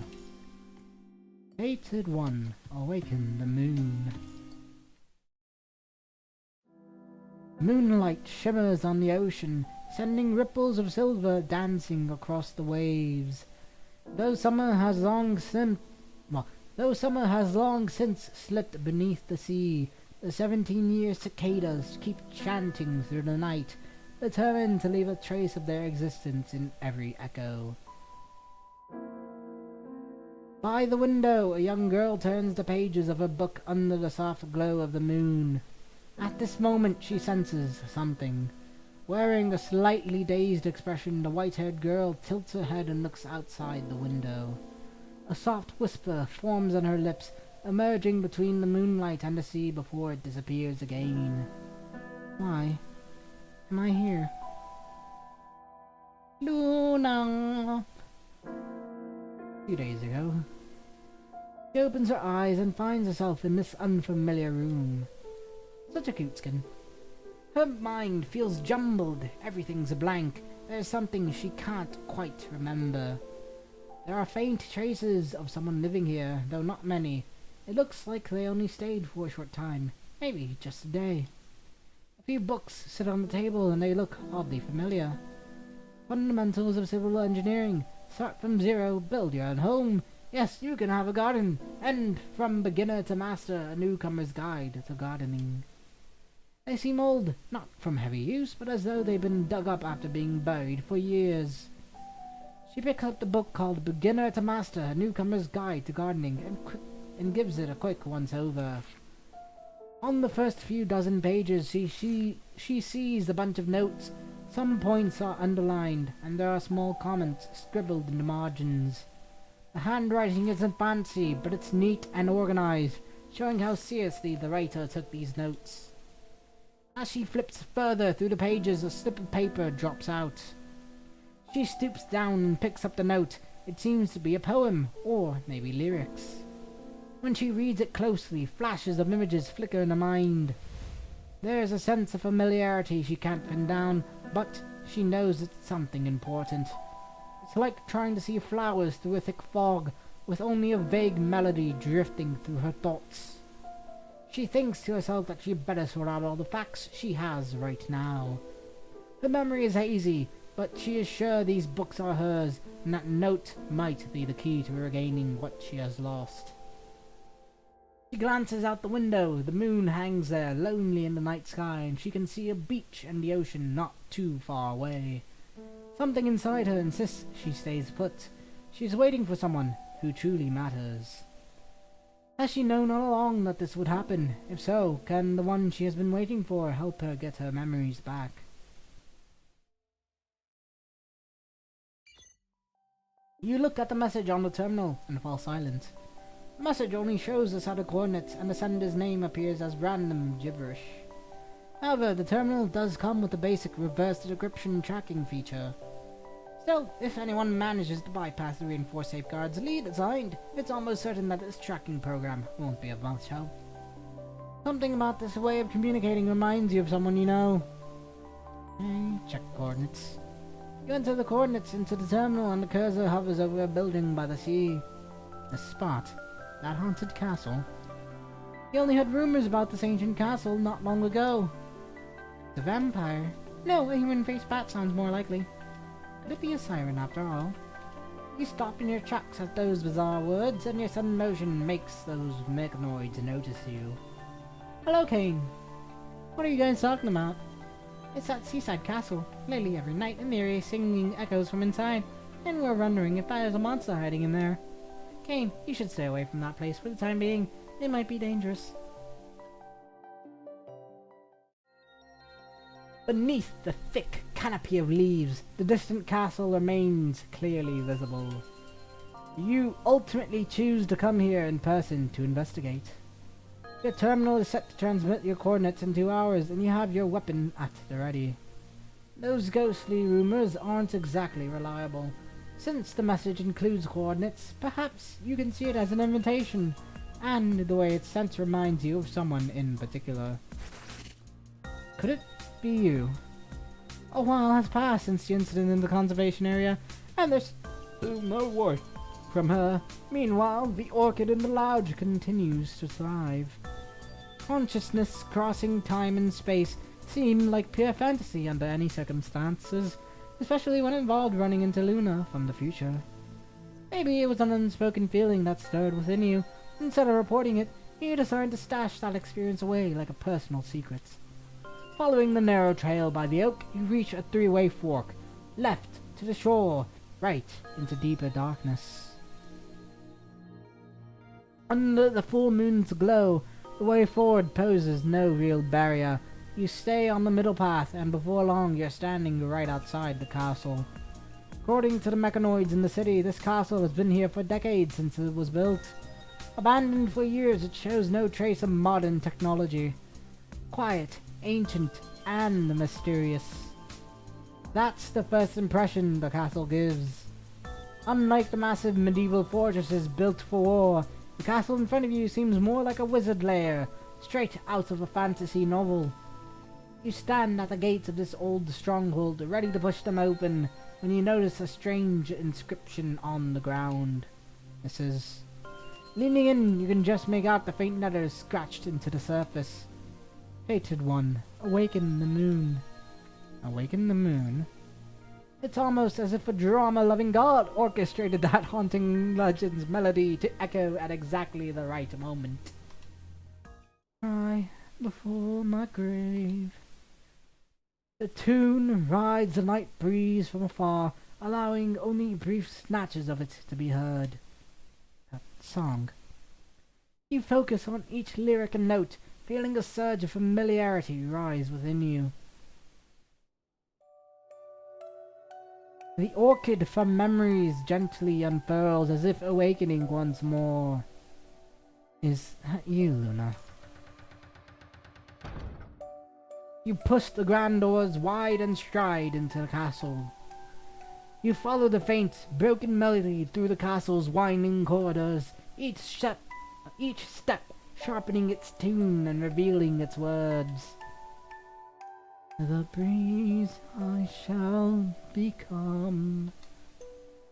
This voice, it's Luna, without a doubt. And those lyrics prove it. This is indeed that song. You stand at the bottom of the stairs. Just above you is the small room on the top floor. A person inside seems to notice your footsteps, and the singing suddenly stops. As you make your way up the spiral staircase, you spot an open door coming into view. With each step, the door grows larger in your vision until you can finally see what lies inside. That figure appears before your eyes as expected. She sits by the window, casting her gaze upon you. Luna.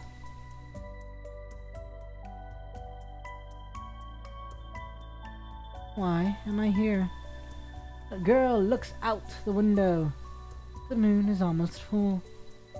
She has been here for days, but that person still doesn't arrive. I should leave tomorrow. She feels weary of waiting. She looks down at the note in her hand and sings along to the familiar tune she remembers. Over the past few days, she keeps repeating the seemingly futile attempt again and again. Maybe it isn't completely pointless. After these attempts, she does recall a few things, but they only leave her more confused. The recovered fragments span a vast timeline, sometimes clashing. One moment she's torn from her sister in childhood, the next they're shopping together as adults. All these random memories jumbled together in her mind, but she still can't recall her own name. She senses footsteps downstairs and quietly waits for whoever is coming. The footsteps grow steadily closer. Luna. The young girl looks at the human standing before her. With just one glance, the flutter in her eyes and her heart tells her this is the person she has been waiting for. Hi. I got your message. Luna doesn't reply. She just tilts her head, gazing at you in silence. Luna? After what feels like ages, she finally comes back to the moment. Sorry, my mind drifts off for a second. I believe I'm not quite the person you mentioned. In short, my memory isn't right. You just called me Luna? Is that my name? Everything feels so bizarre right now. You can't feel you've fallen into a run-of-the-mill amnesia storyline, like a scene straight out of a prime-time soap. Yes, your name is Luna.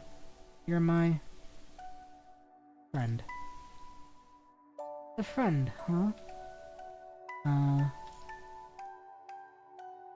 You spot a few books on the table out of the corner of your eye.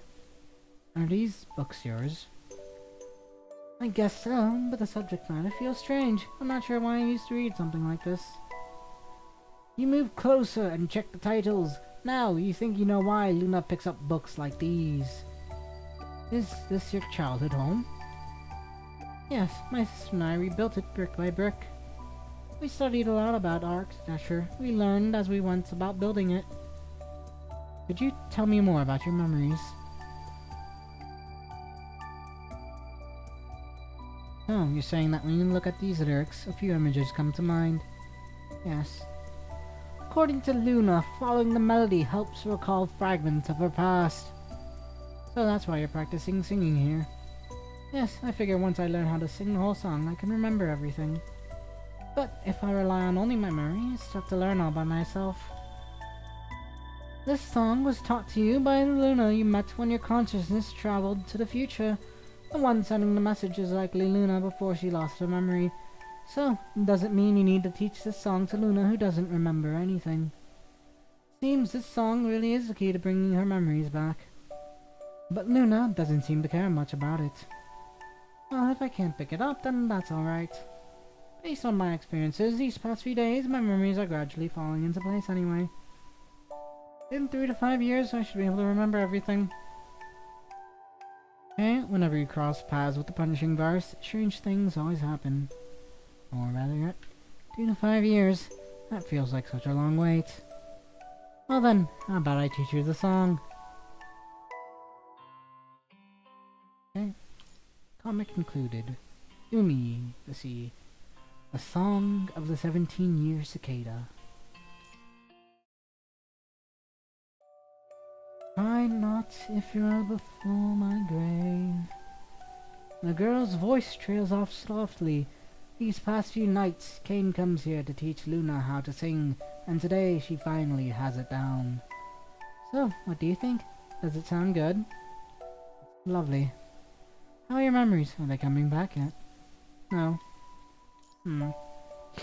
Luna tilts her head, studying the person before her. She senses real joy and Kane over her mastering the song, but there's a faint trace of unease lurking beneath it all. She pauses for a moment, then invites the human. Would you like to go in for a walk on the beach?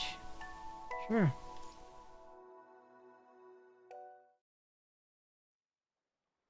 Two of you walk in silence under the night sky, leaving footprints of different depths in the sand, only for the waves to wash them away moments later. Even though it's already the height of summer, the night air still has a chill, so starting on the second night, you put on a hoodie. The atmosphere feels awkward. You think you should say something, but Luna's amnesia still troubles you. It seems reality isn't anything like a soap opera after all. Mind is notoriously difficult to study. Even the Science Council can't claim to fully understand it. Jumbled thoughts race through your head until you suddenly realize the girl beside you is speaking. Kane, are you listening? Sorry, I was lost in thought just now. What are you thinking right now? I'm trying to figure out how to restore your memory. After all, singing doesn't seem to help much. I see. I don't think it's a total waste. I do recall a lot over these past few days, but I'm still nowhere near the Luna you want. She's a lot more lively than the Luna you know. You find yourself unaccustomed to it. What do you remember now? They're all fragments, mostly everyday, mundane memories. Luna frowns, slightly bowing her head in thought as she speaks in a hushed tone. I'm with my sister in this huge place, and we're really happy. There are lots of kids my age, and we all study together. That place is called a school. Yes, I remember now. So I'm a high school girl after all. Okay, you have memories like... Isn't that a bit too far away from reality? You have memories like those? Yeah, it's a beautiful world, completely unlike this one. I mean, it's nothing like the usual memory fragments. There isn't even the punishing virus there. So, what's that world like? They call it the Golden Age. People there do whatever they want and learn anything they like. Compared to here, it really feels like a dream world. My sister loves cooking. She's amazing at it and always lets me try her latest creations. Yeah. I'm sure. I'm into photography and post tons of pictures online. I figure I might become a photographer one day. We're running an online cooking channel. All in all, these days are pretty ordinary. That does sound nice. Nah. Anyway, I came across a movie script in that castle yesterday. Now that she mentions it, you indeed recalled Mechanoids telling you the story about that castle. So, what's it all about? It tells of a sea goddess who visited the human world for the very first time and ended up falling for one. Oh, and speaking of which, my outfit is actually inspired by the sea goddess's costume. So, this is how she gets this outfit. You've been so caught up in Luna's amnesia that you didn't even think to ask about it until now. But considering Luna's temperament, would she really go for the style? It feels a bit cliché. Sure does. The goddess fell for a human, taboo in every sense, and so a curse takes hold. The sea goddess slumbered in her castle, only awakening on the day this human's life ended. Well, that human had two choices. The first choice was to hold on to his longing for the goddess, waiting until his final moment when she finally woke. The second was to embark on a quest to break the curse by awakening the moon, letting its cleansing moonlight wash over the sea. Price, however, was the goddess must forever forget this human. This story. Did that human awaken the goddess? Luna doesn't respond immediately. She just smiles and turns the question back on you. What do you think this story's ending should be? I think it'd be a success. That's quite the ideal response, like a fairy tale ending, and the two live happily ever after. So, how does this story actually end? Well, I'm keeping that a secret for now. The evening tide laps at her feet, covering her footprints again as though it's erasing the final chapter of this story. Hey, maybe it's the sand that bothers her. Luna undoes her clasps, laughs as she flicks them into the air, then dashes over to pick them up. Right now, she looks just like a bright, carefree girl. Standing in the distance, Luna waves, motioning for you to head her way. Hold my shoes, will ya? Why am I even doing this? I guess it's because I'm a high school girl. We get certain privileges. Fair enough.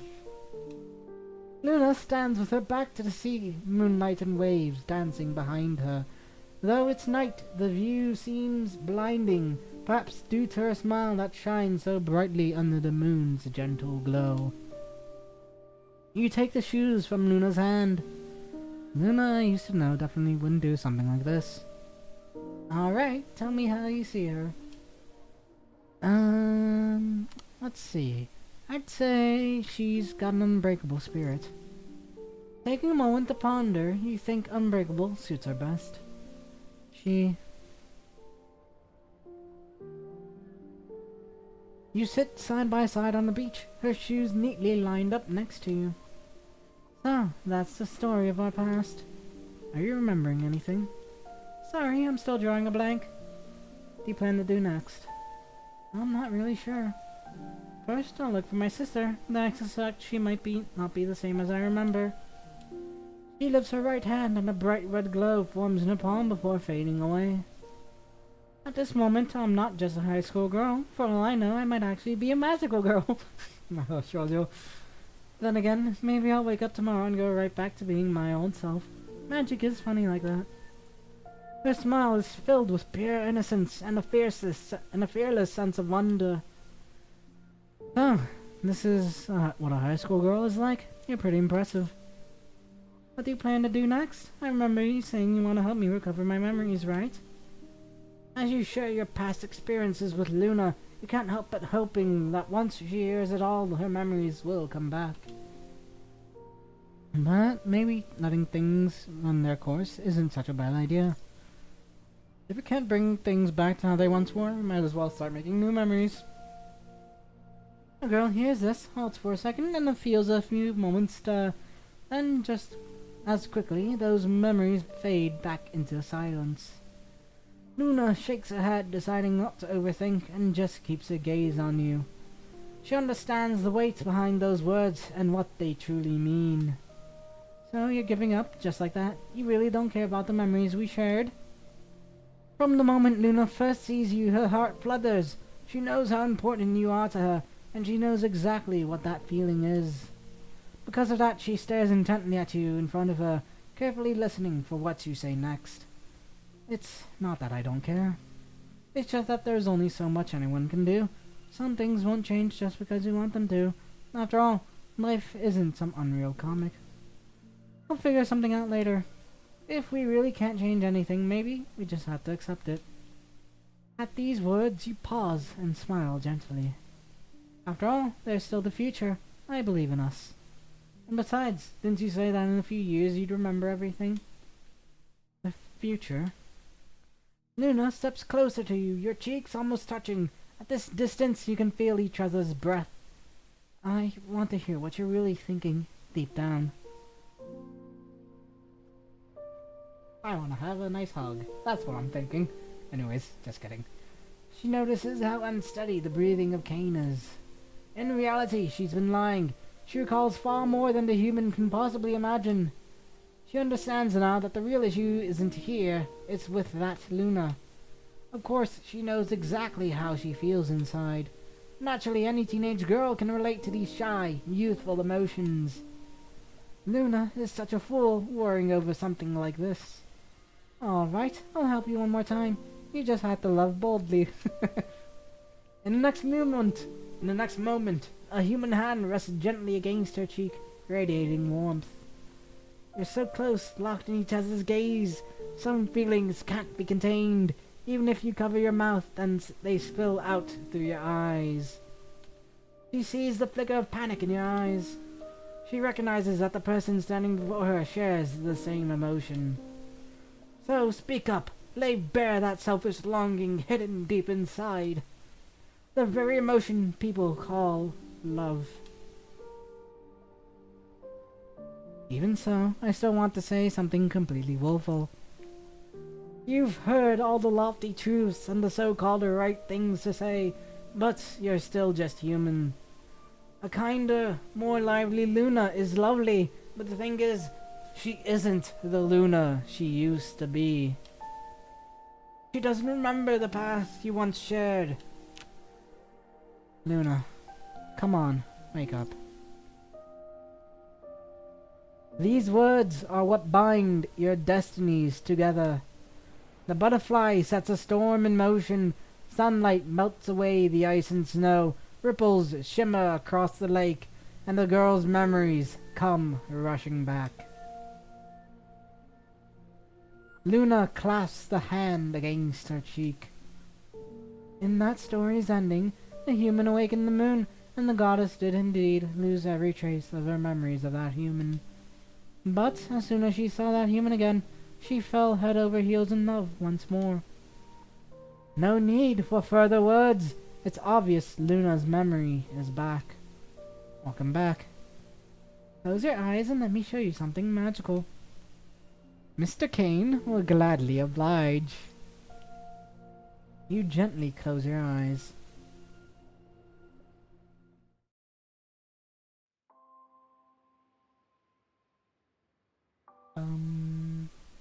Luna takes Kane's hand and heads straight for the ocean.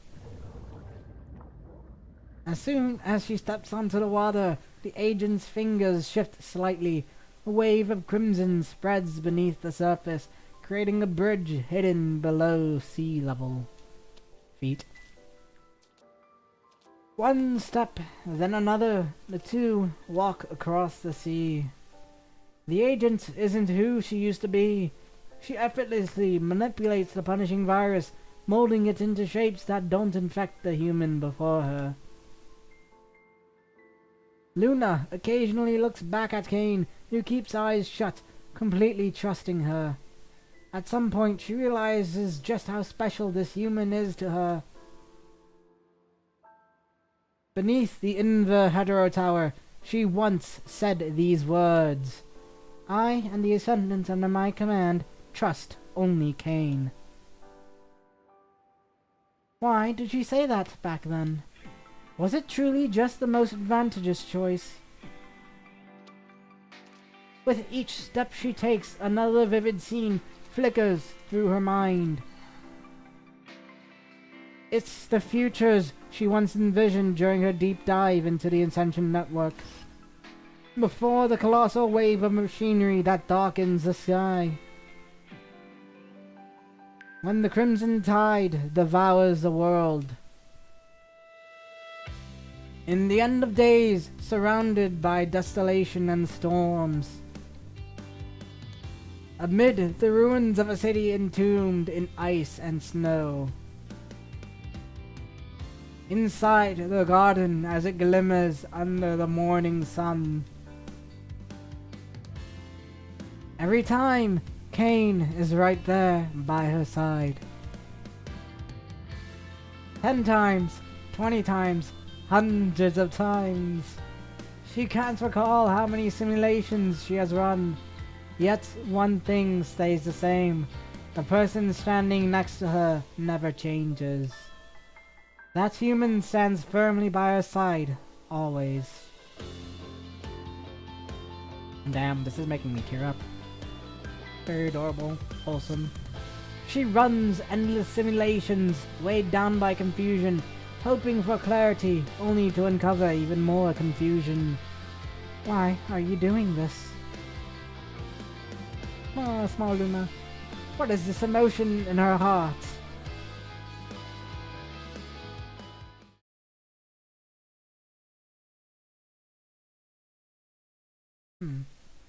Confident, strong, and composed.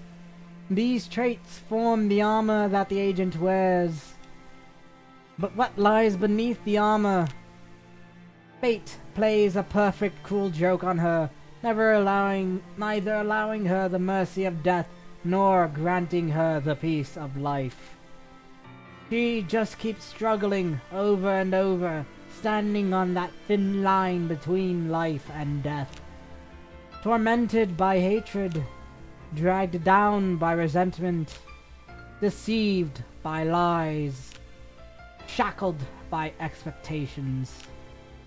There is no black or white, only the stifling weight of endless gray. Agent who soars toward the blood-red sky is simply just a child abandoned among the ruins. That forsaken child can only send out a silent cry, like a cicada's muted call to the world ravaged beyond repair. Stumbling onward, step by step, Luna now looks back on the child she used to be with quiet acceptance. She can now turn to that child and say, "You've come quite a long way." At this moment, she hopes for a future where the people she cares about stay safe. So she goes to see that future with her own eyes and to make it hers. So she taps into the Ascension Network's power, running countless simulations again and again. It's just the figure who's been beside her all along that catches her off guard. She thought she wouldn't hesitate, but when those hands reach out so close, she pauses for a heartbeat. She thinks to herself, does she still have the right to love? Her vulnerability is exposed, and the cost of her power follows immediately. A torrent of data and memories from endless simulations flood her mind, threatening to drown her sense of self. I didn't take enough air in there. Just before everything spins out of control, she sends a message to the Grey Raven Commandant, pouring all her strength into preserving every bit of her beauty and kindness. A girl nurtured by love, pure and flawless. The life she might have had. As she closes her eyes, a gentle phrase travels back through time and wraps her in a tender embrace. That memory is already hazy, her mother's soft bedside blessing. May our little Luna always be loved. Indeed, may she always be loved. The two pause, standing shoulder to shoulder between the broad ocean and the glowing full moon. A rush of thoughts floods Luna's mind as she gently lifts her hand. Countless crimson strands of the punishing virus gather above her head, drawn by her power, coalescing into the shape of a mistletoe. You can open your eyes now. Luna looks at the person before her and suddenly remembers the question she asked herself by the window. Why am I here? Hey. ICG. Of course, it's because you're here. She slowly extends her hand, and this time the human responds. Of course, my moon. Oh, God, making my heart wrench. Oh, such a good little story. Whew. Okay, that's Luna. Now let's see. We'll do Hanning, another wholesome one, and then we'll get the little teasing with Teddy. Silhouette of Pisces. Pure white light falls like a soft veil that cleanses the soul with a sacred ritual. A slight chill rides on the sea breeze, carrying that unique salty scent of the ocean. On a sweltering summer day, it's usually the perfect relief, if not for the unsettling rumor making the rounds. If you feel sun-spiked, gardening, chill in the sea breeze, you better watch your step. That abrupt cold snap signals the sea siren awakening from her slumber. She's about to surface and ruthlessly devour every creature she finds on the shore. Didn't you say a few minutes ago that she turned the vengeful spirits into puppets? Instead of just, eating them? That's not the point. The point is...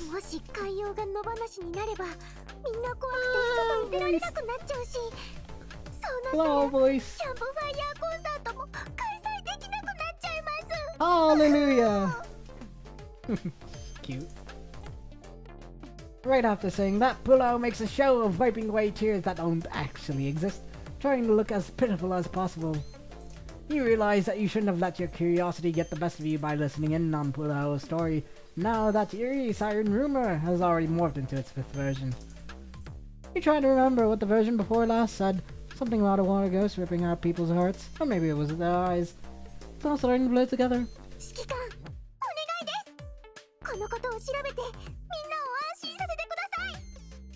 Cute. No. Agree right away. Always for you, Pulao. Fine. I'm heading out to investigate tonight. You accept Pulao's request and head to the rumored siren haunt at midnight. When the area is deserted, locals say the creature follows Moonlight ashore before unleashing a killing spree. I've never put much stock in those rumors until now. The beach is deserted, and the only sound is the wind howling off the sea. Your footsteps may be light, but they send a chill down your spine. Suddenly, the breeze turns ice cold, and you hear an unsettling noises coming from the water. The air grows more and more sinister. You hope this is all in your imagination. I'm sure I'm not that unlucky. I mean, there's no way I'd just bump into some weird creature here, right? But the moment that crosses your mind, the shallows in the distance seem to pick up on your doubt and respond right on cue. Something stirs beneath the surface, and as you approach, you pick up a faint sound. Listen closely, and you hear a distant, unfamiliar tune. For some reason, the strangest version of all Pulo ever told you suddenly comes to mind. People say a siren's hunt progresses step by step as they start by luring humans in with their bewitching song. Once their prey is lured to the surface and loses all reason, the sirens strike, biting through the victim's neck. They then drag the broken body below the waves, perform a dark ritual dance, and devour the remains. That faint melody you heard just now, it really does resemble some kind of ancient ceremonial music. You instinctively reach into your storage bag, rummaging around. In a predicament like this, you need to be ready with something, anything, to defend yourself. But the shape you feel is all wrong. The second you bring out the weapon, your worst fears are confirmed. No handgun or anything of the sort, just a massive conch shell, gleaming in the moonlight. While chatting with Pulao, you set your storage pouch aside and it ended up mixed with her belongings. It's likely she accidentally took it when leaving in a rush. A single conch won't cut it against the siren, so your only option is to get out of there. You're not sure if the creature senses your departure or if it's simply surfacing by chance, but behind you a noise suggests something is about to break the water's surface. The chilling sea breeze blows once more, sending a shiver straight through your bones. What? You don't have a second to wonder why the siren behind suddenly speaks.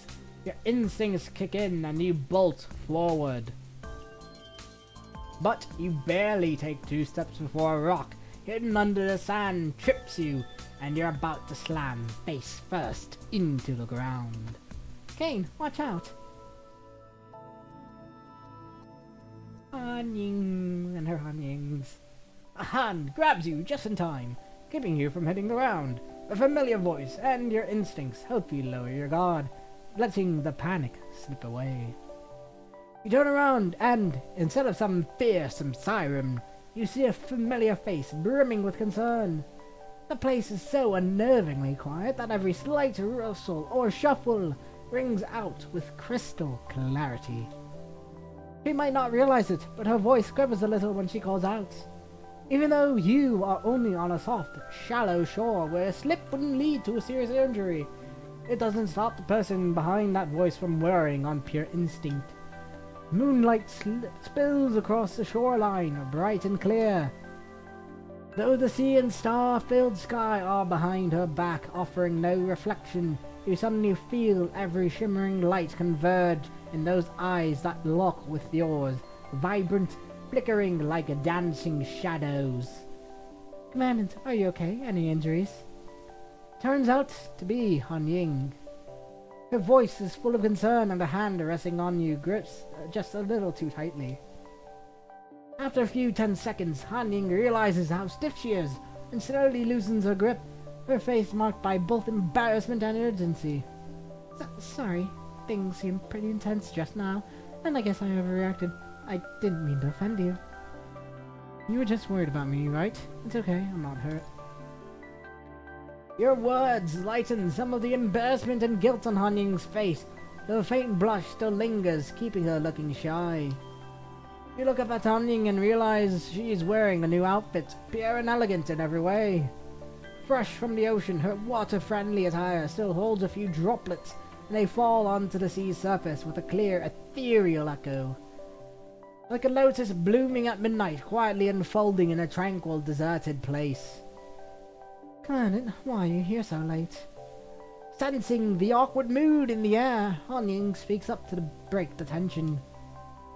If I tell you I'm just out for a stroll, will you believe me? Or, better yet, well, you can ask Pulao later. I'm basically investigating something for your little sister. Is it really that serious? So urgent you have to deal with it at this hour? The situation is rather peculiar. People say it only happens at a specific time. Now I realize it's all just a big misunderstanding. You share those terrifying siren rumors with Han Ying, but it turns out she's never heard them before. I see. So people saw me practicing my new dance routine at night. Couldn't see clearly and mistook me for something else. I can't believe you actually believe in sirens, Commandant. Because I heard this really strange melody. I usually wouldn't, but anyone would probably let their mind wander in an atmosphere like this. A strange melody? Something like the god of, or something along those lines. Sounds like a chant from an ancient ritual. Is it the water goddess's Fufei ensnared by Marcelin's snare? It's probably the track I play during my dance practice. That must be it. Is it a special tune from Kowloon? Han Ying laughs softly and patiently begins her explanation.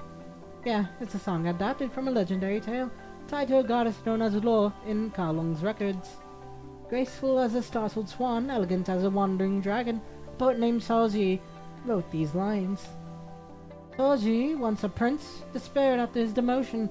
Exiled by the Law River, he encountered its goddess for one dazzling moment, an impossible bond of mortal and divine. To keep that spark alive, he composed Ode to Goddess Lo. Later generations, inspired by the story, created the Dance of Goddess Lo. Unfortunately, it faded away over time, leaving only a few written records. Sounds all fascinating. If there's ever a chance, I really want to see what it looks like firsthand. Commandant, you feel the same way Yo-Yo did back then. When she heard the story, she said she hoped to see this legendary dance for herself. Because the records are so fragmented and abstract, only a fraction of the moves have survived. Most must be reimagined by the dancer, making it nearly impossible to restore the Dance of Goddess Lo to its original form. Okay, I think I kinda get it, at least a bit. I might not know the legend well, so there are still things I don't quite get. It's fine, I'll give you an example. I'm sure you'll catch on quickly, Commandant. Han Ying smiles softly and moves to stand where the moonlight is brightest. It's like one part of the records say, each step carries a hint of the divine, leaving behind wistful imagination, looking back in quiet sorrow, but it doesn't really explain what movement it refers to. There are countless ways to express a sense of longing in dance like this. Han Ying goes up on her toes and takes 2 steps forward, raising her arms gracefully. She only turns her cheek halfway, her expression tinged with sorrow. Or like this. She lowers her arms and then lifts them again, spinning in a place several times. Finally, she drops her gaze before shooting a glance upward. Although this gives the dancer plenty of creative freedom, it also leads to a multitude of different interpretations of the Dance of Goddess Lo in later eras. Even now, there isn't one definitive version everyone agrees on. I see. So you're here to practice that Dance of Goddess Lo you created yourself, right? Han Ying smiles and nods. Then, as if remembering something important, a flicker of uncertainty crosses her face. Commandant, about looking into the siren legend, did Yo-Yo ask you to do that for the bonfire party? You know, she really cares about this event. I see. Looks like time really isn't on my side after all. Hearing Han Ying's soft murmurs, you sense she's weighed down by something, considering she's still practicing so late into the night. Are you thinking about performing the Dance of Goddess Lo at the party? Yes, I haven't told Yo-Yo yet. I want to surprise her at the event she's been most looking forward to. I see. In that case, I don't think you need to worry. You look like you're pretty much ready, right?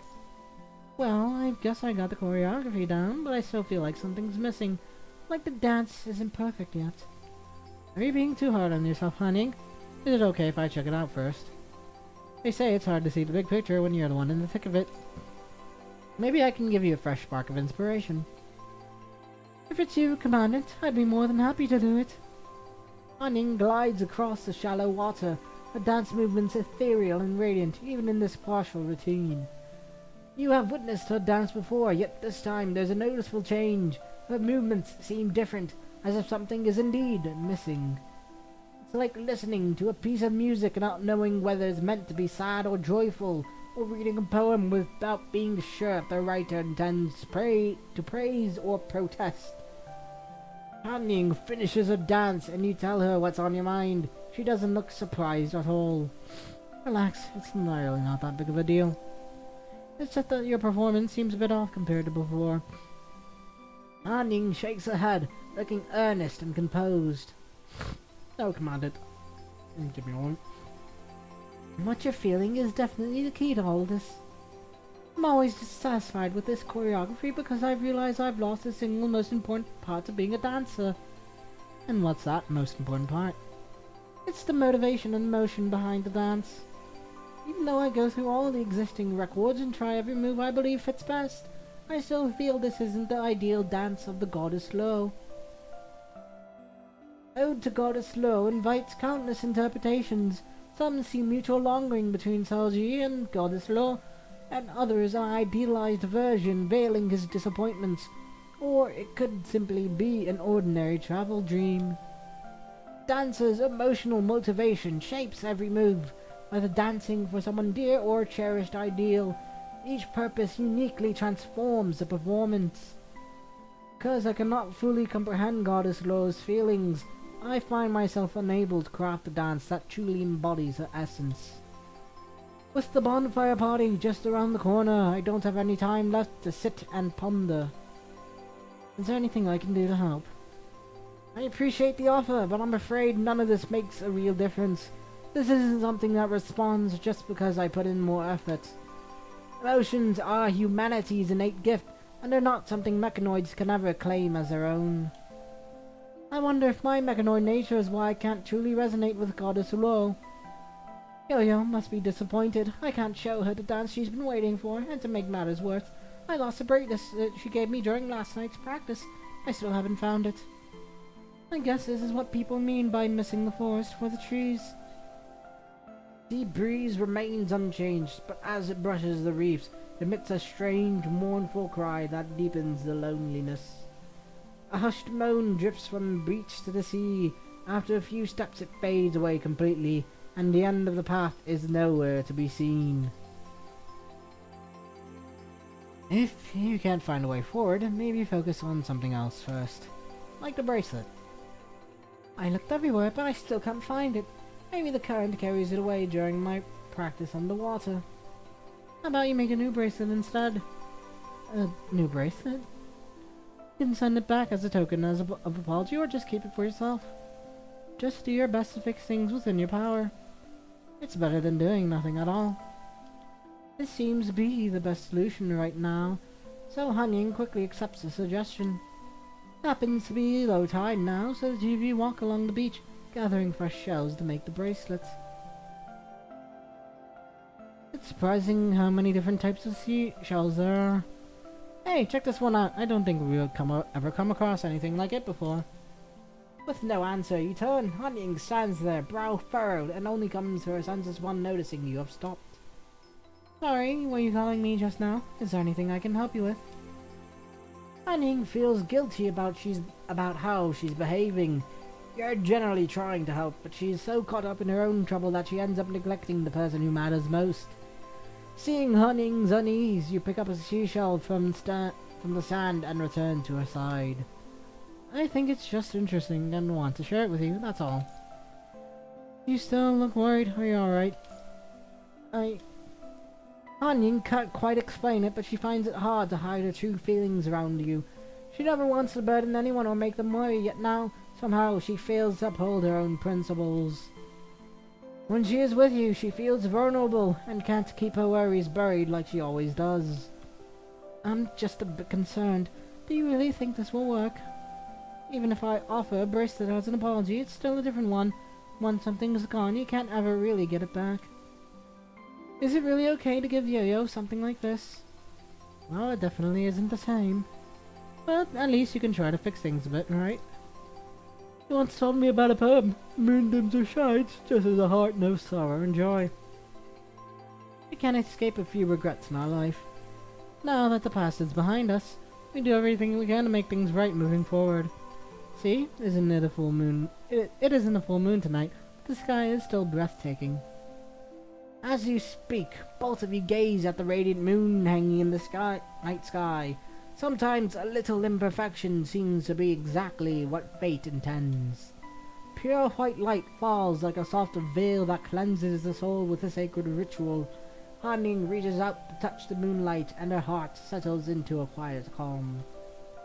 I'm not sure why, but whenever I'm with you, Command, things always seem to turn out for the better. As long as I can help you, that's all that matters. I wasn't really thinking much just now. I just wanted to do something that cheers you up. You shift your gaze away from the moon overhead and lock eyes with Hanying instead. If there's one thing, I'm sure it's that I trust you completely. If you show your sincerest intentions, your kindness will surely be returned. You finish speaking, place the freshly picked shell in Hanying's hand, and then move to collect more shells.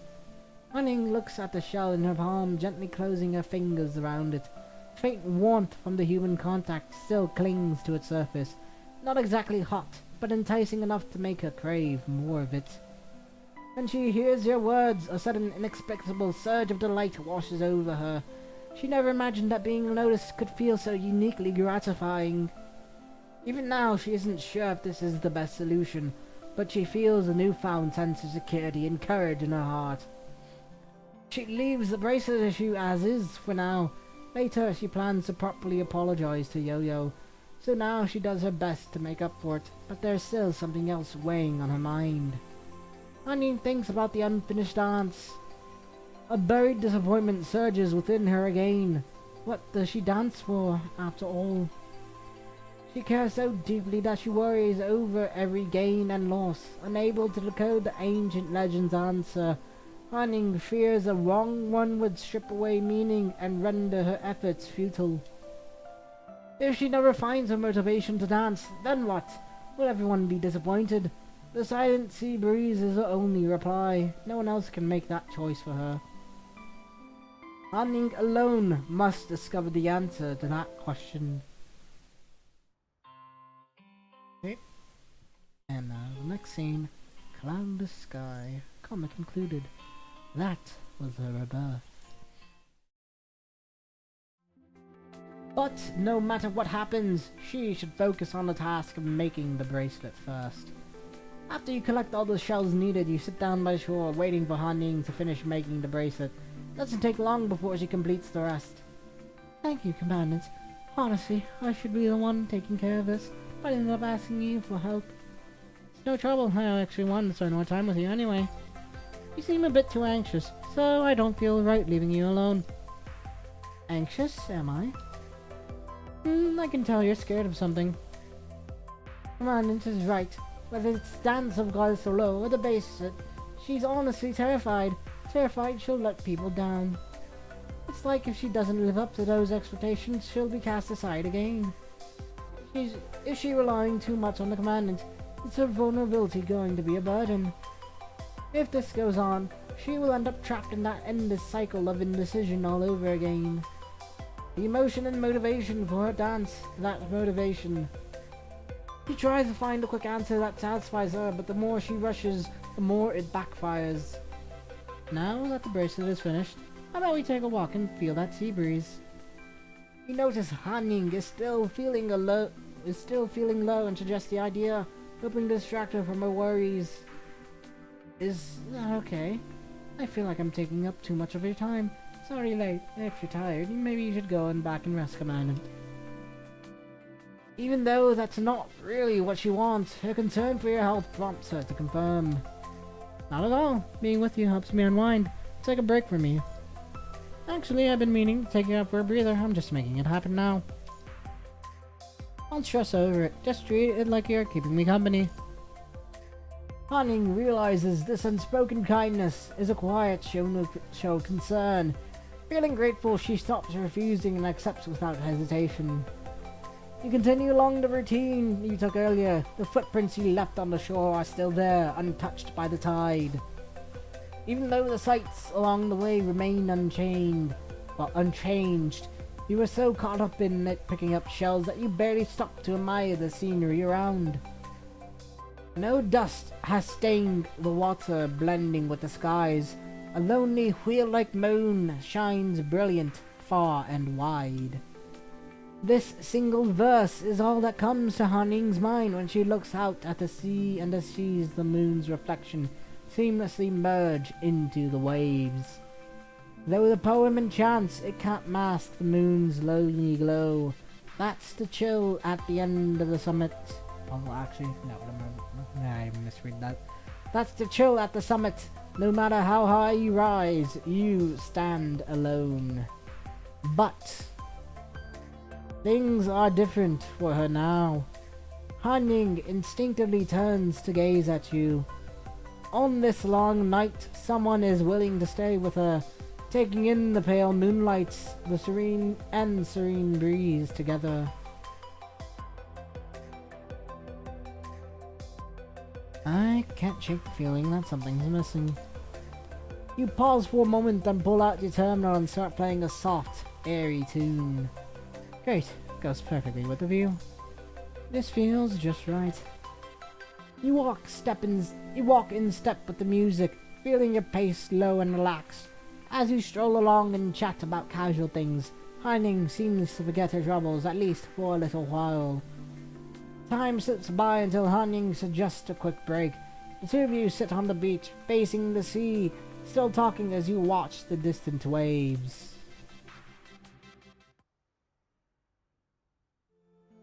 The music reaches a line about stars and the moon. Together you look up at the night sky.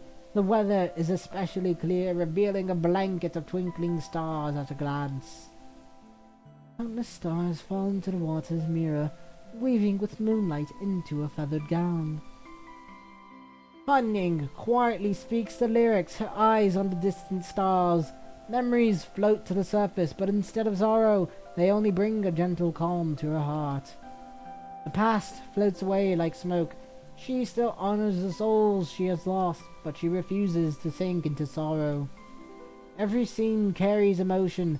The person by her side, this very setting, all of it points her toward a hopeful future.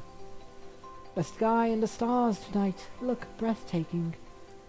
It's not just a compliment to the night's beauty, it also reflects the calm that she feels from being with the one beside her.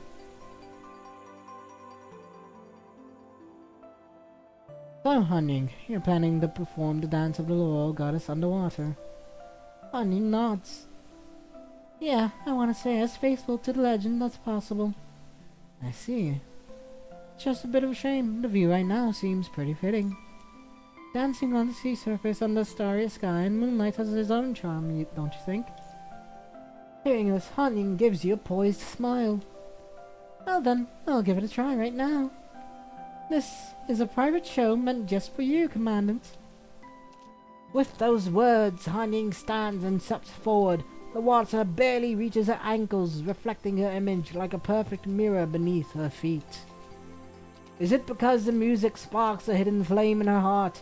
She feels her body soar like a bird, free and weightless.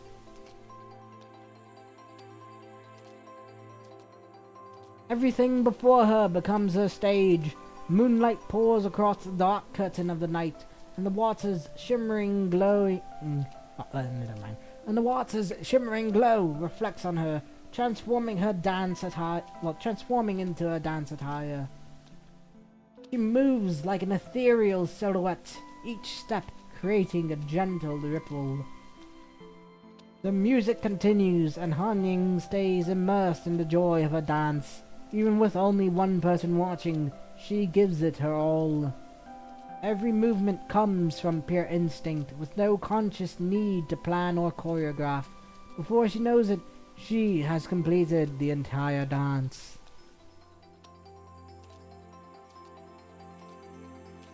As the music fades away, Han Ying stops, letting the quiet envelop her, and turns to face her lone spectator.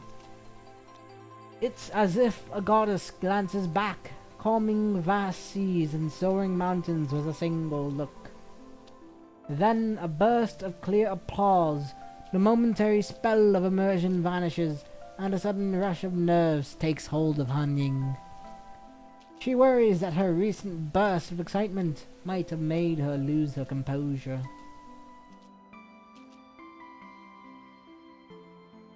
Commandant, do you think I'm acting strange right now? She hesitates, finally voicing her concern. Even though the scenery and music fill her with emotion, she doesn't want to come across as rude. Did the Commandant enjoy her dance? Somehow that's the only thought lingering in her mind. Of course not. I think it's just wonderful, just the way it is. It makes me happy to see you follow your heart. Hearing those words, Han Ying brightens up, slipping right back into her earlier carefree mood. She steps toward the beach and you two keep walking along the shore. Well, it's a bit of a shame that I was the only one who got to see that dance. I wish I could record that performance so everyone can appreciate it.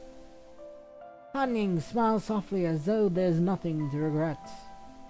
As long as my dance stays with you, that's all I need. She carries a hidden longing. She carries a hidden longing.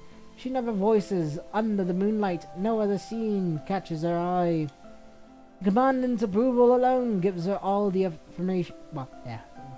Words. The Commandant's approval alone gives her all the affirmation she needs. Thinking about this, Han Ying wonders if what she's been looking for all this. If it's what she's been looking for all this time. She has a clear idea now, but she still can't be certain. Commandant, about that dance, do you think I interpreted and performed it the right way? If I'm being honest, I don't think there's such a thing as the right way. As they say in Kowloon, the benevolent see benevolence, the wise see wisdom. Everyone views things differently, so maybe there isn't just one correct answer. As long as you interpret it in a way that makes sense to you, that's already perfect. You already know the answer in your heart, don't you? Just trust your choice. These words stir something in Han Ying. She thinks back to how she felt just a moment ago, that sudden urge to dance for someone special. As soon as the words are said, a gust of sea breeze whips up, tossing her hair and momentarily blurring her vision. When that ethereal, almost chant-like wind settles in her eye and her sight clears, she finds she has somehow ended up on the other side of the beach. This is where Pulao plans to host a bonfire party. To see how long the fuel lasts, she kept the fire going even after everyone left, and it's still burning now. The two of you step up to the bonfire. Looks great. I bet it'll be a blast once the party's in full swing. Speaking of which, I think it's time to bring this out. A seashell bracelet appears before Han Ying, looking noticeably different from the one she just finished. There isn't anything intricate weaving. There isn't any intricate weaving or fancy pattern. It's just a simple string of shells, clearly put together in a rush. I kept a few shells and made this bracelet. Now that we can see things more clearly with the fire, I decided to give it to you. Consider it a substitute for the lost bracelet. Let it fill the gap and stay by your side. Although your thoughtfulness and concern for others is one of your finest qualities, I still hope you get the chance to feel what it's like when someone else takes care of you. Flames blaze before her, and behind her the moon moves into place. Its glow inches closer until a bright beam bathes the spots in silver. Han Ying can't see how the bracelet's reflection appears in her own eyes, but she knows it must be a view unlike any other.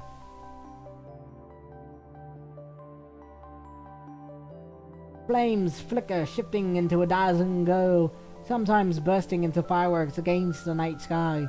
Suddenly it's like stepping into an old Kowloon poem about a bygone lantern festival. A gentle nostalgia stirring as you look back. Under the fading lights, the special one is already here, right before her eyes, in her heart, and by her side. Right now, a seabird lands on the shore. The person before her carefully approaches and, once sure the bird is not startled, reaches out and gently pets it.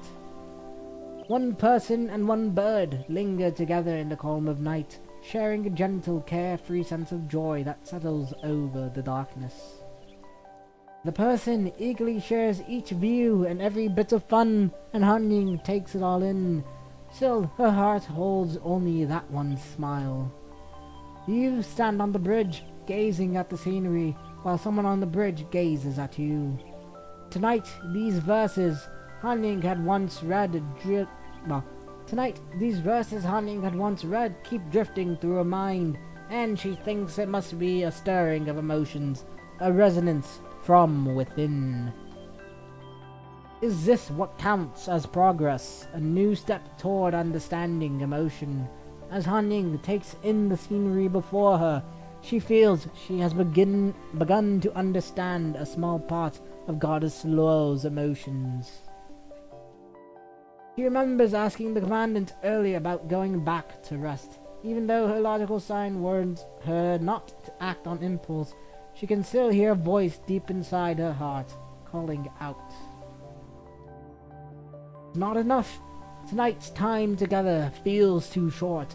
It's as though she has forgotten how time slips away, caught up in the joy and unwilling to let it end. She wonders if the night can stretch on forever so dawn never arrives. Only now does she realize just how greedy she has become. Is this what people mean by attachment? This subconscious dependence may seem as one's weakness, but she can't deny how badly she wants it. She craves deeper bonds, a companionship that truly lasts. Even someone like her isn't immune to this greedy longing. Was it the same for Goddess Luo? Did her brief encounter by the Luo River stir such longing that she performed the dance of Goddess Luo? Han Ying tries to use this idea to form an answer, but it still doesn't feel quite right. Han Ying, what's going on? Is there anything wrong? Han Ying snaps back to the present, realizing she's been so absorbed in her own thoughts that she hasn't responded to the person right in front of her. My apologies, I got carried away. Okay, it's just that I'm thinking about the dance. I already have a few ideas of my own. That's reassuring. After all, you're the one bringing this dance to life. So I believe that as long as you follow your own vision, that alone will be enough to shape the soul of the dance. The soul of the dance? The lively seabird looks your way, perhaps drawn by the glimmer of the bracelet Han Ying crafted. It swoops in and lands right in front of her. Han Ying kneels down, softly running her hands over its feathers. She recalls the earlier topic, and a thoughtful look settles on her face. Commandant, do you think a mechanoid can really perform a dance that's filled with genuine emotions? Is it possible for a mechanoid to capture the same living spark that sets humans and animals apart from cold steel? Like the emotions already mentioned, the word soul comes across as an unattainable luxury to Han Ying. The person before her, the seabird she touches so gently, and every living creature she has seen in the ocean, each one harbors a soul that is uniquely their own. It's something she lost before she even had the chance to embrace it. Can a mechanoid ever have a soul? She hasn't examined the question in depth. While mechanoids are inherently capable of calculation and imitation, they lack the gift of true perception and empathy. There are plenty of things in this world that you simply can't achieve by copying someone else. Maybe the fear and confusion she felt earlier are actually a subconscious kind of self-denial, something Han Ying never even notices herself. Deep down, she believes she can't truly grasp what emotion means. Well, I'm only human, so I can't answer that for you. But if it's you, Han Ying, I'd say you definitely can. I may not grasp everything, but the Han Ying I know can surely sense the buried emotions. You show compassion for living beings and empathize with their every joy, anger, and sorrow. That's the gentle heart you have, indistinguishable from a human's. Can a mechanoid truly share the same perception and insight as a human? It's an unanswered question that might remain unsolved. But how to define emotion in the first place? Humans can't pin it down, and machines can't measure it. If she imitates human actions, does she truly grasp emotion? She cries and laughs like they do, but is that all it really takes? Right now, she finally realizes that the answer to this question isn't all that important to her after all. All she wants is for someone to notice her smiles and tears, to see them completely and hold them in her heart. Emotion only becomes real when there's genuine two-way feedback. Learning to love begins with the awareness that you are loved. As mentioned before, Han Ying has been so afraid of losing what she has that she begins to lose herself along the way.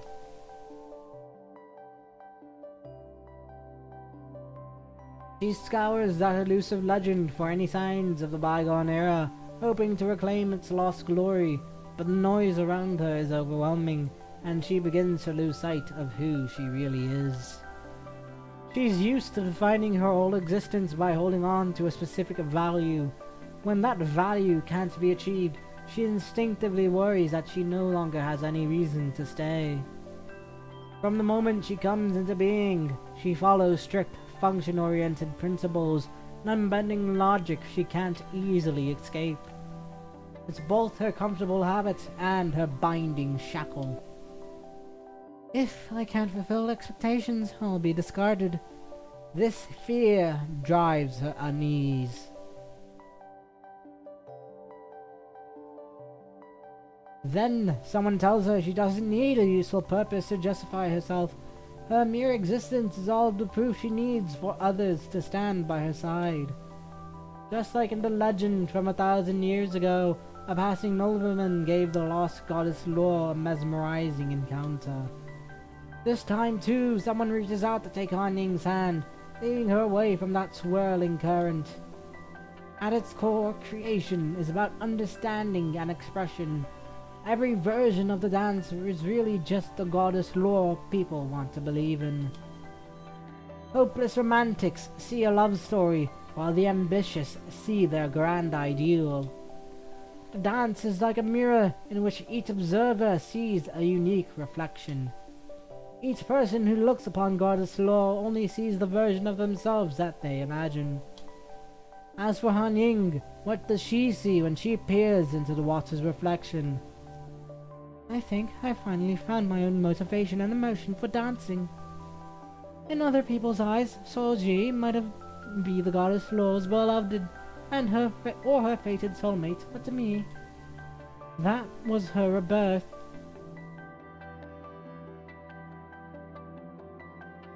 Before she became a radiant deity, Goddess Lore also once sank into the mire of despair.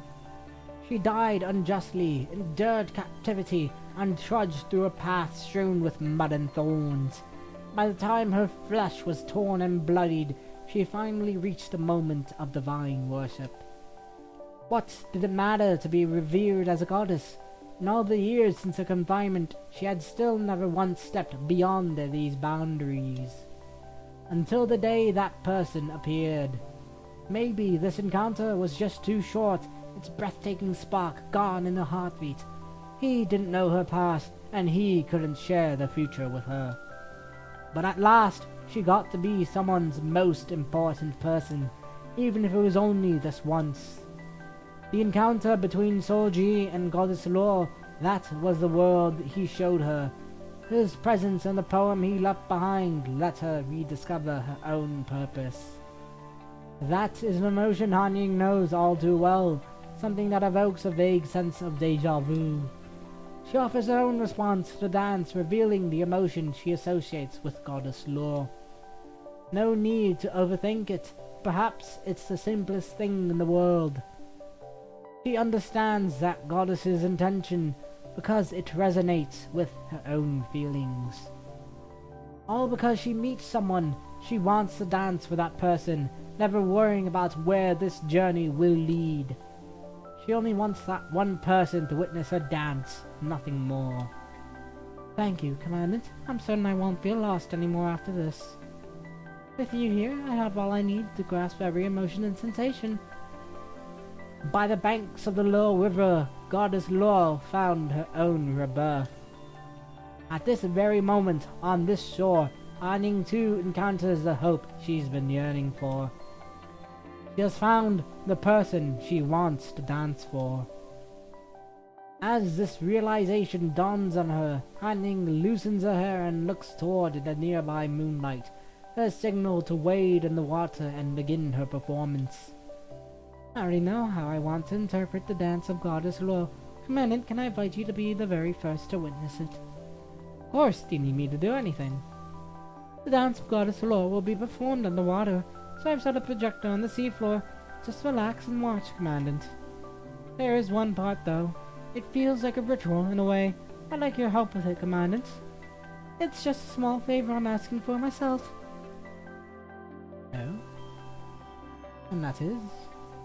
In that ancient tale, Choji held the water as his mirror, trying to see his own reflection. Then, all at once, Goddess Laurel emerged from the surface. Their brief contact, a single glance, left him spellbound. Anning plans to recreate that legendary moment exactly.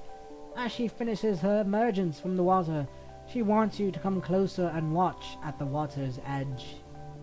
Anning sees the transition from beneath the water's surface to the shore as the dawn of Goddess Laurel's rebirth. She wants you to see, with your own eyes, the exact moment she completes her transformation in this dance. Moments ago, the shell bracelet was given to her. Now it rests on Hanying's wrist. With every step, its chimes mingle with the sea breeze, echoing like a graceful poem from ancient legends. The terminal starts playing the accompanying music for the dance, its lyrics adapted from Ode to Goddess Laurel. Word by word, the tale gently unfolds.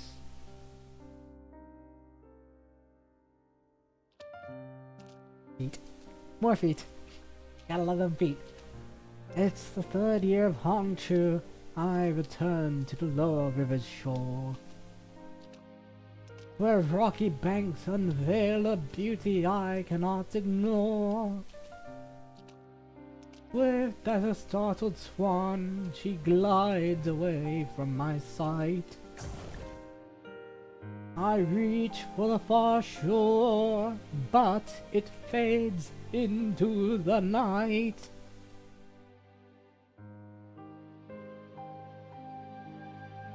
The water goddess is Fufei, ensnared by marshland's snare. Lore's depths pull her downward as though no mortal may care.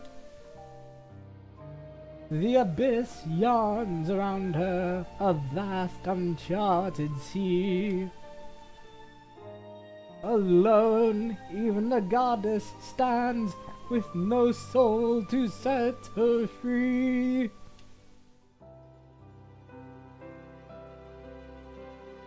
A quiet voice awakens, soft as a dream's secret heart. A withered tree finds spring, while parted clouds let moonlight start. A crimson river tumbles down, a fleeting lull from strife. Yet as midnight's radiant spark, the yellow millet dream slips from life. Travelers scatter quickly once the final music plays. Nightmares twist into illusions, merging in haunted arrays. Dawn once glimmered softly, now deep gloom set its stage.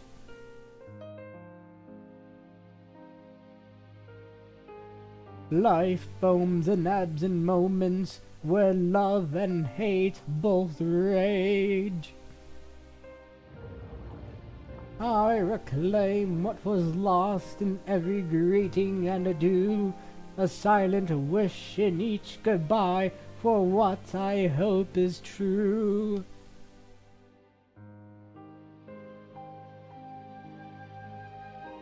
Mountains cradle tender shoots, and lotus flowers sway. A guiding light within my heart keeps the darkness at bay. The one I yearn for lingers by the water's gentle edge.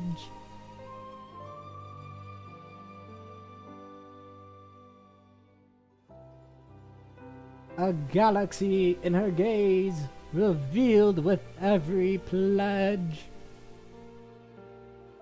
We journey upstream, hand in hand, unafraid of the cold. Frost lingers until dawn breaks, a story yet untold.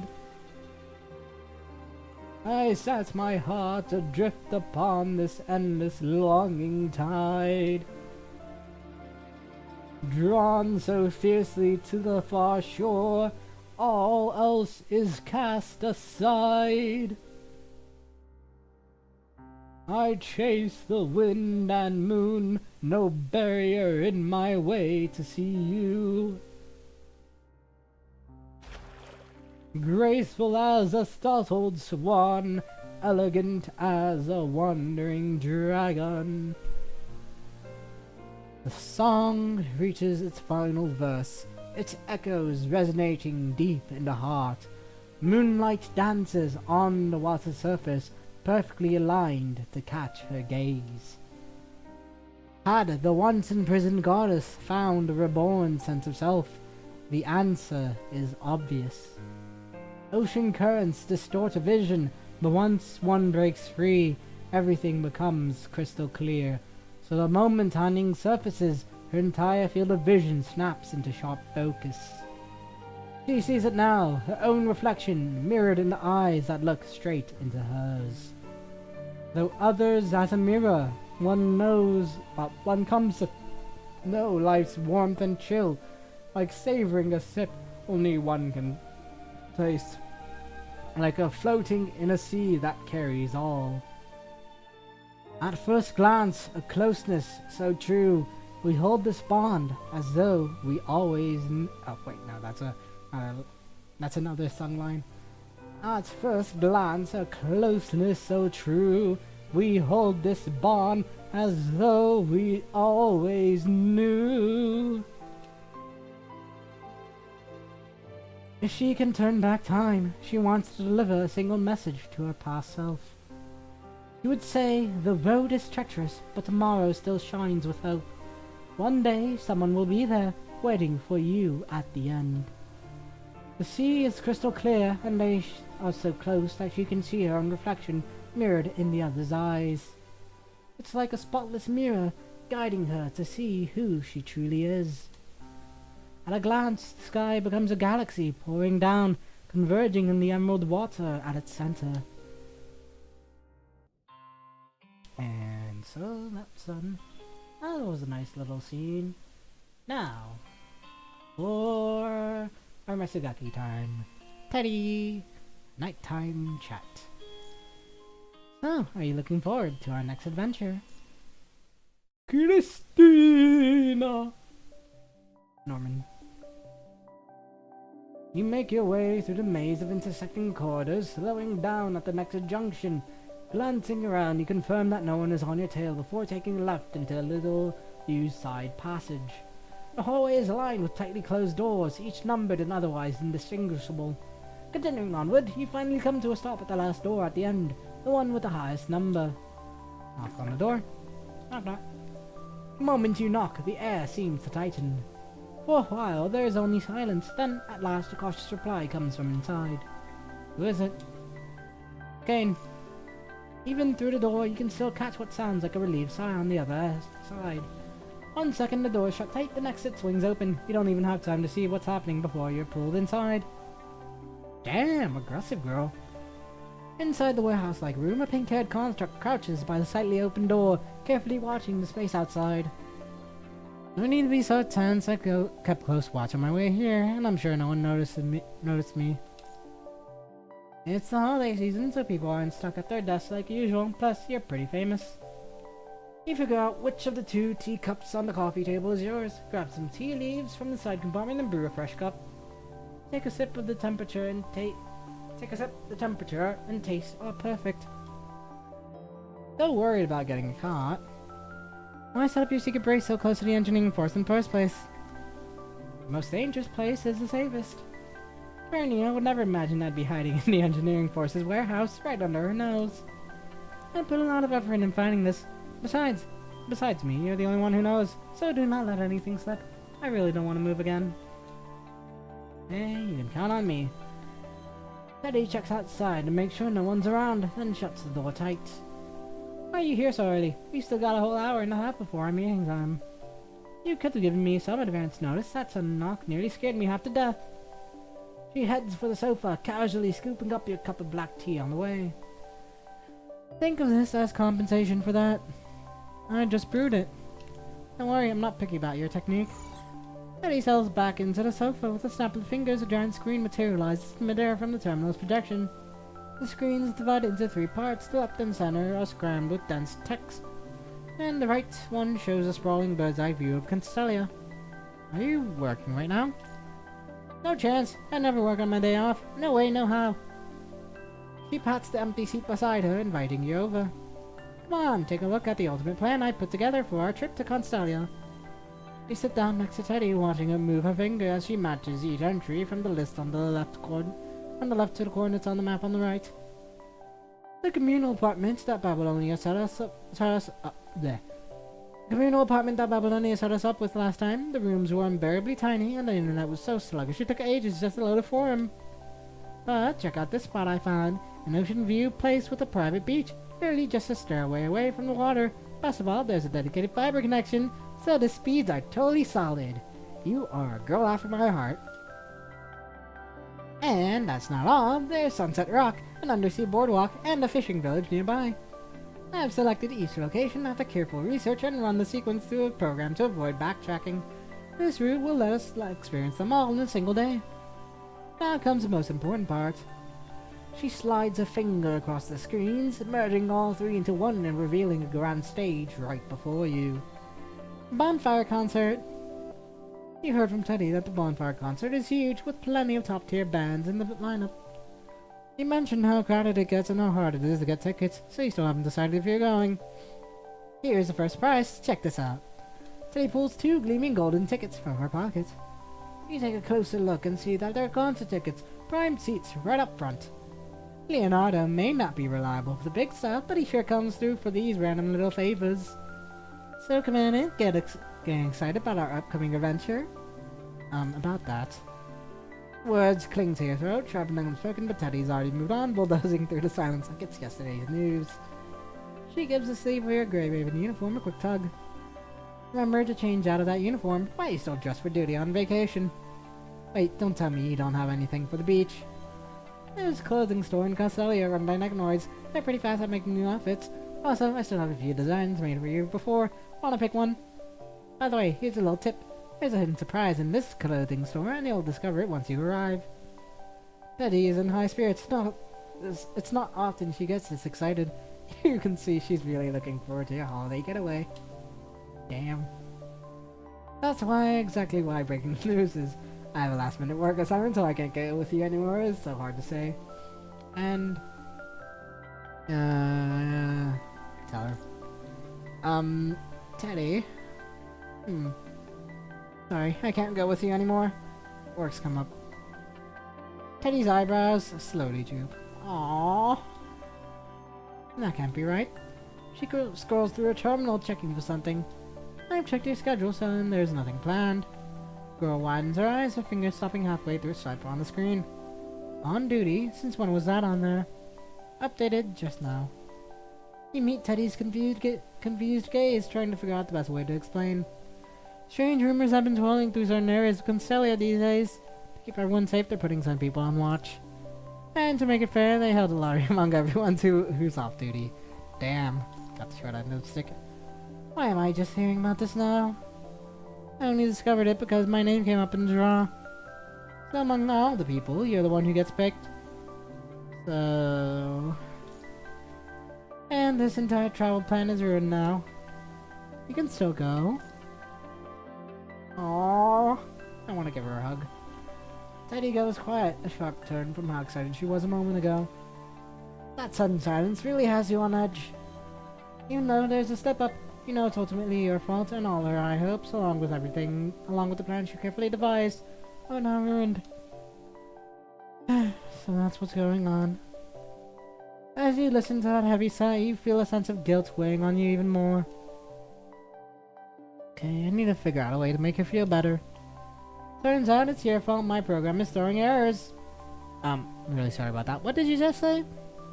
I'm talking about that program I showed you last week. I've been wondering why it keeps crashing. Now I see the issues on your side. I shouldn't let you press start, and your bad luck was rubbing off on it. Is that really a thing? What's with that skeptical look? Team-wide draw, only 10 spots, and you still get picked. Are you seriously telling me your luck isn't terrible enough? Anyway, it's a team-wide law league with just 10 winners, and you still managed to land one. Ahem, esteemed Kane, what's your take on getting roped into work like this during your time off? How are you feeling about it right now? Teddy pretends to hold the microphone and starts the interview with a barely contained laugh.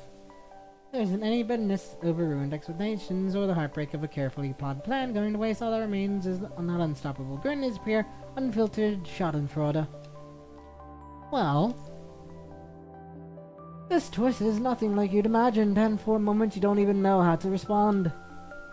I mean, seeing how grim you looked just a moment ago, I really thought someone blew up Constelia. I never imagined it would just be something like this. Even though the odds are slim, you still walk right into this. Talk about round luck. Huh. Why the long face? Are you expecting me to pat your head and say, yosh yosh, everything's fine? I certainly am. Oh, come on, even Victoria's way more mature than you. Twist is nothing you imagined, but there's no sign of that gloomy mood you were dreading. Overall, it feels much lighter now. So, what do you plan to do? Gonna suck it up and clock in, or...? I can't fight fate. I mean, duty's a duty. I'm going. Anyway, here's how I see it. You're stationed at an abandoned apartment building every night. Weird noises come from inside, like someone's wandering around. Our only has checked it out a few times, but they never find anything. Being on duty means meant to protect any unsuspected trouble inside the apartment and to keep curious people from wandering in and getting hurt. But if you investigate the truth behind this bad apartment where you are, you can free up your schedule and follow your original plan and go have fun with Teddy. Fair idea? Not a bad idea. So how far along are you in your investigation? Haven't actually started yet. You received notice only not long ago, and you just shared the moment I heard the news. For strange incidents like this, clues are usually scattered and incomplete. Simply gathering them takes a lot of time, especially when they might contradict each other or blur the line between fact and fiction. Even if you manage to dig out a key piece of evidence right away, it all reveals is just the past. Unraveling the present truth from those old fragments is anything but easy. There's been no progress so far. Are you really going to gamble on luck to hit the jackpot? Especially with your luck? Is it already too late? If you're by yourself, you definitely won't make it in time. But if you get someone who's a whiz at all things digital, able to collect data fast, sort through clues, and keep a sharp mind, there's still hope. It's not that easy to find someone like that, but I happen to know a perfect candidate who checks all the boxes, and the fee is a real bargain. Just one glass of cherry-flavored electrolyte. Commandant, do you want to hire this candidate? Well, even if we have 2 people working, we probably won't finish on time. But if we tap into our vacation... I decided not to hire this candidate then. Let's give it a try. Who knows what might happen. You shake your head, cutting Teddy off. You know that your bad luck is yours alone, and you won't let it spoil the vacation she's worked so hard to plan. You're really not hurrying. Right now, all it costs is 1 glass of cherry-flavored electrolyte, and later when the price goes up, then you'll be the one begging.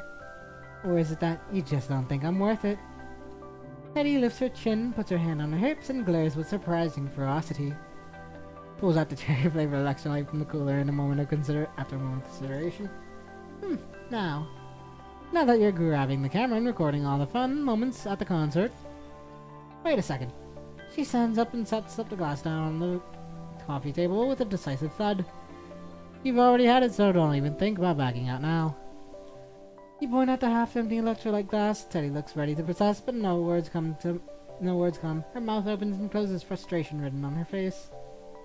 Alright, that's decided. I've got a meeting in a bit.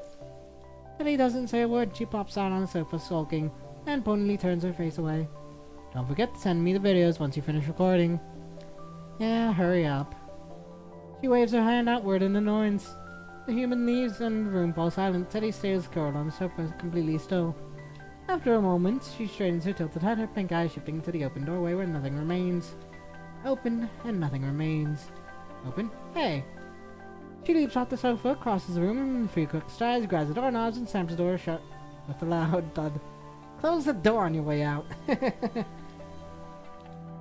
She mumbles under her breath, resting her head against the door for a moment, then, as if utterly drained, she staggers back to the sofa and collapses on it.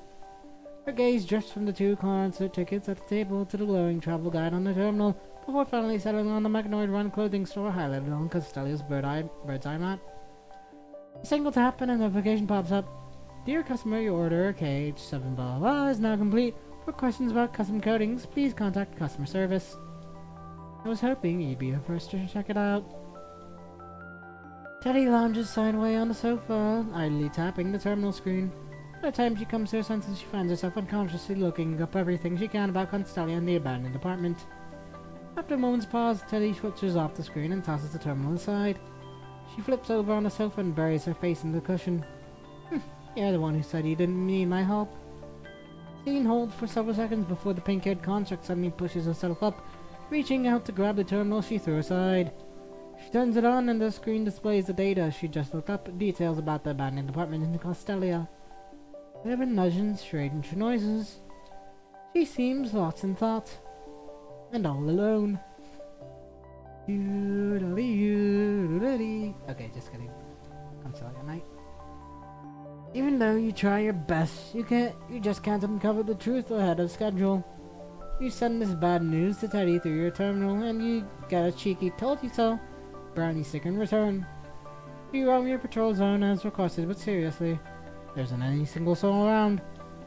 The estate empty as far as you can see. Makes sense though, with all the vibrant nightscapes and Constellia who'd come wandering into the desolate ruin for fun. Standing guard pretty much means you're just pacing around, flicking a blade at the grass to shoo away the mosquitoes. Imagine how much longer this routine will drag on. It's a dull, but hey, a little boredom is better than trouble.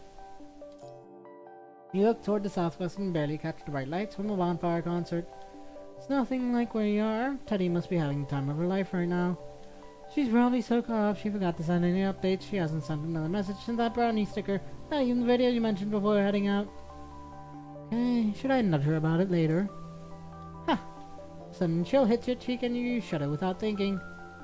You slacking on your shift? Are you trying to get your pay docked? You glance over at the pink-haired construct, wears a faint smile, and the icy can in her hand glistens with condensation. Teddy. Then, as soon as you come to your senses, a cherry red can is right in front of you, and the scramble to catch it. The chilled drink settles into your palm, its icy coolness jolting you awake from your shock. A dozen questions flood your mind, but one demands immediate attention. What is that outfit you're wearing? A new coating. I designed it myself. What do you think? She twirls around, showing off her new look. You look great. So, do you like it? The second question feels similar to the first one, but there's something distinctly different about it. Noticing your short pause, Teddy gives a smug little grin, clearly pleased. I'm trying to find out if this coating works for you, not just its design, but how it looks on me overall. Hold up. Why not just come right out and ask if it suits you? I'd say it's spot on.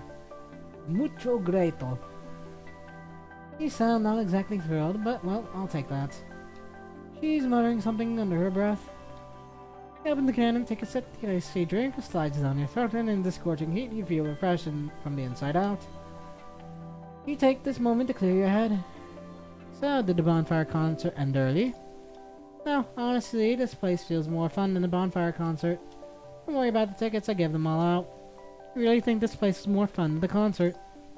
We look around at the tangle of wild grass and creeping vines. Are you sure? Commandant, have you found out anything about this abandoned apartment building? Based on some scattered clues, you have indeed made some headway, just as Teddy predicted, piecing together a story from the past. It's said that a group of children used to come here at night to play hide and seek. One girl, always found first, was determined to stay hidden until the end, slipping into a toppled wardrobe. Before long, everyone else was found except her. The other kids figured she became bored of being found first and must have gone home, so they stopped searching and left. She remained hiding for a long time, feeling happy about not being found, but when she finally tried to leave the wardrobe, rusted metal shifted and jammed doors, trapping her inside. She screamed for help, but no one heard her. This child has always been overlooked in her family, and by the time everyone realized she was missing and started searching for her, it was already too late. It's a heartbreaking story. Yes, exactly, and ever since then, every night in this abandoned apartment, strange noises echo through the halls like something still stuck inside, unable to find its way out. Don't you think it feels like a classic urban legend? It sure does. But here's the main point, this apartment really does make strange noises at night. Right, have you actually heard those weird sounds yourself? Oh, on guard, do you? Hold on, are you thinking of? Teddy nods, a mischievous smile on her face. You remember why I'm on guard duty to begin with? Imagine if someone sneaks in and something goes wrong, they'd be stuck like that girl and trapped in the wardrobe, waiting for someone to rescue them. That's an only an if. And meanwhile, if someone right here, I've got someone who's actually trying to get inside. So there's really no way. No, absolutely not. Fine. Without any more persuasion or protest, Teddy hangs her head in disappointment. Overly docile look sets off alarm bells in your mind. Sure enough, in the very next moment, she reaches out her hand. Hand over that drink. Once I get it back, I'm gone. You eye the empty can in your hand and glance at Teddy. But isn't this for me? I'm only asking you to catch it for me, not drink it. Well, Teddy wears that sly grin again. It's like everything is going precisely according to plan. Oh, thanks for the follow. I can't really read that. Something like that. My activity feed did not update. Add. Okay. But thanks for the follow. Appreciate ya. Rue the Mighty Master failure. There we go, now it updated. Hello. It's going great. Great. Things just have been chill. We've been going mostly through the event story stuff right now first, and then we're gonna be trying to burn through stories after. I still gotta finish Hunying and launches before doing all the current patch stuff.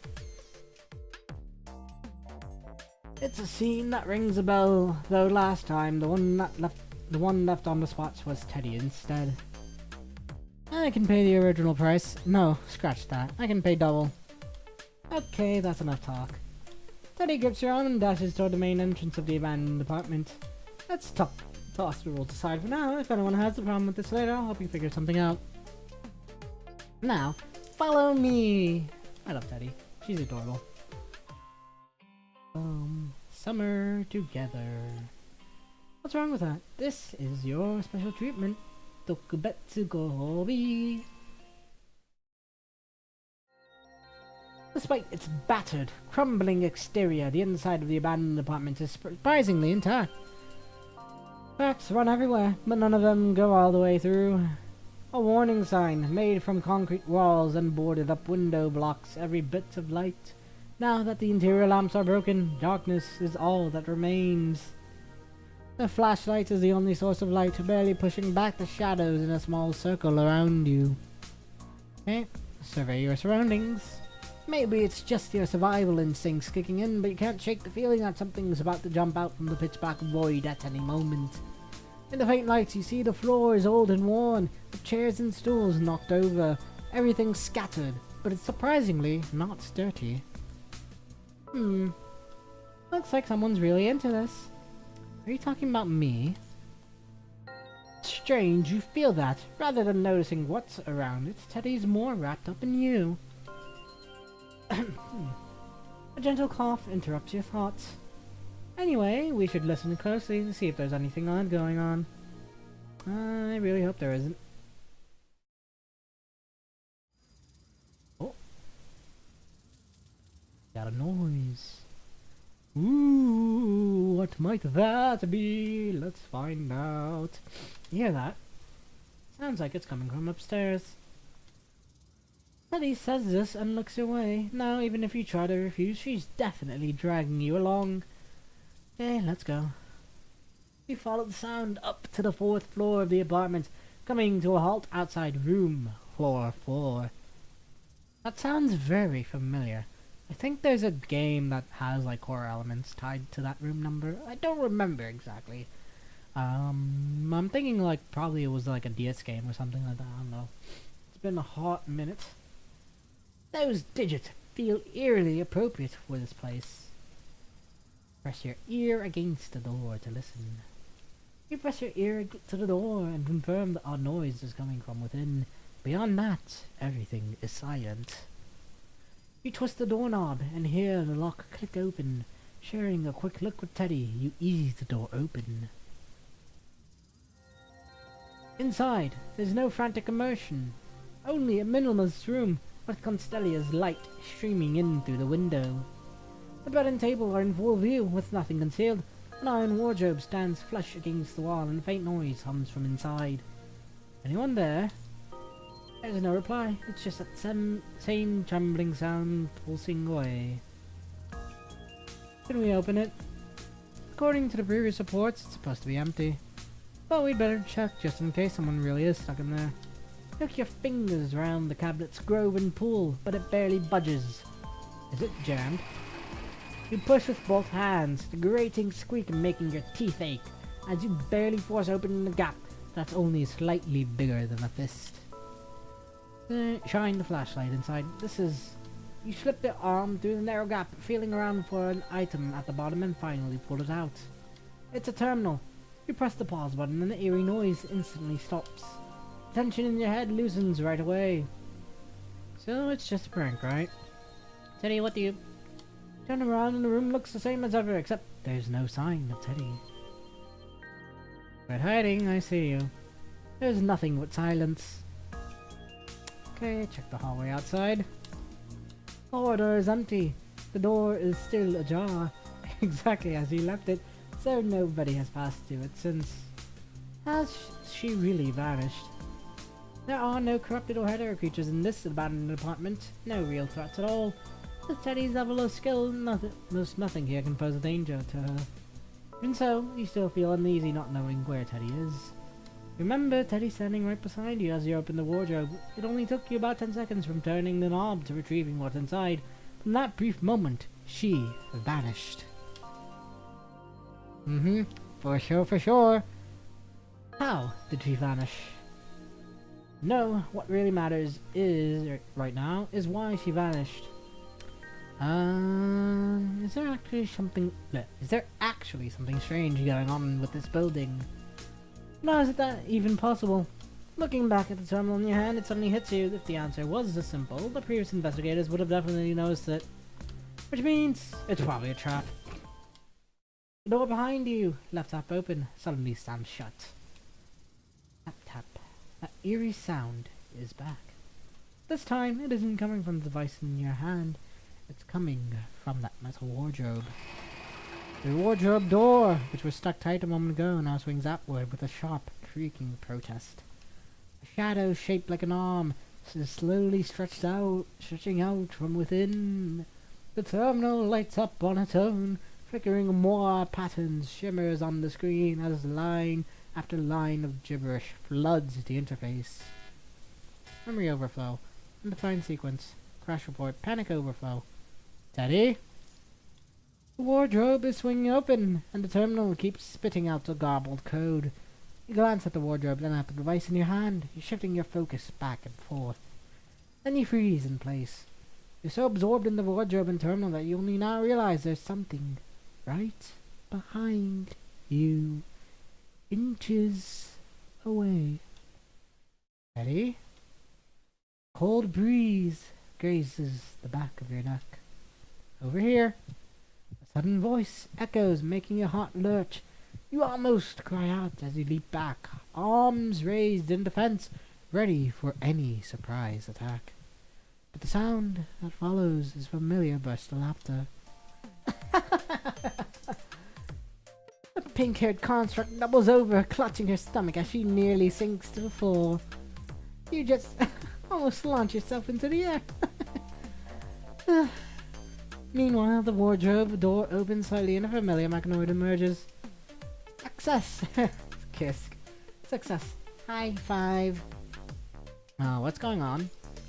With the startled you still staring in confusion, the construct doubles over in laughter, and the mechanoid flails around in excitement. They lightly slap their palms together.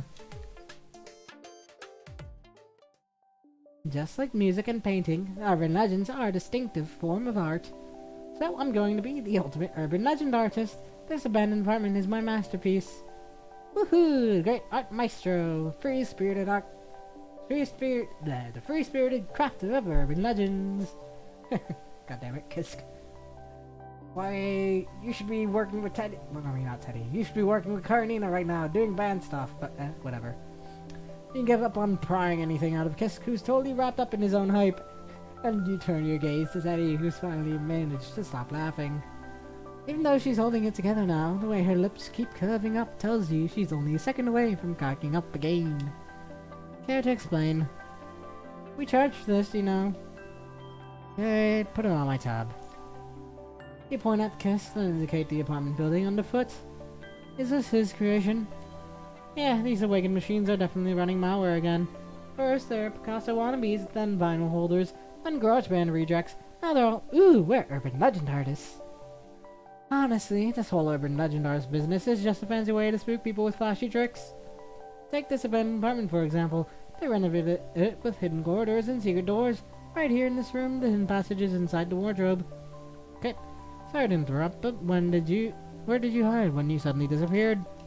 Most dangerous spot is actually the safest. I stay right behind you the entire time. And for a construct like me, it's no big deal. Okay, next time I'm in this situation, I'll make sure to turn around right away. After they finished designing the hidden passage and secret doors, they went online and spread creepy stories that played out like a twisted game of hide and seek. When someone comes to check, the odd sounds start up in the room. The instant anyone gets close, they duck through the hidden door, leaving no sign they were ever there. All the bizarre rumors and other errors follow the same pattern. I can't help but envy how they get to spend their days doing absolutely nothing.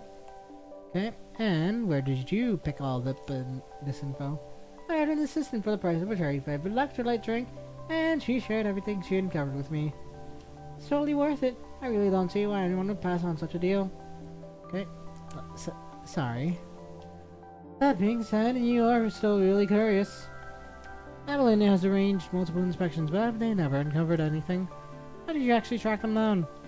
Till now, every check has only focused on the abandoned apartment itself.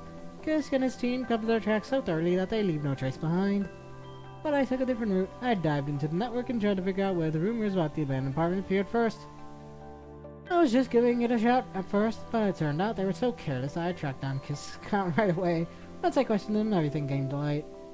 Sounds like it was a breeze. Not at all, Grey Raven Commandant. Just then, Kiss, the one who keeps calling himself an urban legend artist, runs over suddenly. We're artists, and this abandoned apartment is our creation, whether it's the physical world or the cyberspace, we never let our guard down. Regarding our online presence, we installed multiple layers of anti-tracking measures, but this construct lady cracked them all. She clearly went through quite a struggle to do it. You set up anti-tracking programs? Sorry, they were so easy to bypass that I barely noticed. Even if our online security still needs work, our real-world defenses are rock solid. After all, you had already pinpointed me, but it still took you a full day to find me. Wait, did you just say full day? Yes, that's why I was willing to tell you the truth. Part of me was afraid you'd plant a virus in me. I was so afraid, but I was also moved by her persistence. From Teddy's laid-back tone, you assumed she logged onto Kisk in Babylonia, then landed immediately and found out the truth all in one smooth, effortless move. But it turns out that after marking Kisk, she actually spent a whole day searching for him, burning through one of her rare, hard-won vacation days. Catching Teddy's scowl, the silent cut the monologue genius, Kisk bolts away from the scene, his retreat, punctuated by a final grandiose cry, "Behold, the urban legend artist."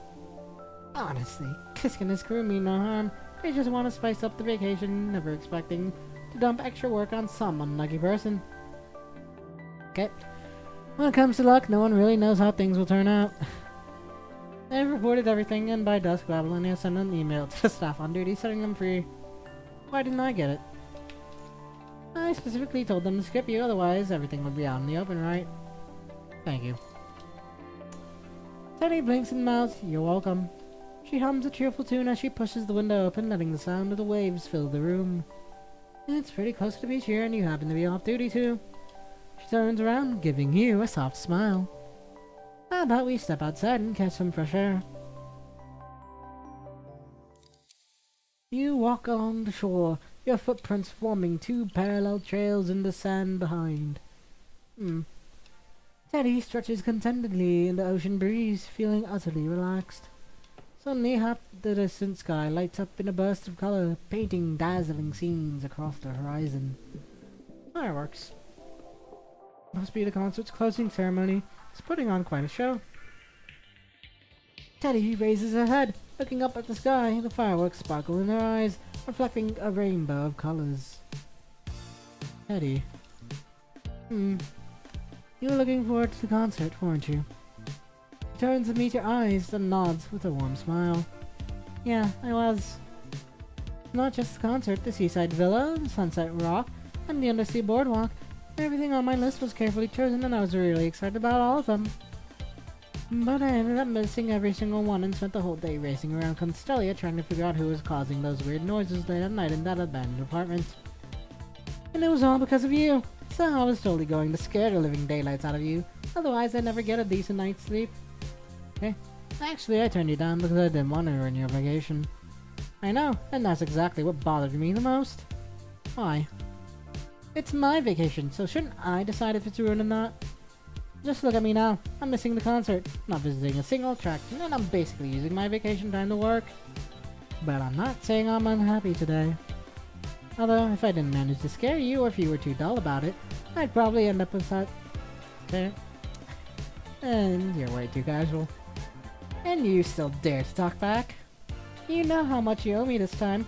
Let me break it down for you. First, you used the data your assistant gathered outside her usual responsibilities, so now you owe extra. I'm billing you at a new rate. Okay? But my assistant hasn't even sent me the concert video yet. Second, you owe me a can of ice cold drink. Okay? I let you into the building earlier, didn't already cover that. Third, I made it clear already that when you asked for an explanation, I charged a fee for that. Isn't that just the same as the first point? Anyway, I'm adding all 3 together. She doesn't give you a second to argue. With her hands tucked behind her back, she strides closer in a heartbeat, closing the gap between you. In an instant, she's standing intimately close. Commandant, you owe me so much already, so asking you to promise me just one thing isn't too much, isn't it? And, well, what is that? From now on, if something like this happens again, you're not allowed to pull the same stunt you did today. And don't even think about holding back because you're worried about inconveniencing me. Don't worry, if I really hate doing something, I will turn it down without hesitation. Anyway, that's the deal. I may say no, but you must come and ask for my help. Everything has to go your way, huh? What's wrong with that? This is your special treatment. Others would kill for it. The pink-haired construct leans in, rising onto her tiptoes to whisper in your ears. So go on, lean on me a little more, okay? Then, as if she's gauging your reaction, she steps back again. After all, I'm the smarter one here, aren't I? I promise. The pink-haired construct walks across the wave toward the open sea. She turns around and moonlight blends with the shoreline's glow, lighting up her annoying yet endearing smile. The deal then, no backing out. Annoying, perhaps. Endearing, definitely. And that is that. Fun little Teddy doing Teddy things. So, we have now done the stories of these event stuffs. So now we don't really got much else to do besides actually getting to the story that we've been trying to get to. For a while now. It's already been, 6 hours? Damn. And it's already like, Oh no, 3 a.m.? Holy moly. Well, we got reset. So let's burn our stamina.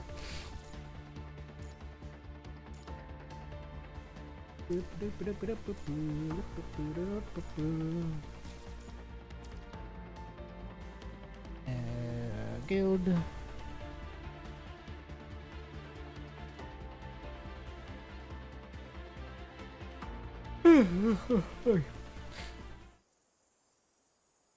Hey. I could probably swap my little thingy. I like using Karenina in here, but it's time to give Lamia. Where's she? Down we go. Here we go. Awesome. Dorm stuffs. You want all of these.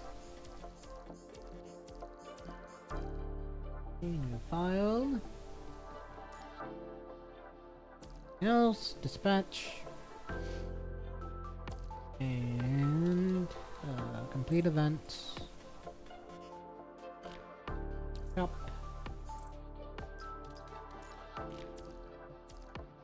Build.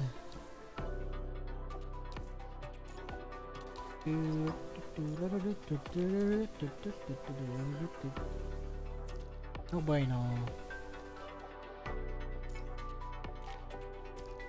And chores.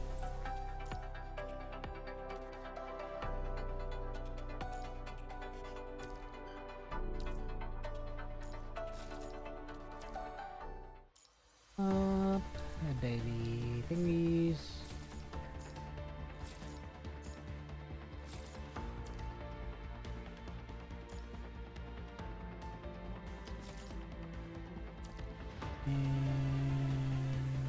Event.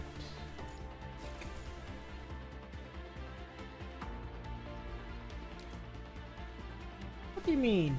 Clear the trial stage. Oh, that's why. Coding trial. Okay, quickly do these.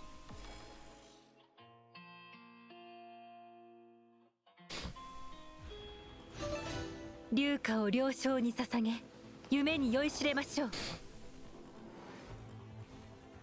剣の白公園は四面楚歌、眉の金箔、乱舞と解く。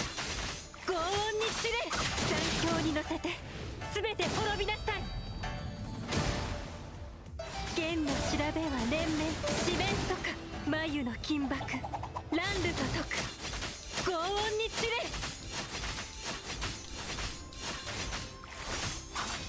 残響に乗せて全て滅びなさい。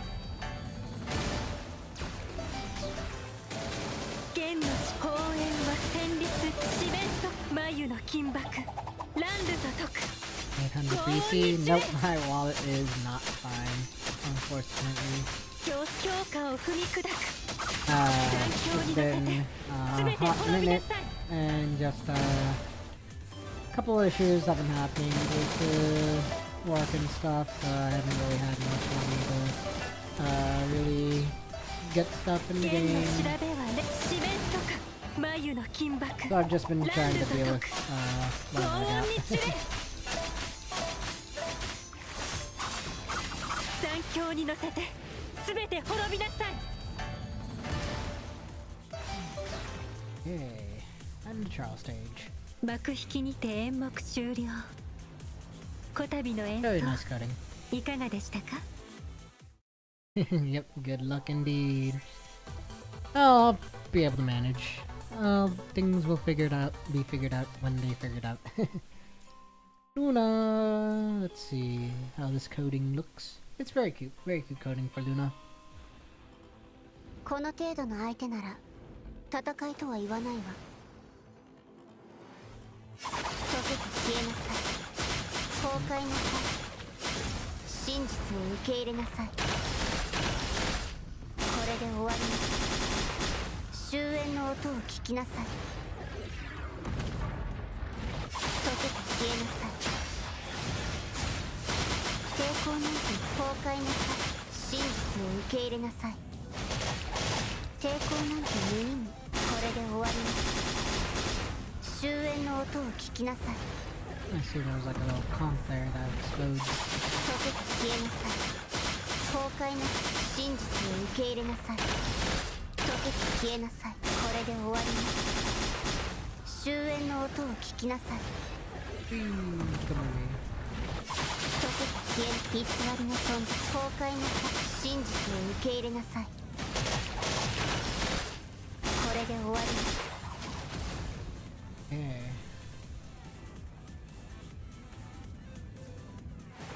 前へと進むわ。 Ooh, あなたも共に。 that's a nice outro. Oh my, that's a really nice outro animation. Holy shit. Whew. Is it me or is it getting hot in here? Just kidding. Need some of that ocean water to cool down. Oh yeah, yep, the upcoming gacha skin, yep, the 10k BC. That one's also really nice. Definitely a bit more suiting to like her character as well. Like if it's who Luna is. So it's also nice to see like the summer coding. I think that's everything. The trial stuffs, except for this yet. Probably should do that.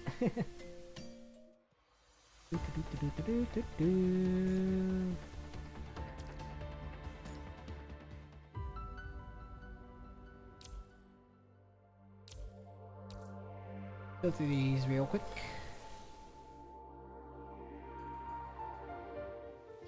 運命を変えるため、みんなを守るために、ナナミ登場。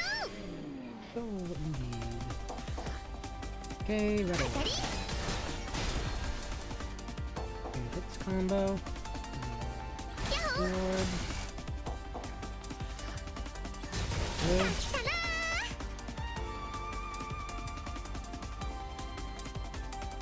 Good. ー。よいしょっと。へえ。 Combo. やったー。 Stay there. 楽勝楽勝。オールクリア。 Grim. アルティメットスペクタクル。やー。 Yeah.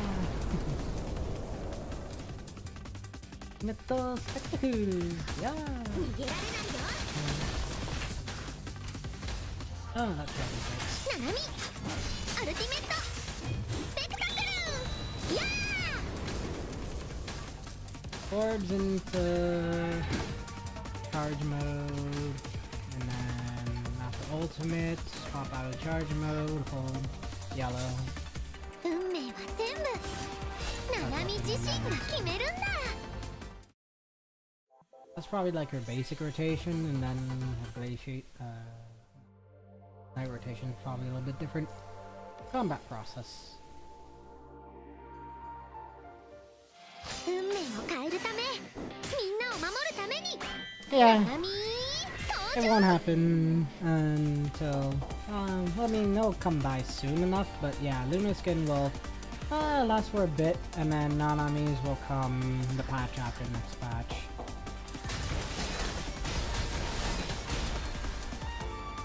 Red. よいしょっと。ヤッホー。楽勝楽勝。オールクリア。アルティメットスペクタクル。やー。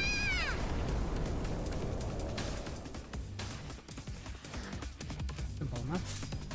運命は全部ナナミ自身が決めるんだ。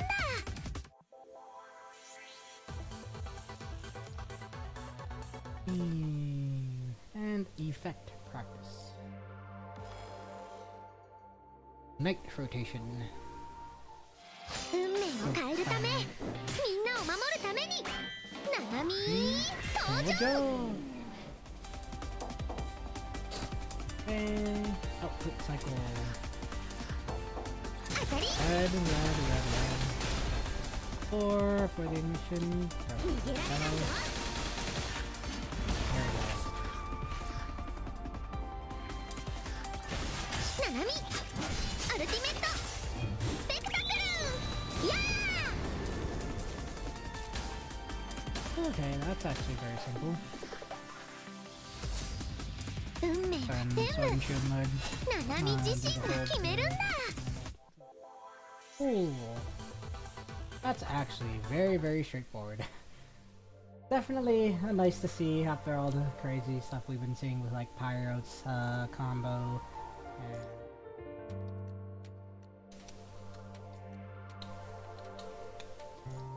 and Wancha's combo as well. Yep. Charge blade, fair. In that case, I've just been around since the original. Mostly, I originally started playing for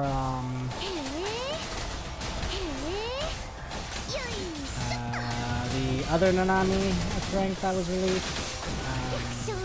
I'm forgetting the name off the top of my head right now. But the mecha one. She's really galvanized me to start playing back more or less when I launched in CN. So I originally downloaded like the JP server at that point to mess around. But not long after I started JP, they announced that Global was coming. So I did stop that very quickly. Back in like 2021.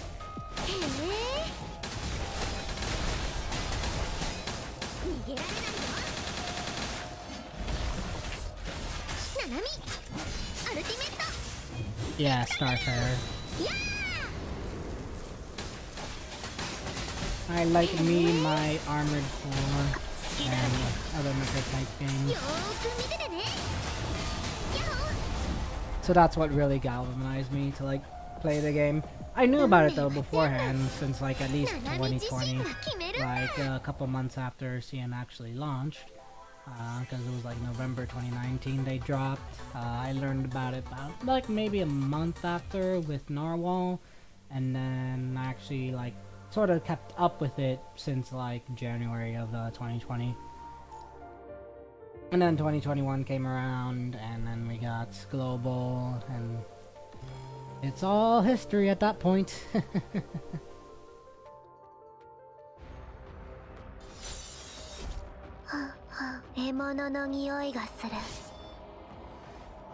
Speaking of, good old Trailblazer.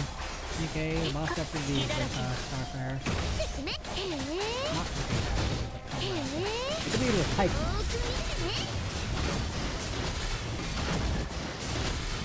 Consider it close enough though, because we play on Nanami during that battle, the fight in that story, rather than Hypemar.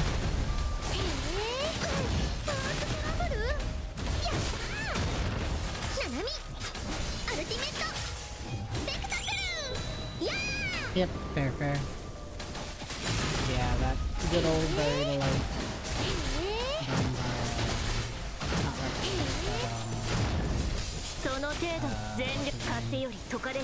It's off the top of my head. I know. Old hats in the ring when it comes to PGR CCs.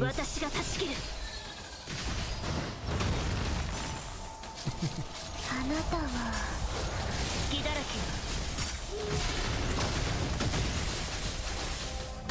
獲物逃げなさい逃げなさい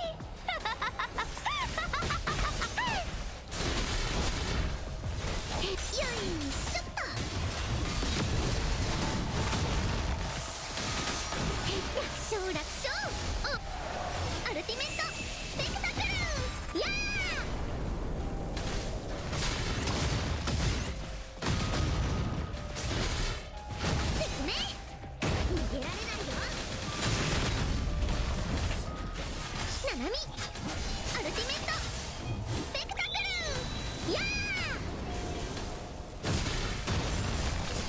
程度の抵抗なの風より解かれし力我が刃と化せ生死を分ける歯応えない宿命の風は私が断ち切るすね出撃獲物逃げげなさい逃げなさい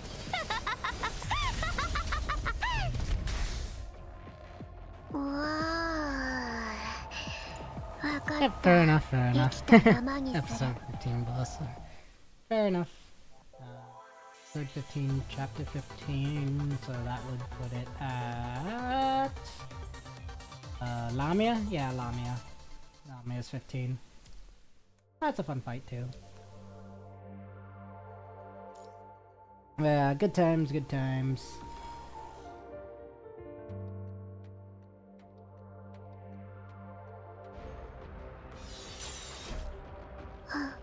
獲物の匂いがするへえよーく見ててね楽勝楽勝オールカアルティメットスペクタクルやー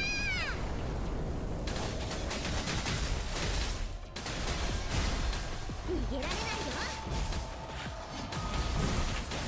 ナナミアルティメットスペクタクルやー全力でかかってきなさい。風より解かれし力、我が刃と化せ。生死を分けるのは一瞬よ。狩りが宿命の風は私が断ち切る。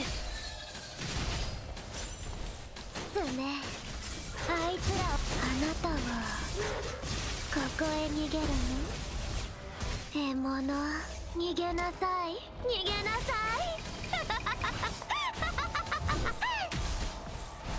へ Also got my British smile.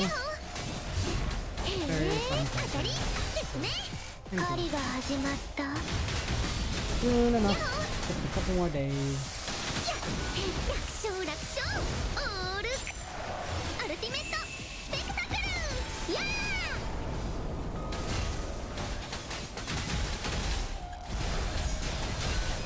へえ逃げられないよナナミアルティメットスペクタクルやーあなたはここ隙だらけよ。獲物逃げなさい逃げなさい Who's my favorite? It's definitely hard to say because I like pretty much every character in the game, including 狩 all りが three. 始まった But as far as like favorites are concerned, I'd say it's probably 我が between 刃と化せ。 Lucia,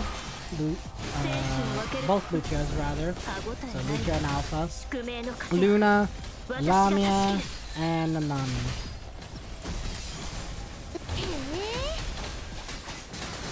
えよーか隙だらけ。 Also Karimina. Yeah, her too. 楽勝楽勝オールアルティメットスペクタクルやー当たり逃げられないよよーく見ててねアルティメットスペクタクルやーそうねナナミ出撃獲物逃げなさい逃げなさい And then as far as like after the first spot, その程度の抵抗なの。 the Cerberus would fall 全 like 力 right でか under かっ it. て風より解かれし力、 I'd say. So like 21, Zero, and Noctis. 生死を分ける。 I'd say would probably be like my 歯 second ごたえ place. ない。宿命の風は私が断ち切る。あなたの色隙だらけよ。獲物逃げなさい逃げなさいへえよーく見ててね楽勝楽勝オールアルティメットスペクタクルやー説明逃げられないよナミアルティメットスペクタクルや全力でかかってきなさい。風より解かれし力、我が刃と化せ。ー狩りが始まっ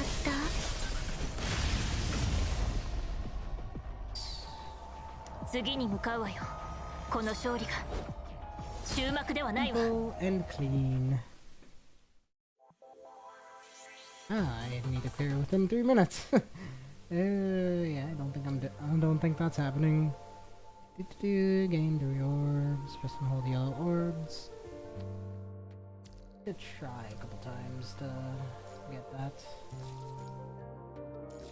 Weird that for the first time ever, I've actually done a fight where I can't clear it in 3 minutes. Huh. At least, not in the first try. Let's give this another shot.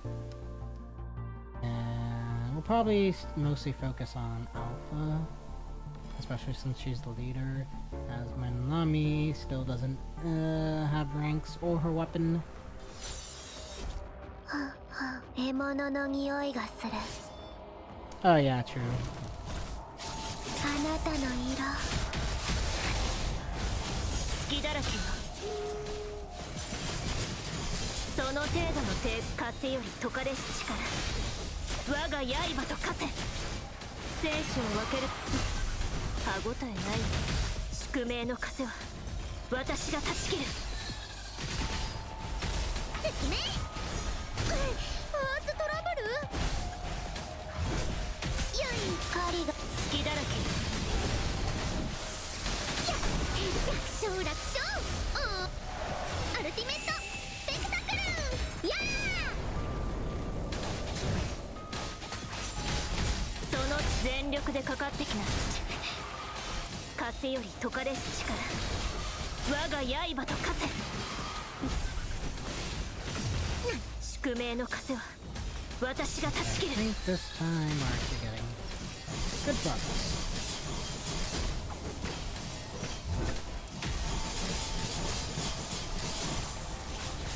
あなたはここへ逃げ。隙だらけよ。獲物逃げなさい逃げなさい。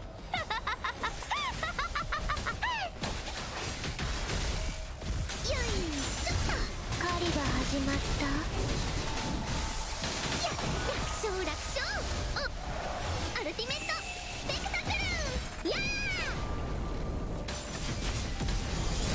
その風より解かれし力、我が刃と化せ。悪くない相手ね。生死を分ける。 Once again. 狩りが始まっ I didn't lose my 宿命の stacks. 風は私が断ち切る。た。すね。あいつらを。あなたはここへ逃げるの。獲物逃げなさい逃げなさい。へえ、アーツトラブル。へえ。 That 来たなー。よい狩りが始まった。やっ楽勝楽勝。隙だらアルティメットスペクタクルや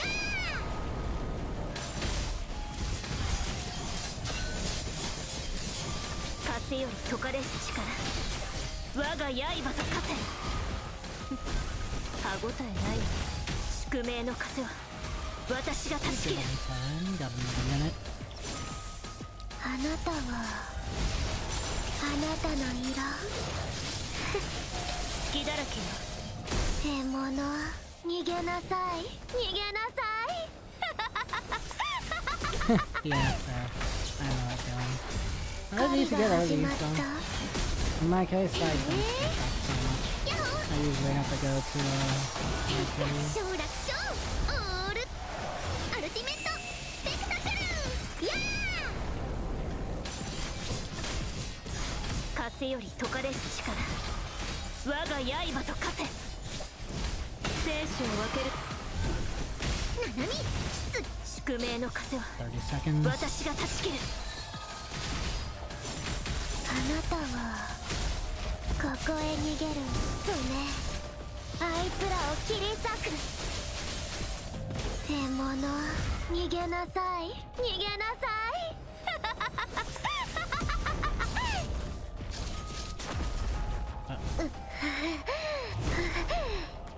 手足緩めてはダメ。その程度の全力で風より解かれし力、我が刃と化せ。歯応えない宿命の風は Let's go. 私が断ち切る。 So close. If I got any of the parries off, I 獲 probably 物 would の have gotten 匂い that. がする。へえ、狩りが始まった。へえ、やっ楽勝楽勝。アルティメットスペクタクルやー。全力でかかってきなさい。風より解かれし力、我が刃と化せ。歯応えないのに宿命の風は私が断ち切る。 Oh yeah, for sure. Like Luna is definitely one that really appreciates the her weapon. 獲物、逃げな More さ so い、 than 逃げな a さ good い。 number of characters. よーく見ててね。隙だらけよ。やったー。楽勝楽勝。アルティメットスペクタクルやー。全力でかかってきなさい。風より解かれし力、我が刃と化せ。狩りが始まった。宿命の風は私が断ち切る。そうね、あいつらを切り裂く。隙だらけよ。獲物、逃げなさい、逃げなさい。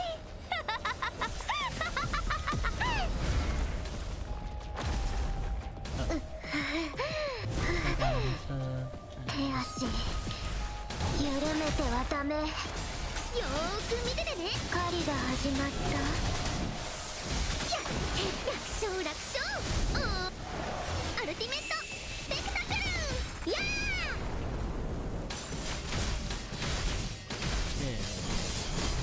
風より解かれし力、我が刃と化せ。歯応えない宿命の風は私が断ち切る。ー。あなたはそうね、あいつら落ち着いて。そうね、獲物、逃げなさい、逃げなさい。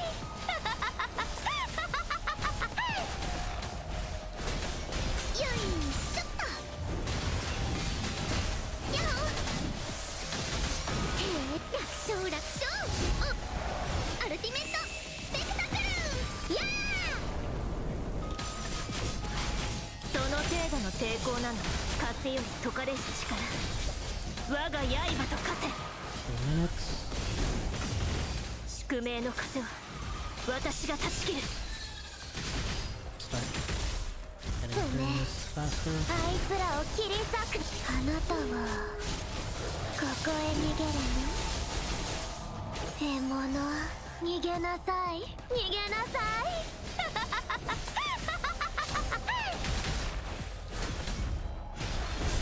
よーく狩りが始まった。 Arms unit, 楽勝楽勝。 as in like アルティ the メットスペクタクル。 Vantage Dreamer Isla. I'd go for Wanshi first, その just 程 because 全 he's 力で a かか lot ってきなさい。 newer. I think we did that. 次に向かうわよ。 Yeah, I'd go for Wanshi first, simply because he's a lot 終幕で newer. はないわ。 There's a good, decent chance that Isla may have a replacement coming soonish. Now that Vera superseded Liv and Lilith superseded Selena, Isla would be the next one on the block as far as meta is concerned. when it comes to amplifiers. So definitely focus on launcher first. Anyway, that's done. That took a effort.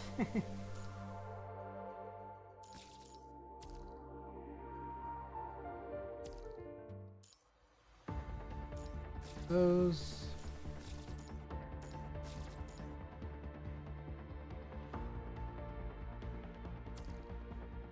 Now to spend. Spend.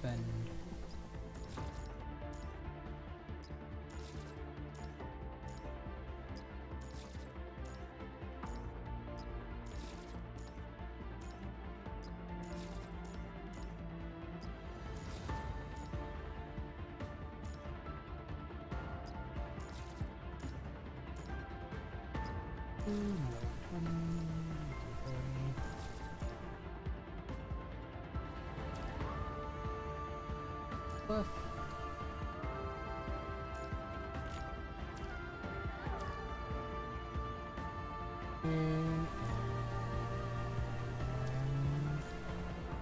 Horses. Karenina doesn't have a replacement tank yet, but she is very much due for one soon-ish.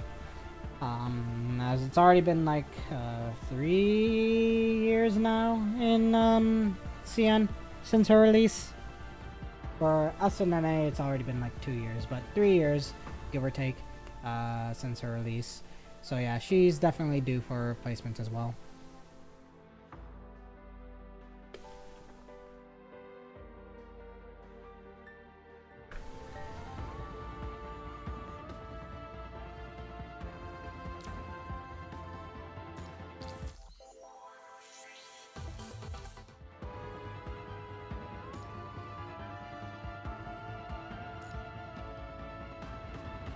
Naughties these last 2 days.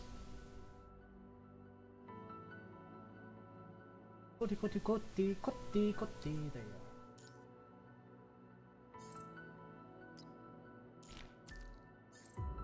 2.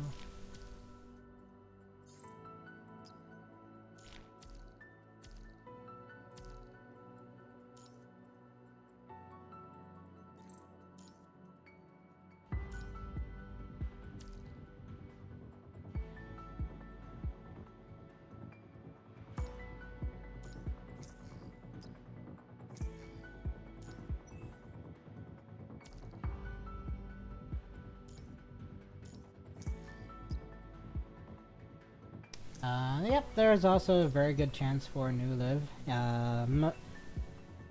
I feel like there could be a lot of characters coming up. There have been rumors before, teased like rumors, that there's potentially like a new Rosetta in the works, from supposed leakers, though like nothing has been really shown on that end. There's possibly a new Rosetta in the works. Definitely, I believe they did say there was going to be a new Kamui soon, so we're definitely getting a new Kamui, probably a new Rosetta, maybe a new Liv, or some people, who knows, maybe they might do something wild and random, like put out a new Sophia or even Changyu even.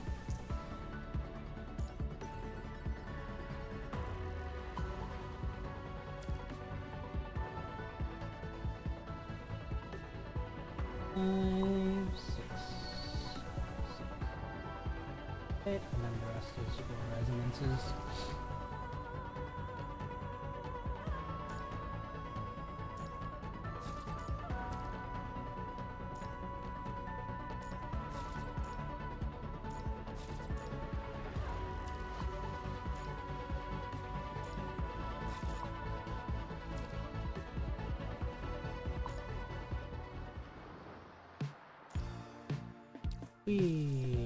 And I can now finally complete this event.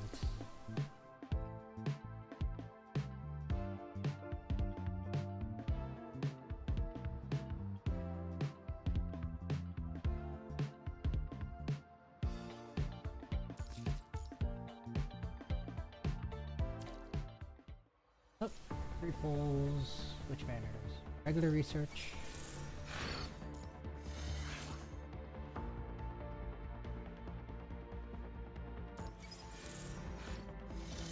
心して Live. Shards. And some more shards. House, no weapon. Okay, yeah, looks like that was it. No uniframes pulls? No, yeah, no uniframes pulls.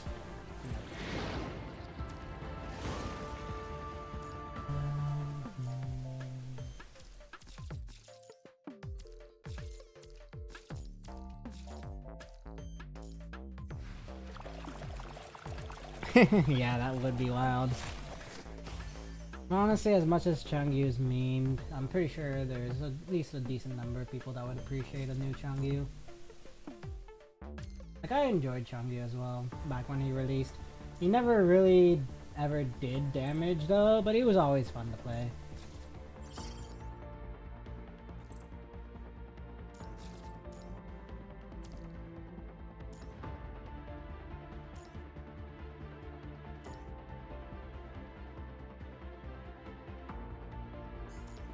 Sideman Rider Transformer.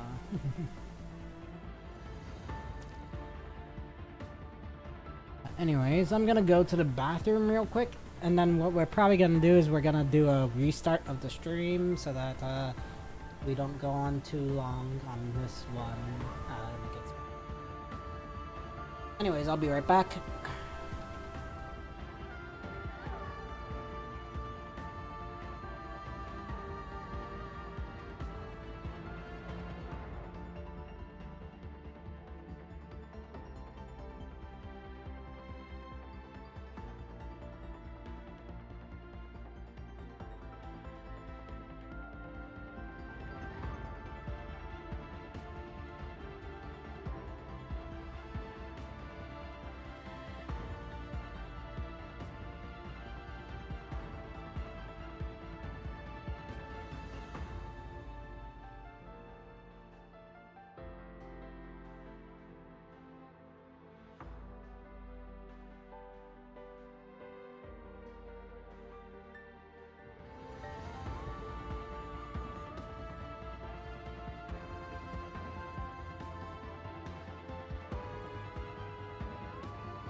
Back.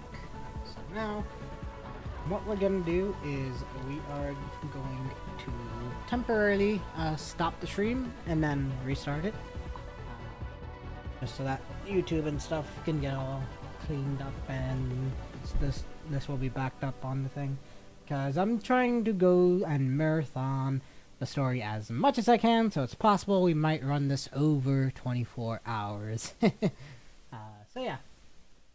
Let me make sure this is all caught up here. Okay, yeah, it looks like it is. So we will be right back.